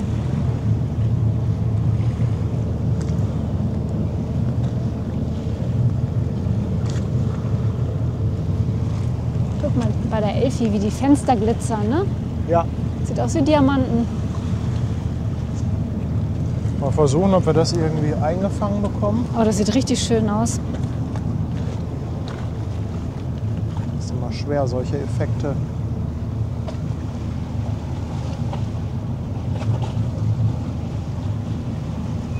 Ja, so richtig kriegt man es nicht eingefangen.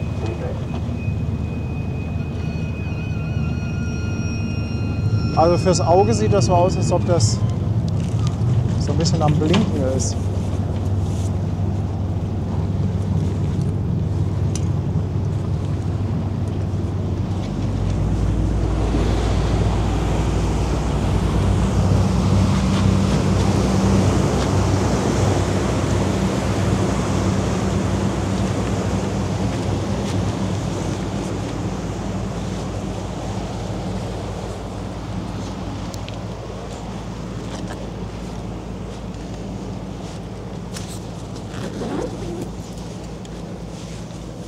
Jetzt wird's frisch.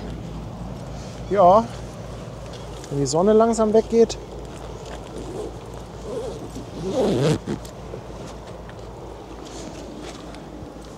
Guck mal, der Reißwolf hat noch mal, finde ich Der ganz Reißwolf. gut, die Daumenformel zum Umrechnen von Knoten in km/h rausgesucht. Also es ist ja Jetzt eigentlich, kommt's. ein Knoten ist ja mal 1,852. Aber wer kann das schon im Kopf ausrechnen? Ja, ich nicht. Ich habe ein Handy. Und wenn ihr das überschlagen wollt, dann nehmt ihr einfach Knoten mal 2 und zieht 10% ab. Also wenn du 10 Knoten hast, nimmst du es mal 2, sind das 20 Knoten und 10% abgezogen. 2 sind also 18.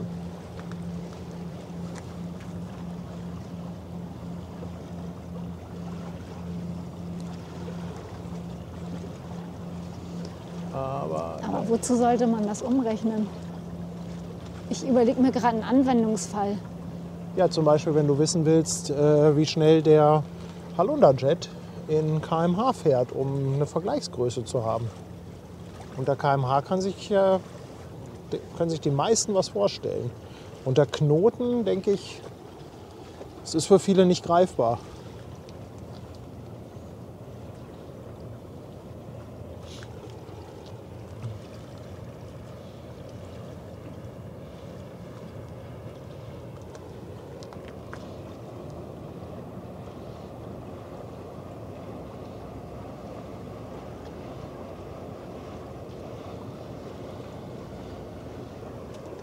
Irgendwie sind heute wieder besonders viele Fähren unterwegs. Ja, aber ist auch schön, haben wir hier wenigstens ein bisschen Ich finde Traffic, das auch super. oder?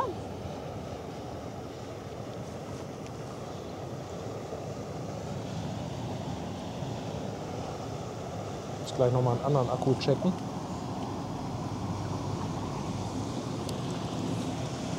Kann ich jetzt mal eben machen.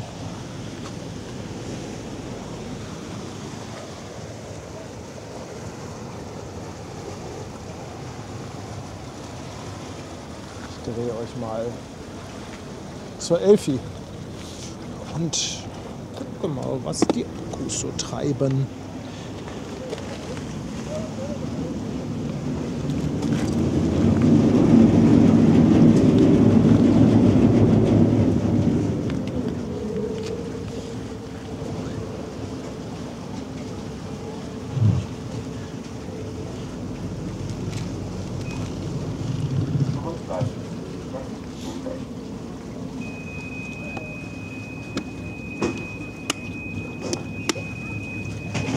Alles noch im krassen grünen Bereich. Meinst du denn, dass der Endgegner, also deine neue Technik hier mit dem winzigen Stromverbrauch, mal so ein Endgegner ist, dass du es mal zu Ende streamst?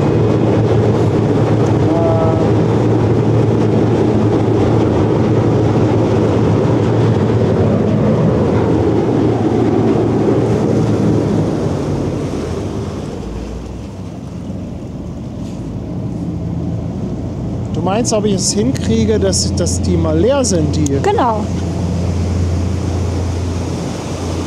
Schwer zu sagen. Also ich muss ja trotzdem darauf achten.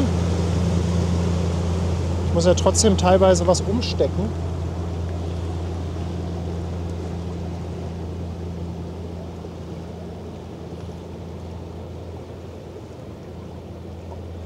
Mal schauen, wann wir den Halunderjet entdecken. Der fährt ja leider im Bild immer sehr weit nach rechts rüber, sodass er dann vor dem dunklen Hintergrund ist. Putzi schreibt, danke für die Post, ist angekommen.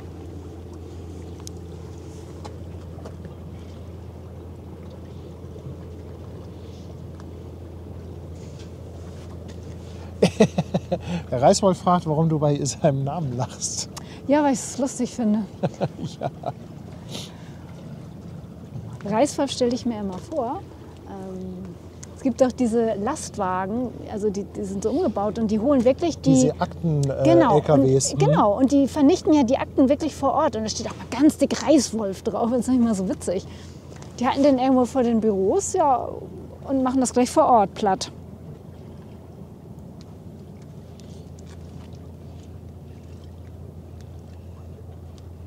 Noch nichts zu sehen, oder?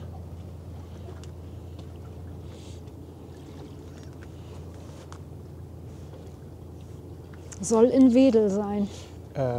Putzi, ja, wir sind am Bubendeiufer. Wir hatten bisher einen sehr, sehr schönen Stream, ging los mit einem echten Highlight, mit der Stubnitz. Nee, nicht Stubnitz, mit der Bleichen.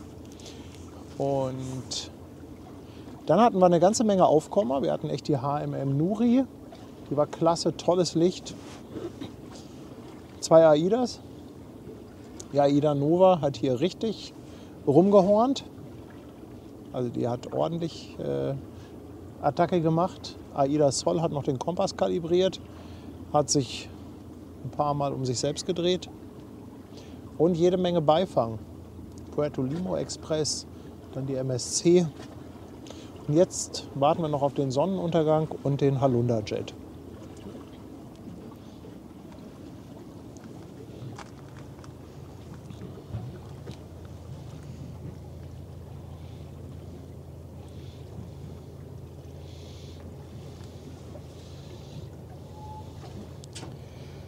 Flugzeugmäßig ist leider auf dem Samstag bei Airbus immer nichts los. Das ist echt schade, ne?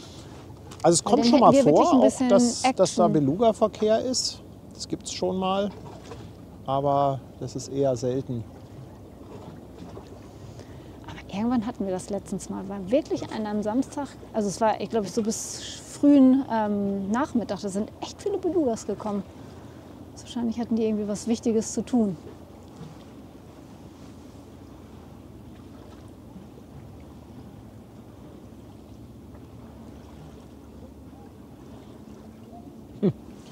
Captain Chaos meldet. Stelle fest, habe quasi alles verpasst. Ja, es ist so. Also ich sag mal, wer speziell hier ist, um sich die Schiffe anzugucken, der hat in der Tat das meiste verpasst. Aber das Gute ist ja, man kann ja Einfach zurückspulen. Aber wenn jemand Sonnenuntergang gucken will, ist er genau richtig jetzt hier. Für Sonnenuntergang ist das genau richtig. Also holt euch jetzt mal einen schönen Drink. Wie heißt das noch bei Fluggesellschaft? Airparol Spritz. Holt euch mal einen Airparol Spritz. Der sieht fast so aus wie der Himmel.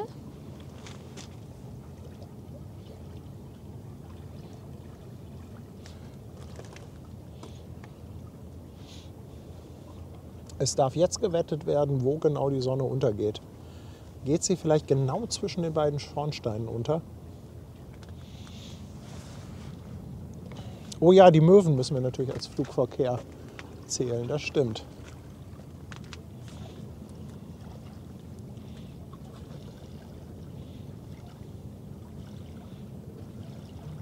Stream umbenennen in Sundowner. Ihr werdet lachen, ich hatte da erst irgendwas mit Sonnenuntergang drin im Titel. Und dann dachte ich mir aber, na, nachher wird das nichts oder wir ändern noch mal was ab oder so. Und dann habe ich das wieder Jetzt können wir schön rausgenommen. Enten hier füttern.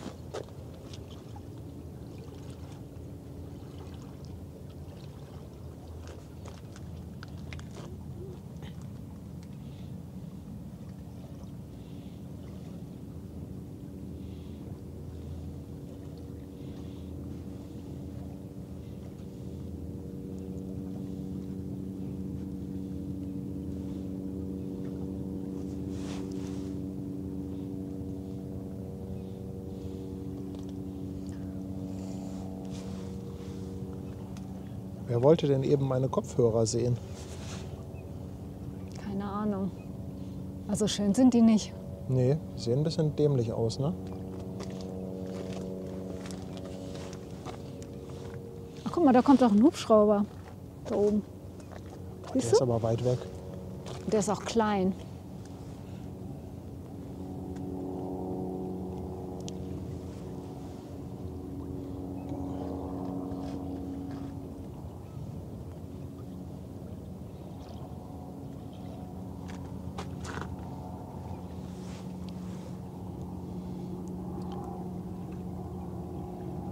Das ist ein Einhorn-Hubschrauber. Woher weißt du das denn? Ja, guck doch mal. Ach, weil der da so ein Horn vorne hat. Der hat ein Einhorn. Tatsächlich. Guck mal, da landet auch gerade einer. Also wir haben hier schon Flugzeuge. Oh, jetzt bin ich gerade.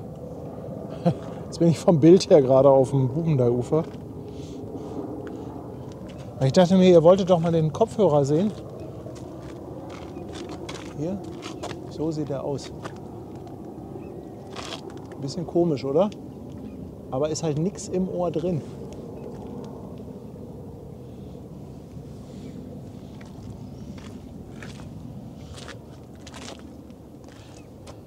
Faszinierende Technik. Also jemand, der irgendwie so was hören möchte, aber nicht, also nichts überm Ohr und auch nichts im Ohr haben möchte. Dafür sind die Dinger gut. Sicherlich klanglich nicht das absolute Highlight, aber gut genug.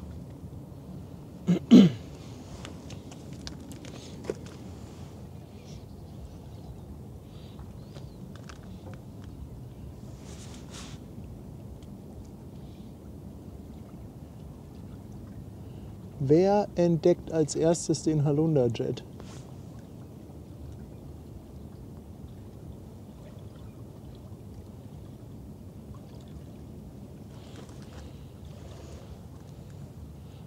Guck mal, Putzi, Bubendeiufer steht ja immer mit LKW, wenn ich Feierabend mache. Ja, hier stehen eine ganze Menge LKWs immer.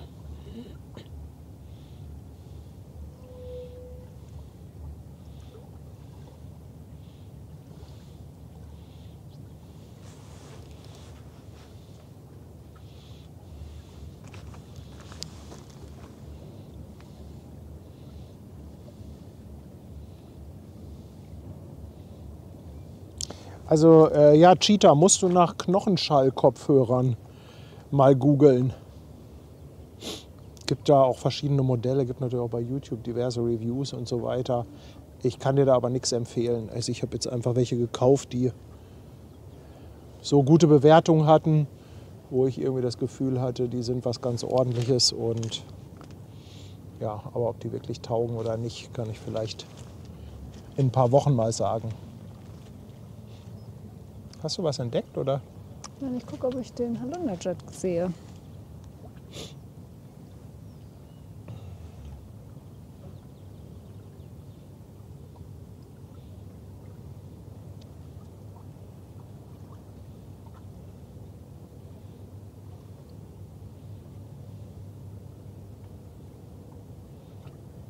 Guck mal, Putzi sagt, er ist jeden Tag in Hamburg. Er ist ein Containerkutscher.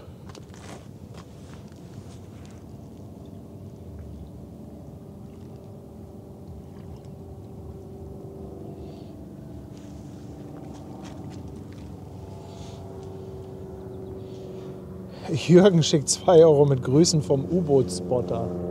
Dankeschön.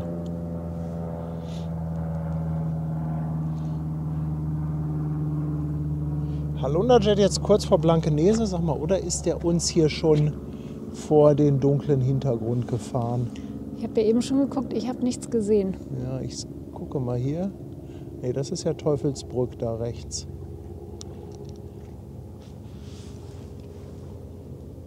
Der ist noch nicht im Bild, oder?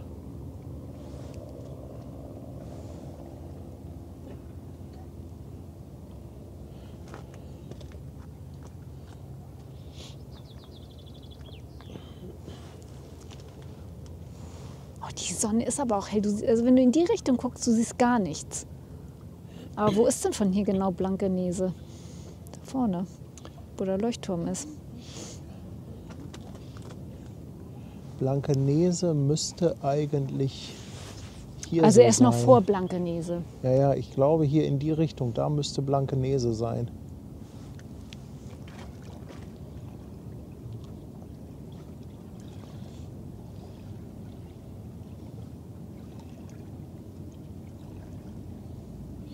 Na, der wird schon gleich kommen.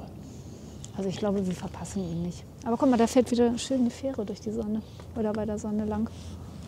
Das könnte auch ganz gut sein. Gehst du? Tschüss. Ich jetzt noch ein Fischbrötchen essen. Ja, das muss, Ja, das ne? gönn dir mal. Kommt da deine Fähre? Ja, Ja, ne? das ist egal. Ja, ne? Ich wünsche euch was. Tschüss. Tschüss. Wir sehen uns, ne? Wir machen mal wieder Fischmarkt, ne? Unbedingt, ja. Da muss aber noch ein bisschen wärmer sein, ne? Aber Schwester Hand. Selbstredend, selbstredend. Sonst geht das. Nee, das geht nicht. Geht voll, grüß dich schön. Wenn Mach ich. Tschüss.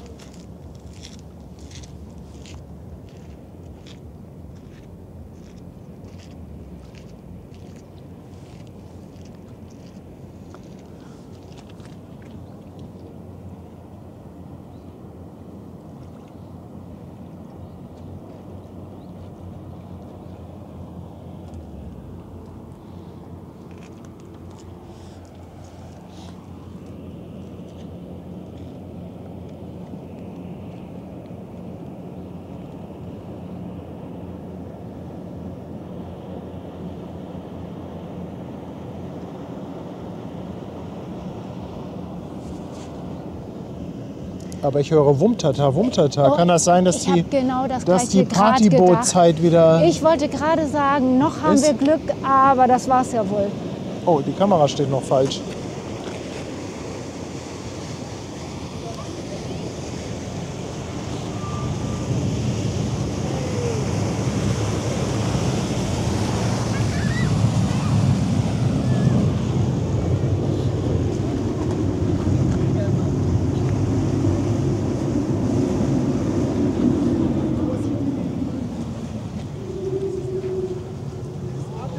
Jetzt haben wir hier erstmal wieder ein bisschen Fährenalarm.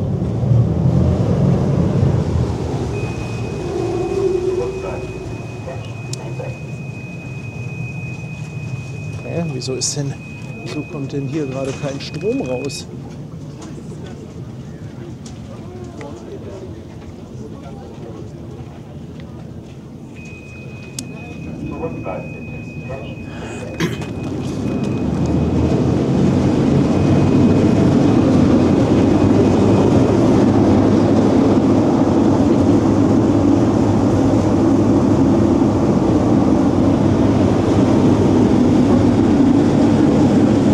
Aber Licht wird schon. Licht wird schon.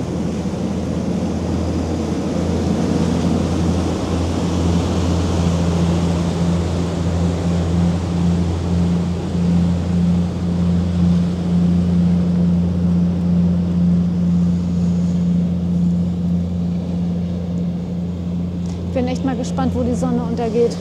Mhm.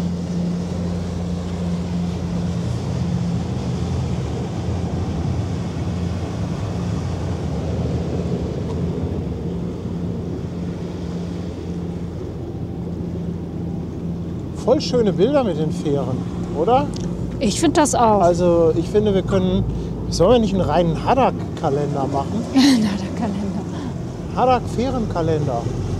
Wäre auch cool. 12 epische Fährenbilder.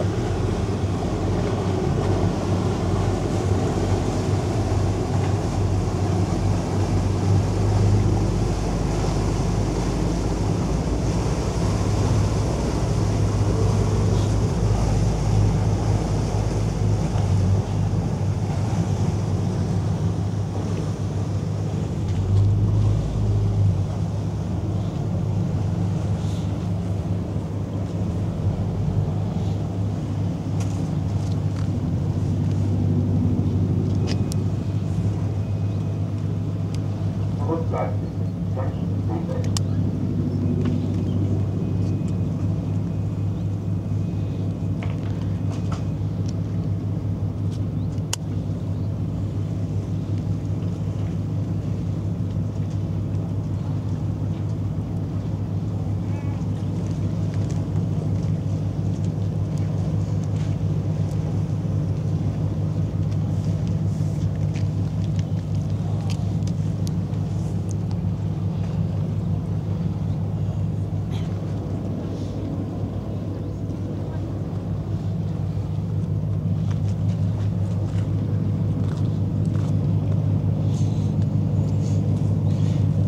Ja, ich denke mal, wenn jetzt die Fähre gleich weg ist, dann sehen wir auch den Halunda Jet. Ja.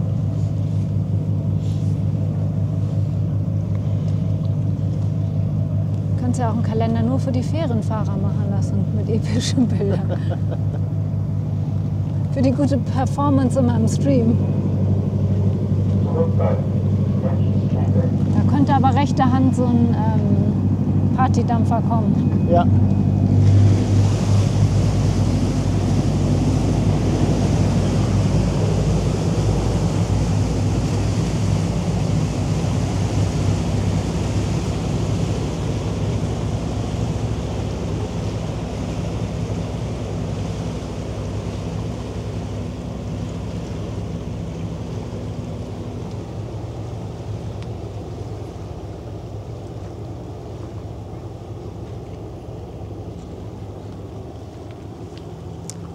Ich kann gar nicht mehr in die Sonne gucken. Guck mal, hier. Also, Ja, das schon gehört cool, von dem ne? Kalender. Hä? Der Fährenkutscher. ja, Hat das gehört mit dem Kalender. du meinst, der fährt jetzt extra für sein eigenes Bild schön in die Sonne. Da ist er doch. Da ist er doch.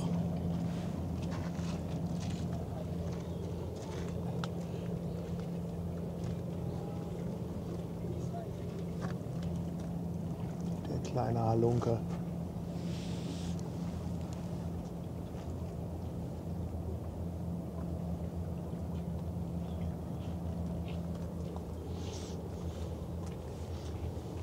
Und Ever Forever hat abgelegt, lese ich hier im Chat.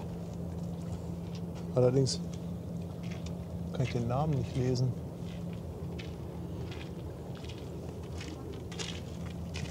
Ach, guck mal. Moin, Moin. du kommst ja zur richtigen Zeit, ne? Ja, Ja. so geplant. Schön ein paar Sonnenuntergangsbilder. Endlich mal ein paar Sonnenuntergangsbilder. Ja, ne? Endlich, ne? Hatten wir noch nicht, ne? Ja. Alles weg, Schiffe weg, Leute weg. Alles weg. Schiffe weg, Leute weg. Ja. Obwohl jetzt zum Sonnenuntergang jetzt Ich wieder habe voller. eine kleine Frage.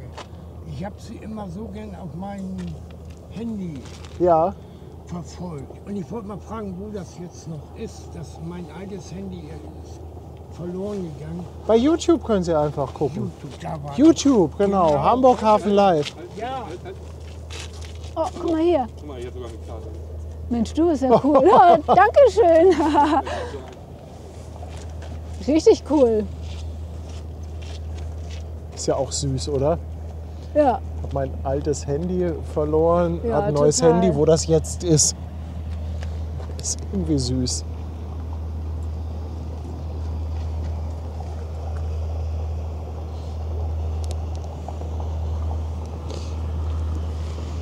Ja, was meint ihr? Küsst die Sonne noch die Elbe? Naja, nee, ich glaube nicht.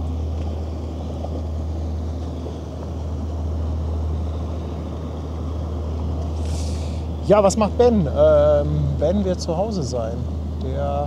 Ben und Kirsten hat es ein bisschen erwischt. Die waren die Woche über etwas ausgenockt. Ich glaube, es geht ihnen jetzt schon wieder besser, aber ich glaube, denen ist noch nicht so nach mega Aktivität.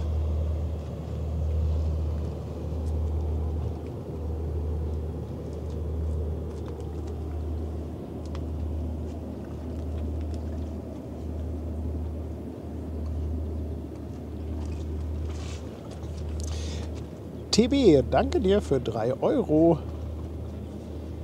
Dankeschön. Guck mal, da können wir doch gleich noch mal ein bisschen mit dem Dröhnchen fliegen, oder?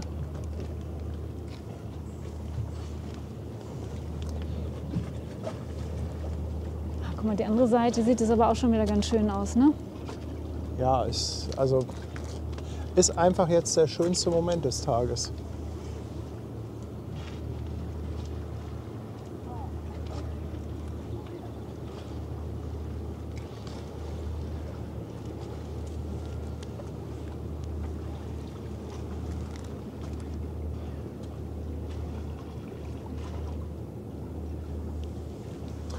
Ich könnte mir vorstellen, dass die Sonne vielleicht, also nicht direkt in den Schornstein untergeht, aber dass sie vielleicht aufgespießt wird von den Schornsteinen.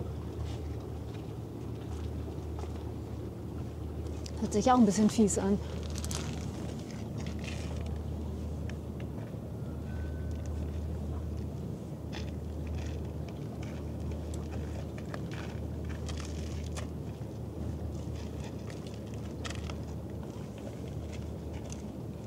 Martina, auch ein Dankeschön an dich. 5 € nochmal. Danke.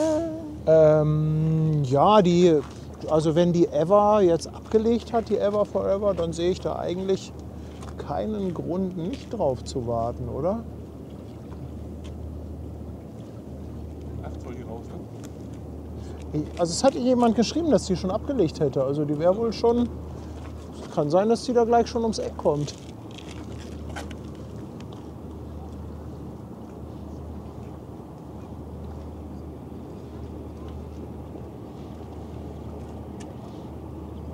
Aber die verholt ja auch nur, also die fährt ja nicht raus.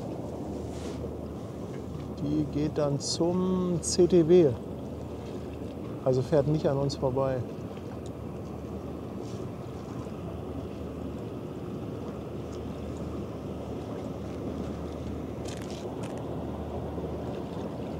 Oh, die Sonne so geschultert.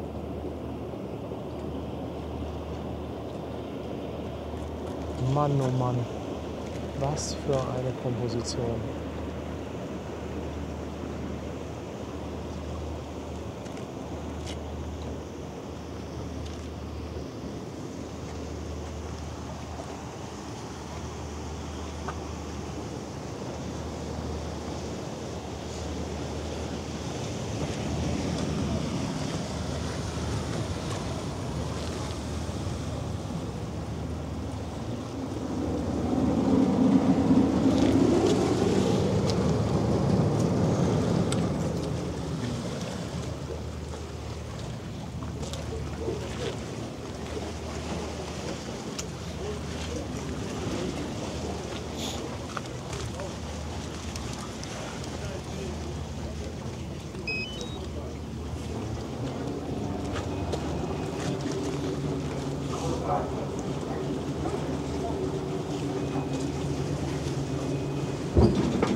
Da sehen wir auch schon die Ever Forever.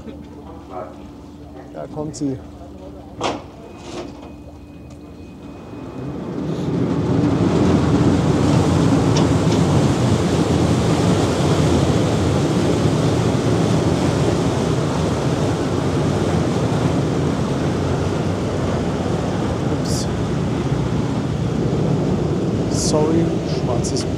mal.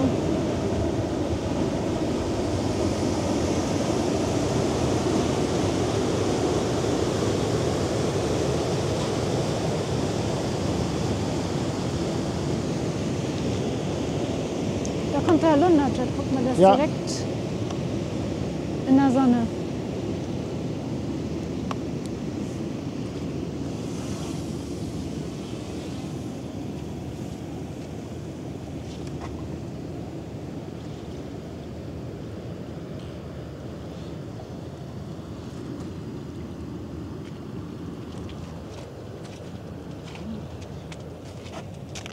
Mal kurz bedanken für die ganzen Streams. Ach, das ist ja lieb von dir.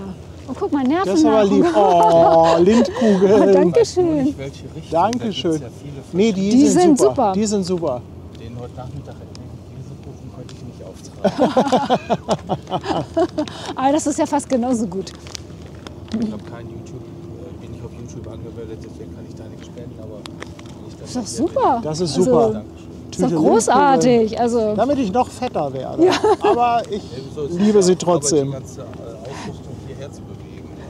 Stimmt, so kann ich mir das immer schön Genau. reden. Dankeschön. lecker, sehr lecker. Bist ja auch richtig zum schönen Sonnenuntergang da, ne? Willst du gleich noch ein paar Fotos machen? Ja. War auch so schon mal abends hier. Also der Weg ist ja ein bisschen abenteuerlicher, oder die Straße. Bist du mit dem Auto? Ja. Ja, gut, man muss, wenn man aber einmal gefahren ist, dann weiß man, wie der Hase läuft, ne? Also, Aber ohne Google Maps. nee, das stimmt.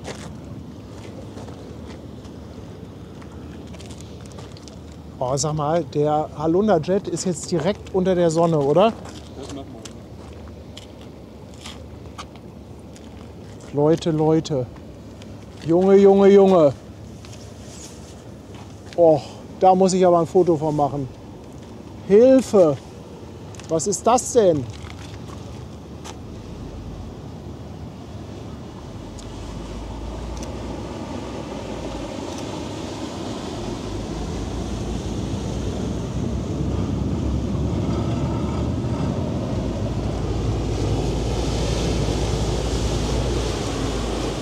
Boah, was für ein Bild. Was für ein Halunda-Bild. Ist das extra für Regina? Das ist extra für Regina.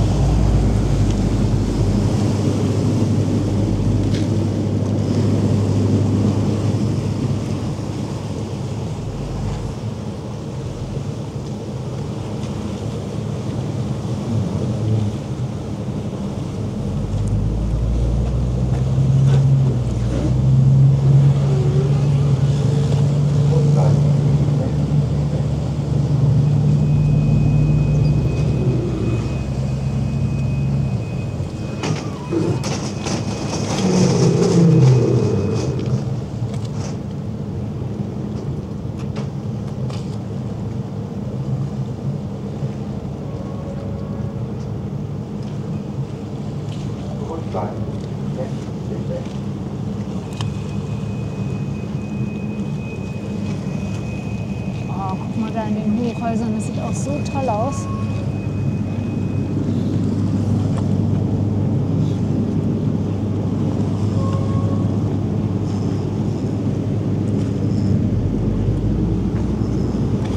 Oh!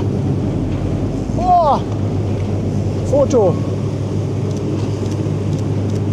Oh!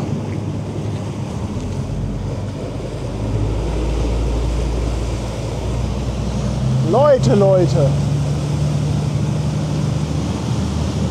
Komm, dafür hat sich doch schon wieder gelohnt, Dafür, oder? also hallo, also wer vorher abgeschaltet hat, hat verloren.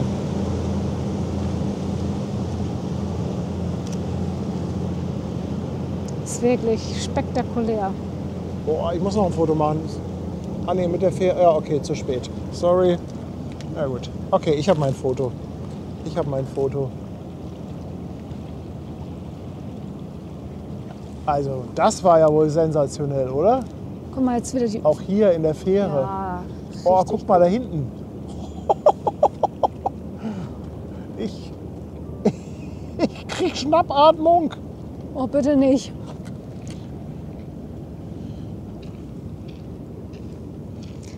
Was für eine Eskalationsstufe. Ich weiß gar nicht, wo ich hinfilmen soll. Wie soll ich denn jetzt den Halunderjet filmen mit der Sonne da hinten? Das weiß ich nicht. Das ist schon echt cool.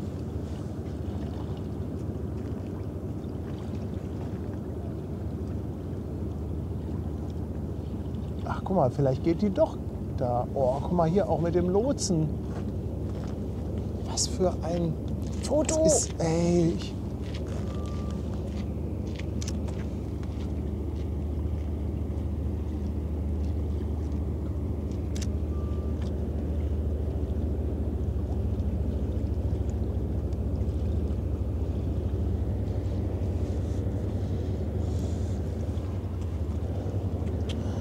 Aber ich glaube, ich nehme gleich die nächste Fähre. Okay. Oh, ist echt toll. Boah, guckt euch das mal an.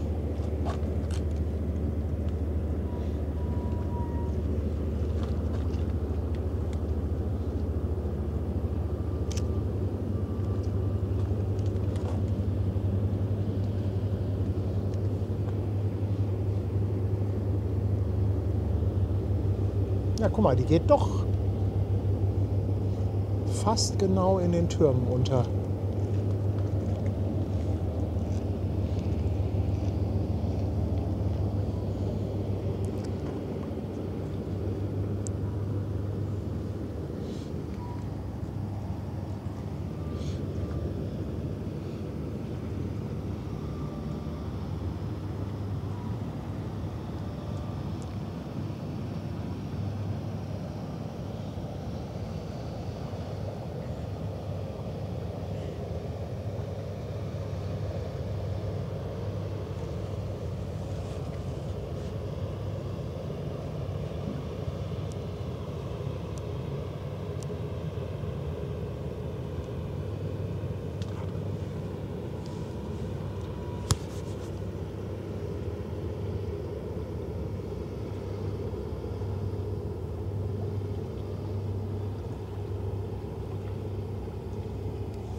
Also schon irgendwie ganz gut, dass wir gerade Bild in Bild machen können.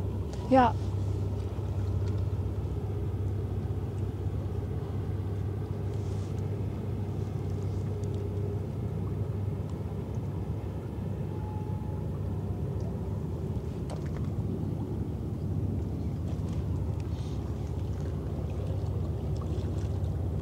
Aber das ist doch auch toll.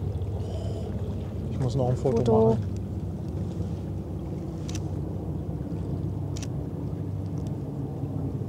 So, jetzt genießen wir das.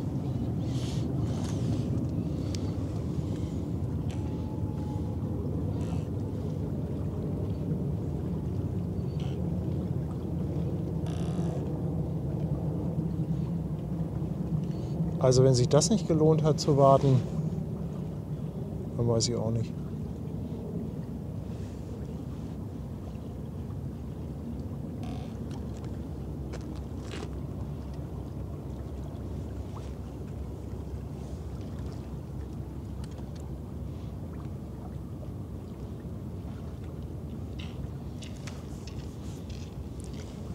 So, Markus fragt, was mit der Eva ist. Die kommt da hinten auch schon, ne? Aber ja, aber das ganz ehrlich, das ist gerade lichtmäßig. Hat die also komplett gerade etwas verloren, die Evergreen. Aber ich schwenke um, sobald die Sonne untergegangen ist. Aber ich glaube, jetzt ist es eh. Dann können wir jetzt auf die Evergreen gehen.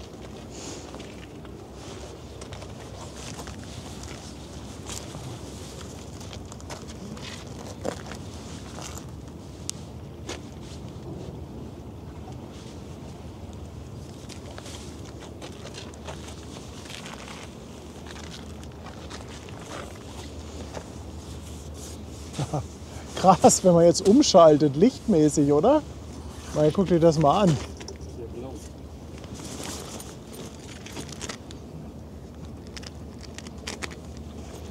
Wahnsinn, dieser Unterschied.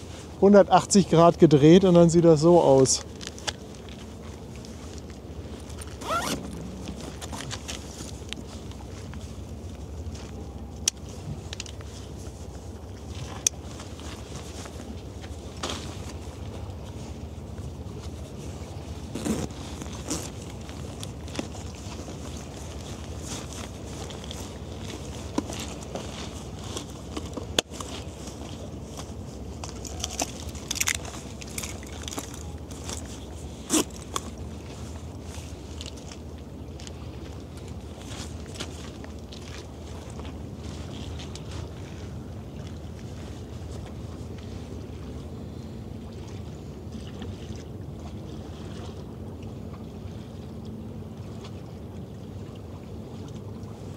das ist echt ein Unterschied, ne? Wahnsinn, ne? Ja. Aber jetzt ist die Sonne auch weg, ne? Also, Ja, aber das war ja wohl ein sensationeller Sonnenuntergang, oder? Auf jeden Fall. Richtig, richtig gut. Ich sag mal so, Sonnenuntergänge können wir in Hamburg. Das können wir. Das können wir. Guck mal, das Lotsenboot führt auch noch da durch.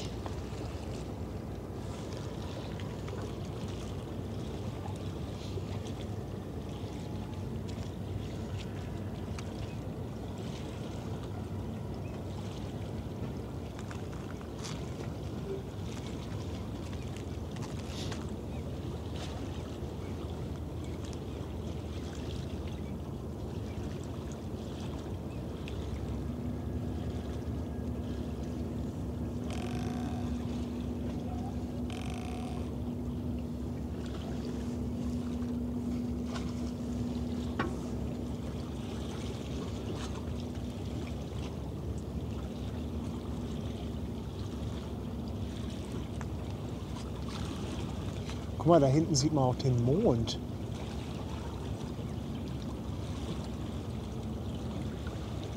Boah, das ist ja cool. Schade, sehr weit weg kriege ich auch leider mit der großen Kamera nicht eingefangen. Weil da dann aus meinem Winkel die Bäume vor sind. Aber ich finde, das hat gerade so was Friedliches, dieses Bild.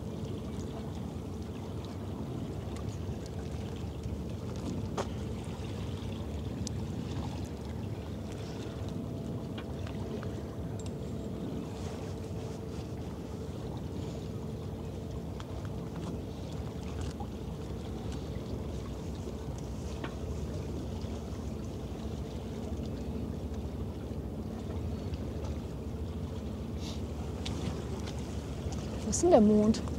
Hier, den siehst du nur auf dem Drohnenbild. Ah, da ja, tatsächlich.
Das ist jetzt auch ein ganz schöner Abschluss. Ne? Guck mal, da kommt meine Fähre. Ich fahre jetzt. Kannst du das Mikro Alles nehmen? klar. Geht das so mit deiner Drohne? Ja, Oder noch ja. warten? Ja, die Mikros sind übrigens auch schon rot. Naja, okay, ich hoffe, dass... Kannst du ja notfalls meins noch. Nee, ich muss den Empfänger dann auch tauschen. Also falls ich gleich weg bin... Tschüss. Ich sag schon mal Tschüss, alle together. War wieder schön mit euch. Ja. Ich schwinge mich jetzt hier auf die Fähre und sag Tschüss und schönes Wochenende. Bis später.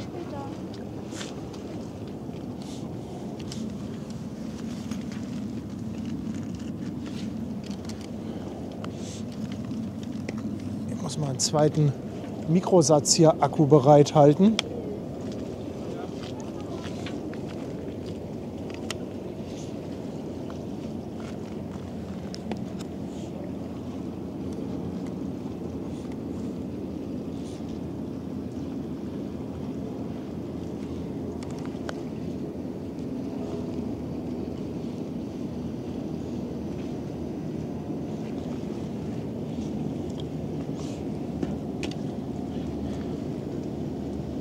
Ich tausche mal eben das Mikro, ihr Lieben.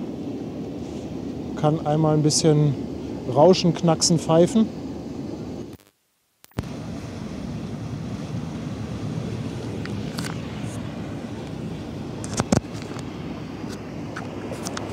So, da bin ich wieder. Theoretisch bin ich da wieder.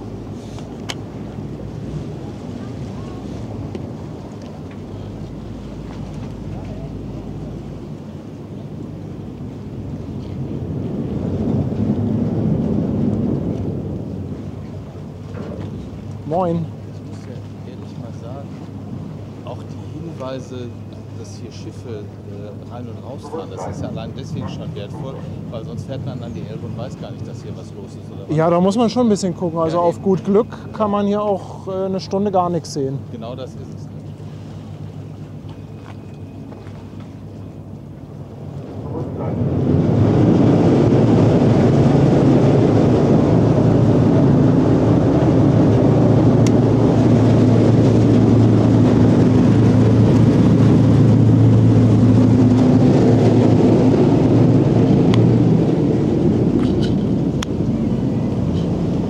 Tschüss. Da fährt sie.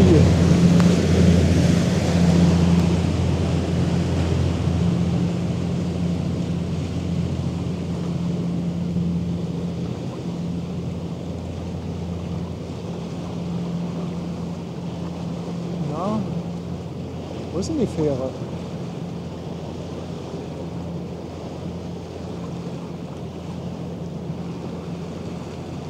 Gibt's noch nicht. Will die nicht ins Bild? Nö, die will nicht. Die fährt einen großen Bogen.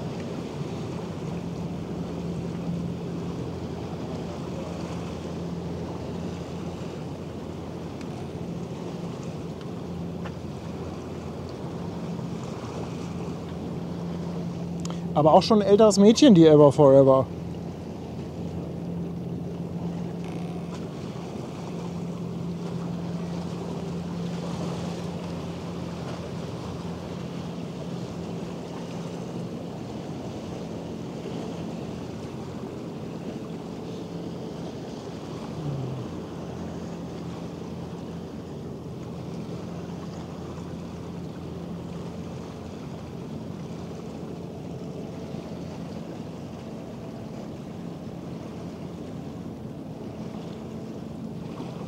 Ja, das sieht so aus, als ob sie die jetzt hier auf der Elbe drehen, oder? Eigentlich haben sie da genug Platz im Parkhafen.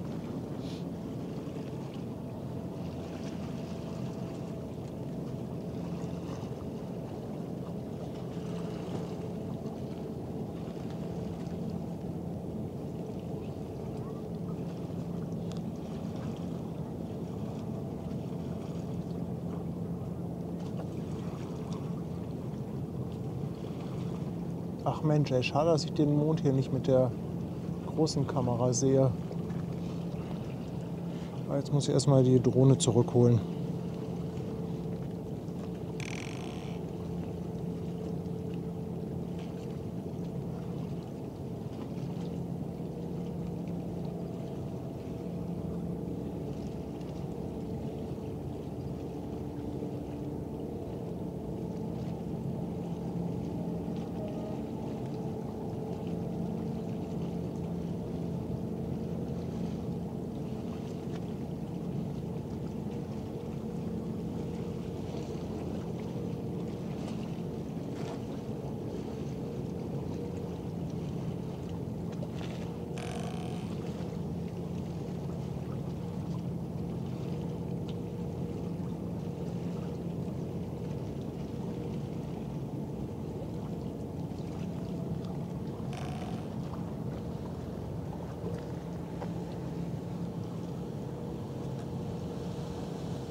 Ja, tolle Bilder, wirklich tolle Bilder. Also freut mich total.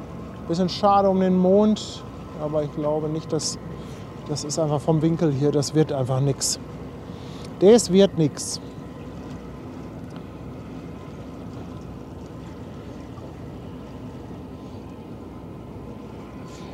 Felix Dieser ist auf Twitch wo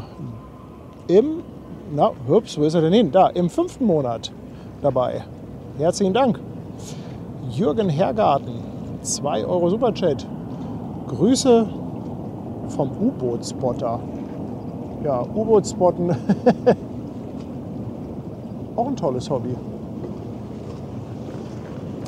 Postbüdel 1971 lässt sein Prime-Sub da im 3. Monat. Herzlichen Dank dafür. Dann die Martina ist mit 5 Euro Superchat dabei. Martina, liebe Grüße. Jens-Peter Jansen, 2 Euro Superchat. Und er sagt, weltbester Kameramann. Ja, ob weltbest. Aber danke. Danke, ich lasse das einfach mal so stehen. Leutnant Werner, 2,49. Herrlich diese Ruhe. Ja, in der Tat. In der Tat. Die Ruhe ist wirklich super. Ja, tatsächlich, die drehen die hier vorne und ziehen sie rückwärts rein. Jens-Peter Jansen haut nochmal 5 Mitgliedschaften raus. Jens-Peter, Dankeschön. Und Manuela Wasmann ist seit 11 Monaten dabei. Sagt, sie ist geflasht, kommt gerade von der Arbeit nach Hause. Ja, dann würde ich mal sagen, Füße hoch, ne? Dringt dazu, liebe Manuela. Jürgen ist seit 16 Monaten dabei. Danke für den Stream. War ganz okay, schreibt er. Ja, okay. War okay. Absolut. Gulrak ist 6 Monate dabei. Schreibt, danke, das ist der perfekte Ausklang für den Tag. Aus Berlin kommen nochmal 5 Euro per PayPal. Anonym. Danke, danke, danke. Und Seren 150174 ist auf Twitch mit einem Prime-Sub neu an Bord. Herzlich willkommen, ihr Lieben. Dankeschön. Typhon, einmal Ohren zu halten.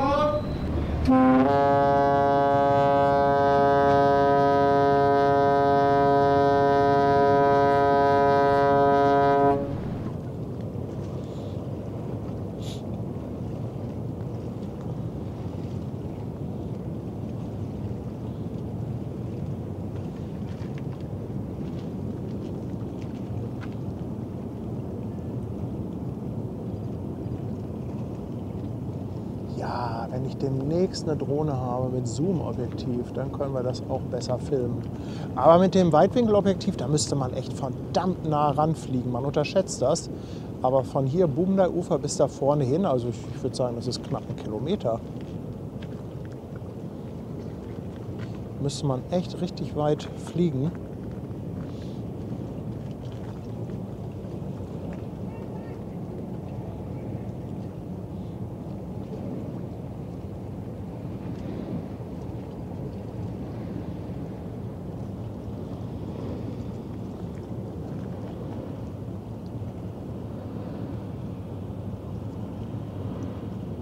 Ich finde, die sehen aber vorne schon cool aus, oder? Ein bisschen bissig, die Fähre. So ein bisschen bissig sieht sie aus.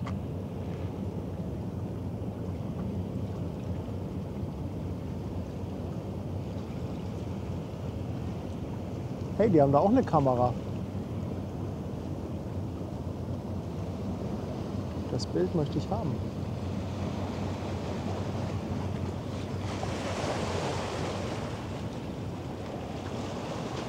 Ja, Markus, du kannst gerne für mich fliegen, aber du bist ja nie da.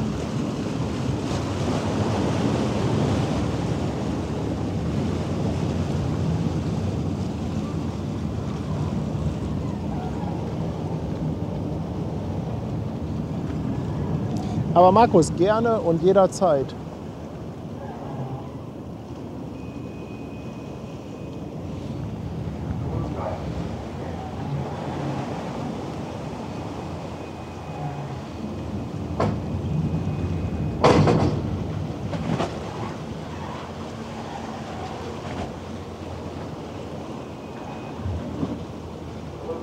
Mensch, das Licht hat aber heute auch ein super Timing, oder?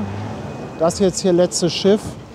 Guck mal, jetzt hier nochmal die Finkenwerder, da richtig schön.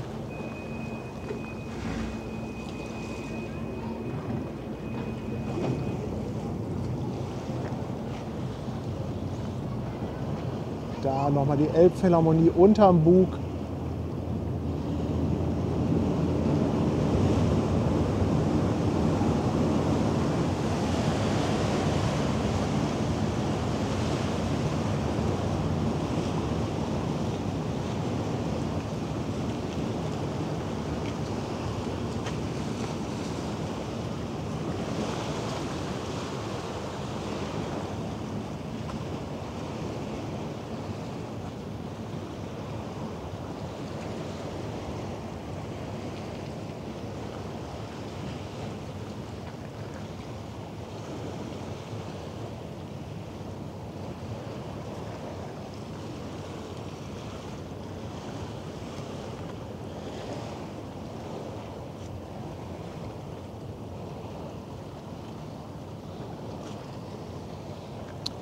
Serien hat auch noch einen Sub verschenkt.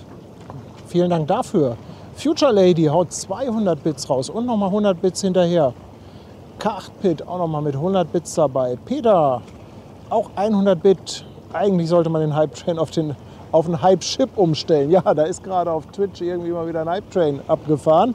Herzlichen Dank, dass ihr den ans Laufen bringt. 100 Bits kommen auch noch von Lamayana und Baxim Rogers haut auch noch mal einen Huni rein. Gasti Lurxelot schließt sich an, auch noch mal 100 Bits dabei. Und auf Twitch haben wir Zornröschen seit 3 Monaten dabei und schreibt immer die super Sonnenuntergänge. Ich danke euch, ihr Lieben.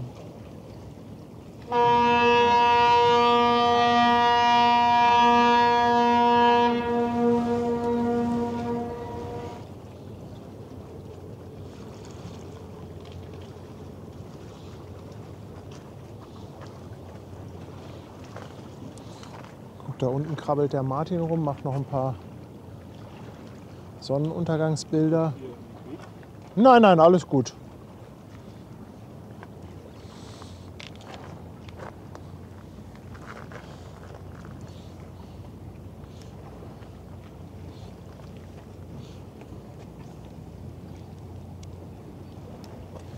Aber ich glaube, so langsam neigt sich dieser Stream dem Ende.